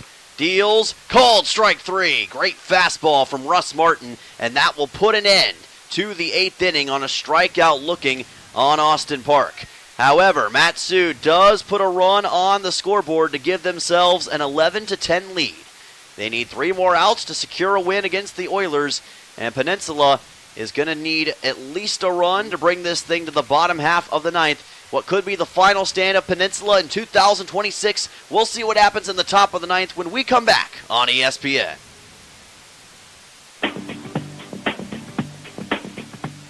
Looking for fun for the whole family that they will love? Head over to Jumpin' Junction on K Beach Road, the Peninsula's entertainment center for all ages. Play in the arcade, dive into the active VR game room, glow it up with blacklight mini golf, bounce on inflatable fun, and grab a snack at the snack bar. Birthdays, work parties, and so much more. You can book them now at Jumpin' Junction on K Beach Road. Jumpin' Junction, where there's fun for the whole family. Who would you call if your vehicle broke down? If you just had an accident or just spun off into the ditch? You might be able to think right now, but in the moment, it might be hard. So here's what I want you to do. I want you to add this name and number to your phone in case of emergency. Okay, are you ready? It's Genwar. That's Jenwar, Towing and Recovery, 394-6068. That number again is 394-6068. Available 24 hours a day. Genwar Towing and Recovery. Make sure it's in your phone. Welcome back here on ESPN. Dylan Simmons and Tucker Blau joining you from Herman Brothers Field in Palmer, Alaska. And the Mat-Su Miners on top of your Peninsula Oilers by a score of 11-10 as we go into what could be the final frame of the year for the Oilers in this top half of the ninth inning. It's at least going to be the final frame of the regular season, and Peninsula trying to see if they can find some magic against this Mat-Su squad to put themselves into at least a tie game and maybe take the lead going into a potential bottom of the ninth. It'll be Reed Oakley, Wyatt Bundy, and Sammy Lopez, 6, 7, and 8 to lead off this frame. And a little magic might be exactly what the Oilers need right here. They scored all 10 of their runs in the third, fourth, and fifth innings, looking to regain some of that energy they had back then right here in the ninth. Jonathan Anders still on the mound for Mat-Su. He's been dominant as of late, and that breaking ball doesn't look any less sharp as he gets it in for an 0-1. Reed Oakley, only his second at-bat of the day. He's seen 3 pitches and struck out on those 3 pitches. Now he sees strike 1 here. I'm sure he wants to at least put the ball in play this time around. Oakley, of course, subbed in for Isaac Fernandez a little while ago, and he's going to deliver a high fly ball here to left field. Camping underneath it is Pearson for out number 1, and that is a welcome first out for Mat-Su, and the job just got tougher for the Oilers. Yeah, and off the bat, I thought that had enough wood to maybe get down somewhere, but unfortunately hit almost directly at the left fielder Pearson, and a pretty easy fly out, but not too bad of an at-bat from Reed Oakley. Out number 1 in the top of the ninth. Wyatt Bundy is on for the Oilers against Anders. And this Sam Houston Bearcat trying to claw his way to 2 more outs right here. This breaking ball's high on Bundy for ball number 1. Bundy's had a pretty solid day. He's reached 3 times, including 2 singles. Got an RBI single in the third and a single in the fifth. 1-0 pitch. Bundy, aggressive here, swings and misses at this slider, and the count goes to 1-1. And Bundy, like you said, with a couple of those hits already today, he's reached base 3 out of 4 times. That's all he needs to do right here. Oilers need just 1 base runner to score and tie this game back up. Anders stands in, 1-1 breaking ball, almost too far to the inside for ball number 2. Bundy has been hit by a pitch in this game and ended up getting caught stealing later on after getting on base. He's hoping to repeat that, but in a different way this time. 2-1, Bundy pops this one up foul. It'll be uncatchable as it'll land somewhere towards the crowd, and the count will move even at 2 balls, 2 strikes. Bundy's going to be forced to protect. You don't want to go down looking. You don't want to strike out here. Put the ball in play. As we've seen tonight, things can happen on a baseball field, inexplicable things, and as long as you put the ball in play, you give yourself and your team a chance. That's what Bundy's hoping for right here. 2 balls, 2 pitches with 1 out. How does Bundy perform in this dramatic moment? 2-2. Slider just outside. Good take by Wyatt Bundy. That's one that could have seen other guys swinging at. Bundy decided not to, and it pays off. He's able to work the count full, and a payoff pitch coming up. And Jonathan Anders, who's always been so good from the bullpen, he's now upwards of 60 pitches, so hopefully that fatigue is something the Oilers can grab hold of. 3-2 on the way. Bundy softly hits this one in the air, diving and not making the catch, or did he make the catch? Was the shortstop Park? Looks like he did. Wow, he bobbled it in his glove on the ground. I thought it hit the ground initially, but Park made a sensational catch for out 2. Yeah, that was very fortunate for the Miners. It was almost very fortunate for the Oilers. A check swing that almost got down in the infield, and I think Bundy would have almost undoubtedly beat that out. But like you said, just a sensational play from Park, ranging over from the shortstop position, somehow able to scrape that one off the grass without letting it touch, and managed to almost stay on his feet. He actually ended up rolling on the ground and recorded the out somehow. Don't know how he caught that without it hitting the ground, but he somehow managed it. What a great play by Park. And now 2 outs here on the top of the 9th, and Carson McCormick at the plate. Could be the final at-bat of this Oilers season. Can McCormick get on base? He's going to watch a breaking ball come in here for strike number 1. Count evens at 1 ball, 1 strike. McCormick coming in as a pinch hitter. We saw Sammy Lopez sub in at second for the Oilers, and now McCormick is at the plate here, trying to see if he can get on base one more time in 2026. 1-1, McCormick pops this one foul toward the right side, and the count will move to 1-2. It's all come down to this for Peninsula in 2026. Their hopes of the top of the World Championship Series may rest on this at-bat for McCormick. Either way, they want to go out with everything they've got against Mat-Su here. Win or lose, I guarantee we're going to see that from McCormick. 1-2. High breaking ball to the outside. Millard able to keep it in front of him, and the count moves to 2 balls and 2 strikes. McCormick just doing anything he can try to get on base. That's all he needs to do. Get on base. Don't need anything too special here. And if you can get on base, Garrison Jones had a good day. He can get on base possibly as well and set up Brooks Hassenclaver to hopefully bring in a tying run. 2-2. Good take by McCormick. Low from Anders, and he's worked the count full at 3-2. And Carson McCormick, solid job so far, setting up a payoff pitch. Here we go. Massive 3-2 coming up with 2 outs. It's now or never for Carson McCormick and the Oilers in the top of the 9th. A massive payoff pitch for 2026 right here. 3-2. McCormick fouls this one to the left side and will at least play on a little bit longer as the count remains full. Yeah, McCormick able to foul off the 3-2 as he adjusts his helmet. He's now got a little hair sticking out the top there, and maybe that's can offer a little good luck. All he needs to do, I said it before, all he needs to do is get on base right here. Payoff pitch for the man from Allen County Community College. 3-2 on the way. Here's a drive towards left, but it'll be caught by Will Godfrey, the third baseman, and that will put an end to the regular season for the Peninsula Oilers as the Mat-Su Miners survive a thriller here in Palmer by a final score of 11-10 in a game that probably won't be forgotten for a long time on either side. Both teams gave it everything they had down the stretch, and in many ways we witnessed the beauty of the Alaska Baseball League in this contest. Nothing for either team to be ashamed of, and what a way to end the regular season for the Peninsula Oilers with a Game of the Year candidate. Yeah, that was absolutely a tremendous game. Both teams battling it out to the very end. The Oilers able to work through that middle, just tough part of the middle part of the game, and they came through with a tie. Unfortunately, just coming up short at the end. It seems like they've been so close so many times recently, just coming up on the shorthanded side. Well, folks, as tough as this is to say, we're going to send it to break here in just a moment. And when we come back, we'll deliver what could be our final PCHS post-game show of the season. We'll recap today's action and say our pieces about the Oilers so far in 2026 and fill you in on all the details with the ABL standings and more as we get closer to the end of this year. Back in just a moment on ESPN. Don't go anywhere, folks. Your health matters every day, not just when you're Peninsula Community Health Services, we're here to keep you well with personalized primary care and preventative services for the whole family. From checkups and screenings to managing ongoing conditions, our caring team is ready to help you stay ahead of your health. Don't wait. Take the first step toward feeling your best today. Call PCHS at 907-262-3119 or online at pchsak.org. Peninsula Community Health Services.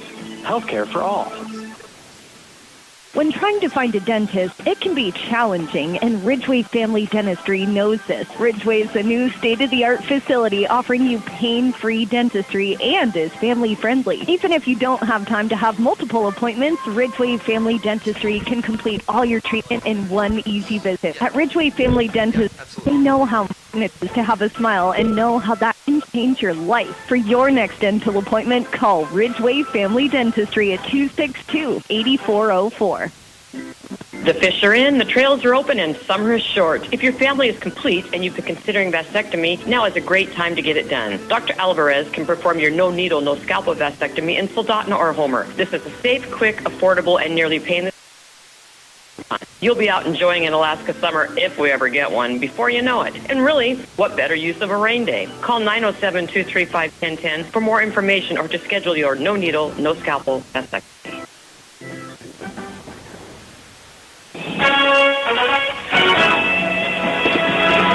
And now it's time for the post-game show on ESPN 1140 and 96.9. Brought to you by Peninsula Community Health Services and State Farm agent Christy Babcock. With game recaps and on-field interviews, let's return to the field on ESPN. Welcome to the Oilers post-game show presented by Peninsula Community Health Services. PCHS supports your health, offering medical, dental, eye care, and behavioral health services. Visit them online at pchsak.org, that's in all caps, or call and schedule an appointment today at 907-262-3119. Once again, that's 907-262-3119. Hard-fought game between the Oilers and the Mat-Su Miners here at Herman Brothers Field, and the Miners picking up the 11-10 win in a game that went back and forth and really could have went either way. We saw so many twists and turns throughout the entirety of this game. Mat-Su just a little bit more late to pick up win number 16 of the season, moving them to 16-10 overall. The Oilers will finish their regular season at 17-17, but I think it's pretty easy to say that the Oilers put up every bit of effort they had to try to get win number 18 on the season here, Tucker. Absolutely, and I don't know, I might be going for a little bit of a stretch here, but I think this game might be a good representation of how the Oilers' season went. They've just battled, they grinded all through the season. They got the wins when they needed them, it seemed like, and then just at the end of the season, just the schedule threw them some rotten tomatoes, and they just ended up falling short, unfortunately. And I mean, you never know. You never know what's going to happen in the game of baseball this following week. The Oilers might be able to somehow sneak an entry into the championship on top of the world, but I think this game is just a really good representation of how good this team is at sticking through it all the way to the end. And they put up a huge battle in a game that they fell behind several times, and they were able to retake the lead and work through losing that lead. And then just unfortunately, right at the end, that one run was all the Miners needed to come away with a W. It was the difference in this contest. Now, looking at the Alaska Baseball League standings, Mat-Su is at 16-10 overall, so not a certainty yet, but unless something really goes wrong for them down the stretch, they've got a pretty good shot of being in. Chugiak tied with the Bucks at 15-12 overall. The Oilers at 17-17. They'll finish the season right at 500. It's going to take a lot to go their way to see them get into that top of the World Championship Series. We're going to have to become big Pilots fans over the next week is the biggest thing. We'll need the Pilots to take at least a few games against some of these guys to give the Oilers a shot, and we'll need one of those three teams ahead of us to just be ultra-dominant down the stretch and basically win every game they've got from here on out. And, hey, Mat-Su could be that team. They've looked good throughout the end of the year, and don't sleep on their defense and their versatility, both pitching and offense. They've certainly got the complete package. So you never know, like you said, what's going to happen down the stretch. The season may not indeed be over yet for the Oilers, but in spite of all of that, if this is indeed the end for the Oilers in 2026, just want to say it's been a fantastic ride being able to broadcast these games for all of you, and hope you've enjoyed it as much as I have as far as broadcasting and being here for part of the games, and enjoyed all my partners so far, Nick, Bob, and Tucker. And Tucker, it's been an honor to call with you so far this season, and any final thoughts here for 2026 regular season at least? Yeah, same to you, Dylan, and like we said pregame, I'm a local here. I take Alaska for granted sometimes, and just the beauty, and I love seeing just the appreciation that the Oilers team had as a whole, all the players had for the state of Alaska, and the opportunity, even if they did fall short right at the end of the season, the opportunity they had to play up here in just an amazing state, and I'm looking forward to years to come of Oilers baseball. Well, it certainly seems like the Oilers are back on the come-up. This season has shown a great side of Oilers baseball, some tremendous games, some tremendous wins, and although the regular season didn't end the way we wanted, it's been a fantastic ride with these Peninsula Oilers in 2026, and we couldn't ask for more than what they've delivered from us here in this regular season. Well, if we do come back for the top of the World Championship Series, we'll make sure to have the call for you in the first week of August. But if this is indeed the end, we hope you've enjoyed the ride, and we thank you so much for tuning in the entire way. For my broadcast partner, Tucker Blau, and for Race Lee back at the station, and for all of you listening in, Dylan Simmons saying so long from Herman Brothers Field, where the Mat-Su Miners pick up an 11-10 win over the Peninsula Oilers. So long, have an electric night, and we'll see you soon, everyone.